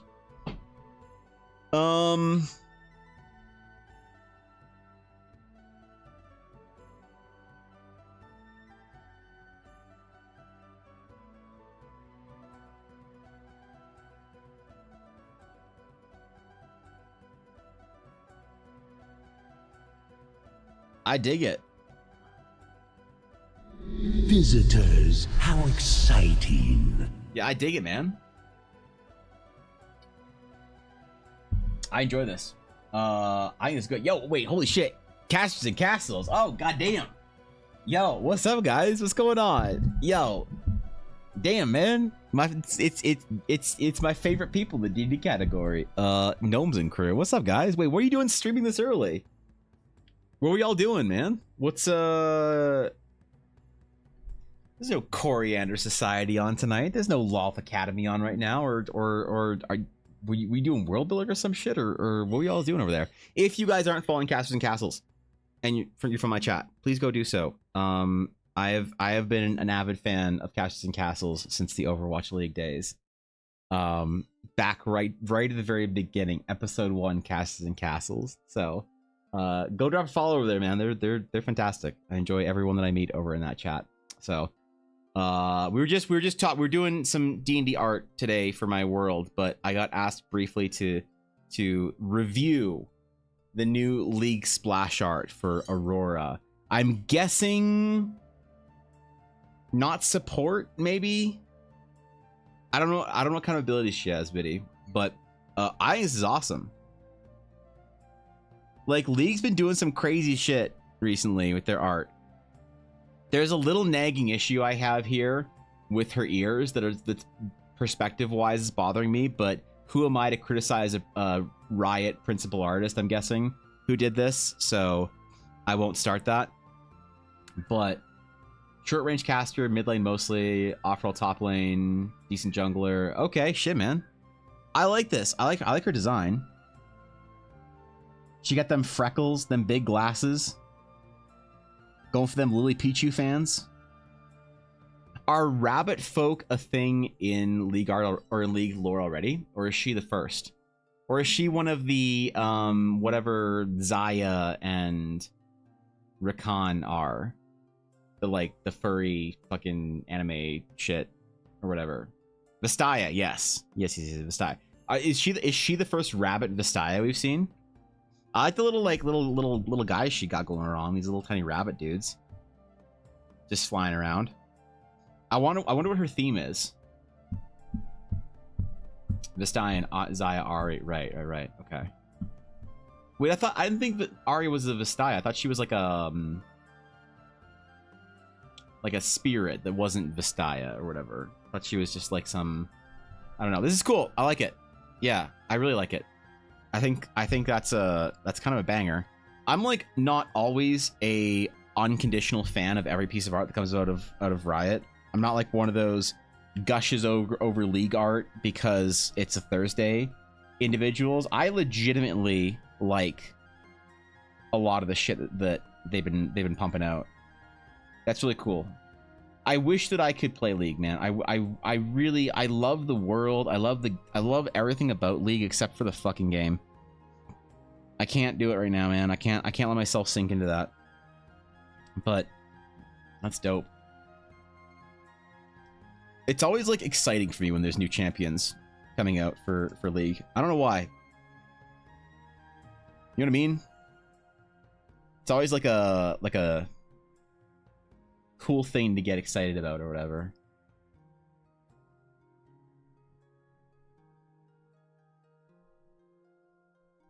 I'd be curious to see what kind of skins she has for her like release or whatever, because they always do that. They always release with like one fancy skin, right?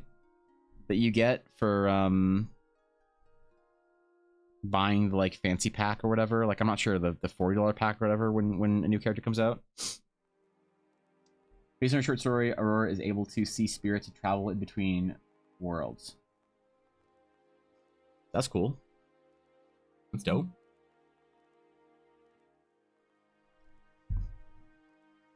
How many unfortunate hopping jokes has Riot made so far on their official social media accounts?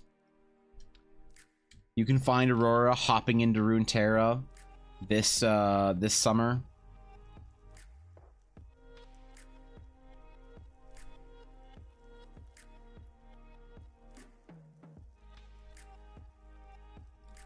Dude, I wish that League had some sort of PvE mode that I could play with Ella.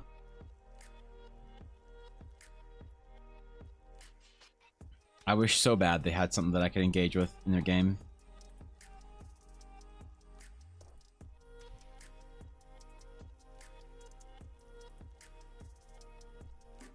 I don't even think I have League installed. I should message my friend Sean, see what the fuck he's been working on at Riot.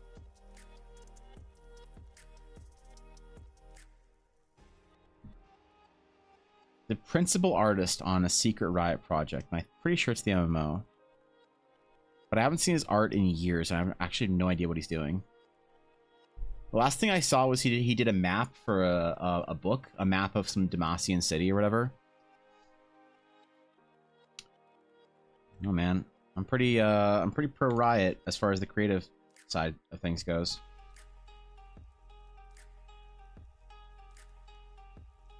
But also, nice job, Riot, jumping on another waifu train. Make that Hoyoverse money. Get after it. Imagine League goes gacha. Do you think League would do better or worse if it went gacha? It'd probably murder all competitive credibility. But I wonder if they would make like less money or if they would make like Moonbase kind of money if they went gacha.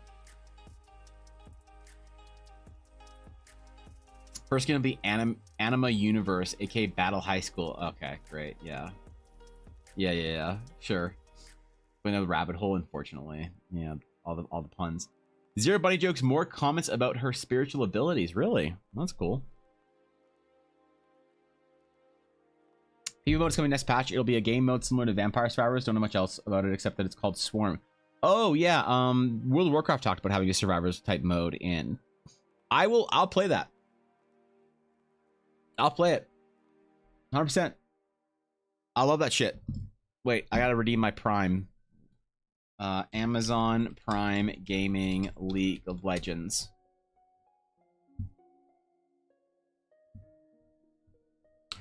Oh, I canceled my Prime.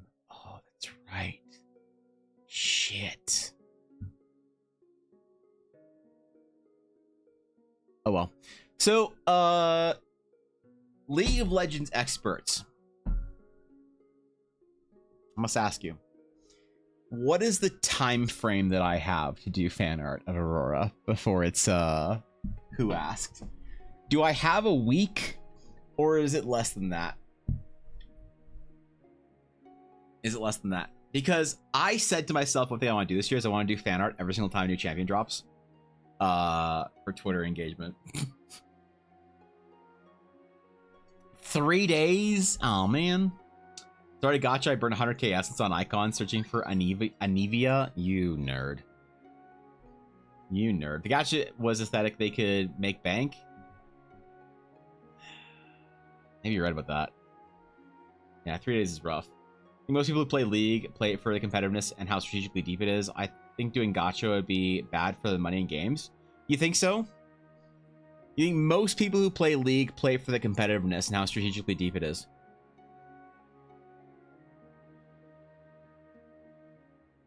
I could be wrong, Takorian. I absolutely could be wrong here.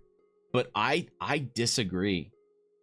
I think that people who want deep strategic gameplay, I think they're all 38-year-old balding Eastern Europeans playing Dota 2. Nothing wrong with being a 38-year-old balding Eastern European playing Dota 2. You know, it's just, it's in my blood, man. I'm Slav. No, realistically, I think that League has a massive casual player base. I think that's evident because the reason I say that is because I think that people play League are, I think there's, sorry, a surprising amount of people that would shock real like hardcore competitive League players. A massive amount of League players that play because of like the characters and the like the sort of the status behind the game and how it's the cool thing that kids do. And I think it's evident with projects like KDA and all the skins and things like that. I think people are much more, I think there is more of a crossover with the kind of person that enjoys a gacha game than you'd think. I think that the amount of people who play League that are competitive, strategically minded players, I would say that if I, like, my guess is that it would shock you how small that community actually is. But I could be completely wrong. I don't know the League scene all that well. When it came to Overwatch, which I did know very well, which I think that Overwatch and League, I would even say that that League is more, it would even have a more casual fan base than Overwatch.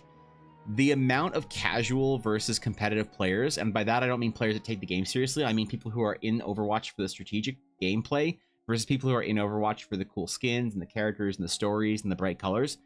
It was like 70-30 over in Overwatch, and I think it might even be worse in League. You could be completely right, and I could be completely off base because I don't know League all that well, to be fair. I know a little bit about League esports. One of my D&D players, actually, Takorian, is Jackie Felling. She was the former commissioner of the LCS a year or two ago.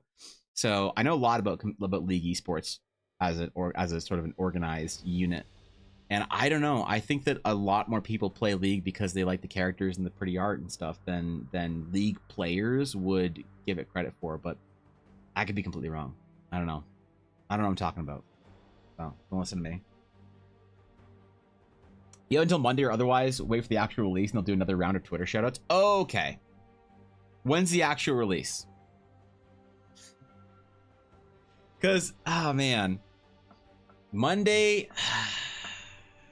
What day is it? Thursday? Do I have time this weekend for a piece of League fan art? I don't know if I do, to be honest. I was saying July 10th to 17th, somewhere around there. Okay, so mid-July. Salt mining, yeah, maybe. Used to play super competitively, now I just like the theory crafting and off-meta builds. Yeah, I like watching competitive League. I don't like playing League competitively anymore. It's what it is, you know? Happy for League players, happy they enjoy their game. I hope they get after it, but it just... something I could do it anymore. Not like I used to do for games. I've told the story before, but the glass really broke for me with competitive games in Overwatch. I took StarCraft 2 so seriously, man. I took it so seriously, bro. And then the glass broke. It cracked for me in early Overwatch and StarCraft 2, and the glass actually fucking shattered during Overwatch, and I just can't do it anymore, I don't think. It would take a lot for me to want to play a game competitively. It would take a lot for me. But I miss it. I miss it. I don't disparage people who do play games competitively. put the time and energy into learning a game, perfecting it. What else are you gonna go do? Right? But nah, I miss it though. I miss a lot of things, man. I miss when Blizzard was making Overwatch and everybody liked it. Everybody was boys, just chilling. I miss when StarCraft esports was the coolest fucking thing to ever happen. I miss... What else do I miss? What else do we miss? I miss when Star Wars was fucking sick. I miss when the Lord of the Rings was sacred. I miss when TV was good. What else do I miss? As I've discussed with Thorkin before, I bought Overwatch and I thought Overwatch League were the same game. That's hilarious. Of course you did. Of course you did, Guapo. Yep. To be real, checks out.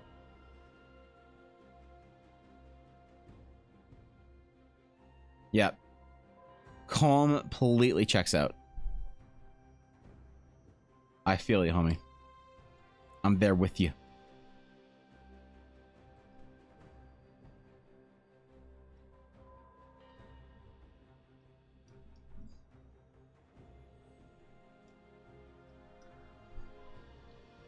I'm sad that Riot, their little like dev thingy, their project, like what was it called, Riot Forge or something, got shut down. What a cool idea, man. You have a big IP like League of Legends, and you just get little small studios to make little derpy games that are like fun and silly and whatever in your world. What a sick idea. Tell some stories, you know?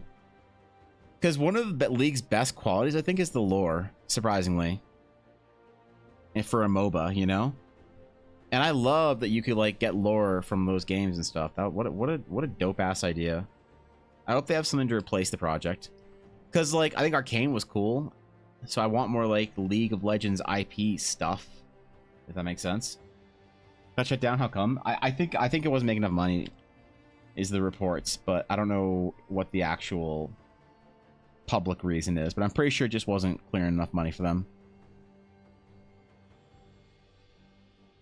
Could be wrong with that, but that's what I understand. As I understand it.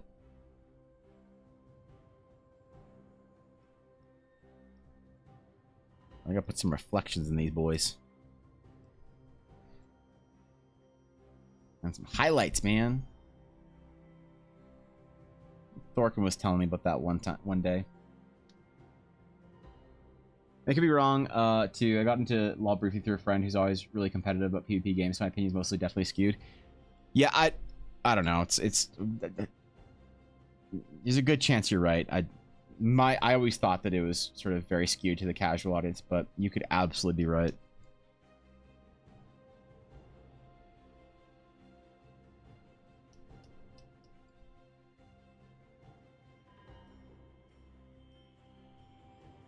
I like League, though. I like that it exists. I like that people play it. I like that it's like one of the last places where esports are really still like getting after it, you know? Because like esports have had a hard time, man, over the last couple of years. Had a tough time. Should go get my Overwatch League jerseys. Wear them on stream. Make everyone think I'm a Toronto Defiant fan.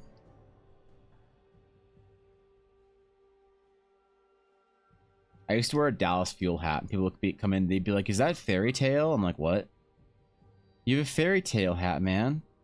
Like the Fairy Tale of Dallas Fuel being good?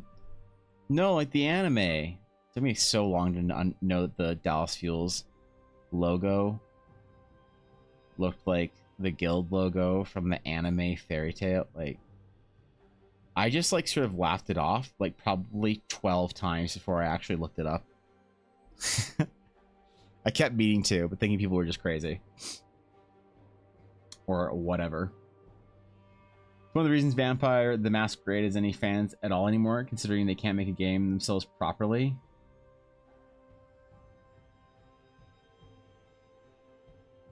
Is VTM Vampire the Masquerade? Uh-oh. Uh-oh. Are there Vampire the Masquerade fans? I thought they meant law, or they made laws and shit against that.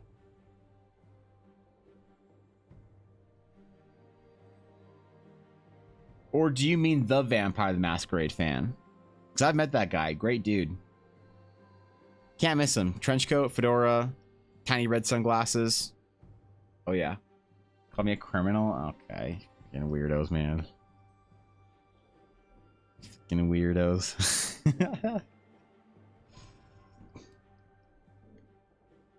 Alright, where are we at? We need to do the big rocks now. Oh, wait, I need to do the glowy bits. Still pondering making the water glowy. Not sure about that. There's Vampire the Masquerade 5e, so it's still going on. They have a bunch of books. Really? That's sick. You know, one of the things I like about Vampire the Masquerade most is that it feels like something from the 90s.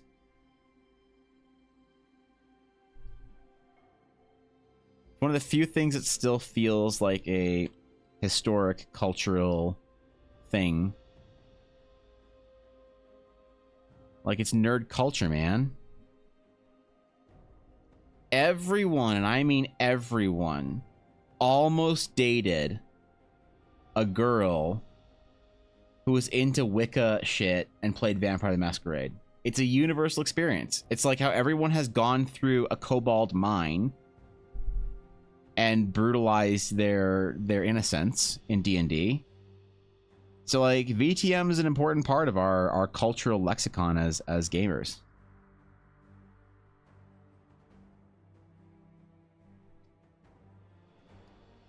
Yeah, and she invites you over to play Vampire the Masquerade, and she puts on her vial of blood, and you're like, oh, that's cool. What is that? She's like, blood, and you're like, oh, I get it. It's blood. And then you find out later that it's actually blood, and you're like, oh, no.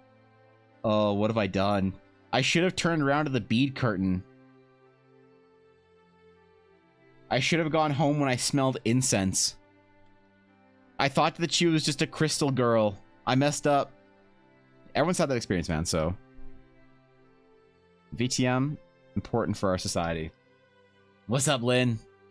We're talking about Vampire the Masquerade. You've played it. Don't pretend like you haven't.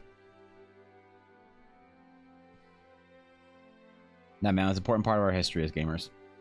You've not? Aw, man, you're missing out. It's a great excuse to buy a trench coat, a fedora, and tiny red sunglasses. If you've needed an excuse for any of that. Too real, damn. See, what do I tell you, man? It's a escape key. It's a cultural experience. That's why we need Vampire the Masquerade in our lives. We think the world would be a less degenerate, more I don't know, whatever it'd be as a place without VTM, but they don't know. They don't know the kind of importance and pull it has. Did run a Bloodlines last week, so was so good. They capture the grunge LA 90s so well. More Santa Monica, please. Okay, okay. All right. The question is, what game do I want to play, or do I play if I want to play Vampire the Masquerade, but in the future? Cyberpunk Vampire the Masquerade. Well, Evan, you just play Vampire the Masquerade. Oh. Got it. They're never just crystal girls. Yeah, you're right about that. A bead curtain or that Mandela shawl pinned on the wall above the bed. Oh, I mean, she had some kind of like flag, like, I mean, just like large tapestry, whatever, of some kind of like, I don't know if it was a mandala or not, but it was some sort of symbol like that, on like a flag, pinned to her ceiling above her bed. So there was that too.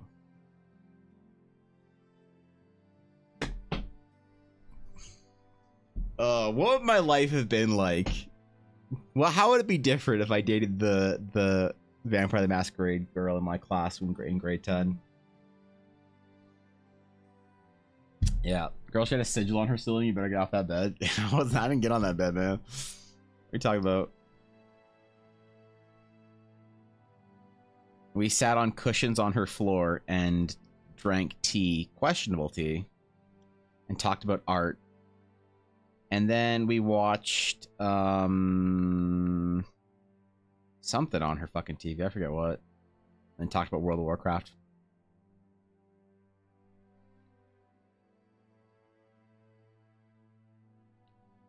I don't remember what it was.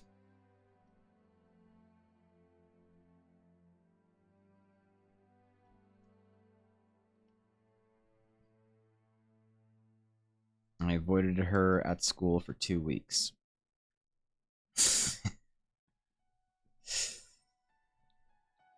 And then we became great fucking friends after that.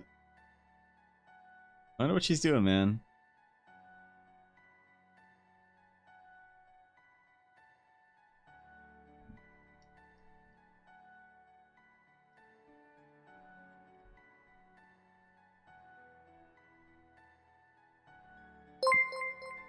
All right. For the love of God, Evan. What? Call Ella. She said when I have a moment.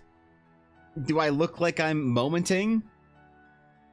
Do I look like I'm... Oh, it's 4... Oh my god, wait. I've been streaming for 4.5 hours. I was like, oh, my stream's almost over anyway. I'll call her when I'm done. Like, I've been streaming for, like, almost 4 hours.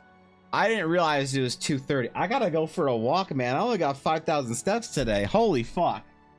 All right, shit. Oh man, I really wanted to finish this today on stream. Oh god. Ah, fuck. Okay, I gotta give up on it. All right. I'm ending the recording. Fuck. Damn it. All right. Almost the lyrics to Norwegian Wood. Oh god. Oh god. You dive in the middle island pool. A Korok will give you a seed. You'll get something in there, man. I don't know what, but you'll get something if you dive in there. Maybe it's a portal. What about not finishing? It just means you didn't push hard enough. Okay, mom, please. If I want that kind of disapproval, I'd invite my parents over. All right. Thanks for hanging out today, guys. I appreciate it. That was a fun stream, man. We went long, bro. I got shit to do today. Anyway, so tomorrow will be requests. I guess since I didn't ask we were gonna do character requests, they're gonna be probably locations or items. I don't know. It's our first request stream back in 5 weeks, I think, because I didn't, even though I streamed last week, I had to go to Edmonton for Friday. It's been a while, man. It's gonna be fun. I hope people show up for it tomorrow. But either way, hey, if y'all are playing D&D tonight, I know a lot of y'all's are. Enjoy your game. If you aren't playing D&D tonight, go buy the single player edition of Gloomhaven that I saw at GameCon. And I was like, hey, what's this for? And the guy was like, if you want a single player solo experience for Gloomhaven. And I looked at him and I'm like, so if you don't have the friends to play Gloomhaven with? And he's like, not supposed to agree with that. And he's like, well, it's a different experience. I'm like, I see you fucking guy, man. All right. Either way, have a great night. Y'all deserve it. Y'all wonderful people. Go make smart or some shit. I don't know. I'll be on tomorrow. Okay, bye.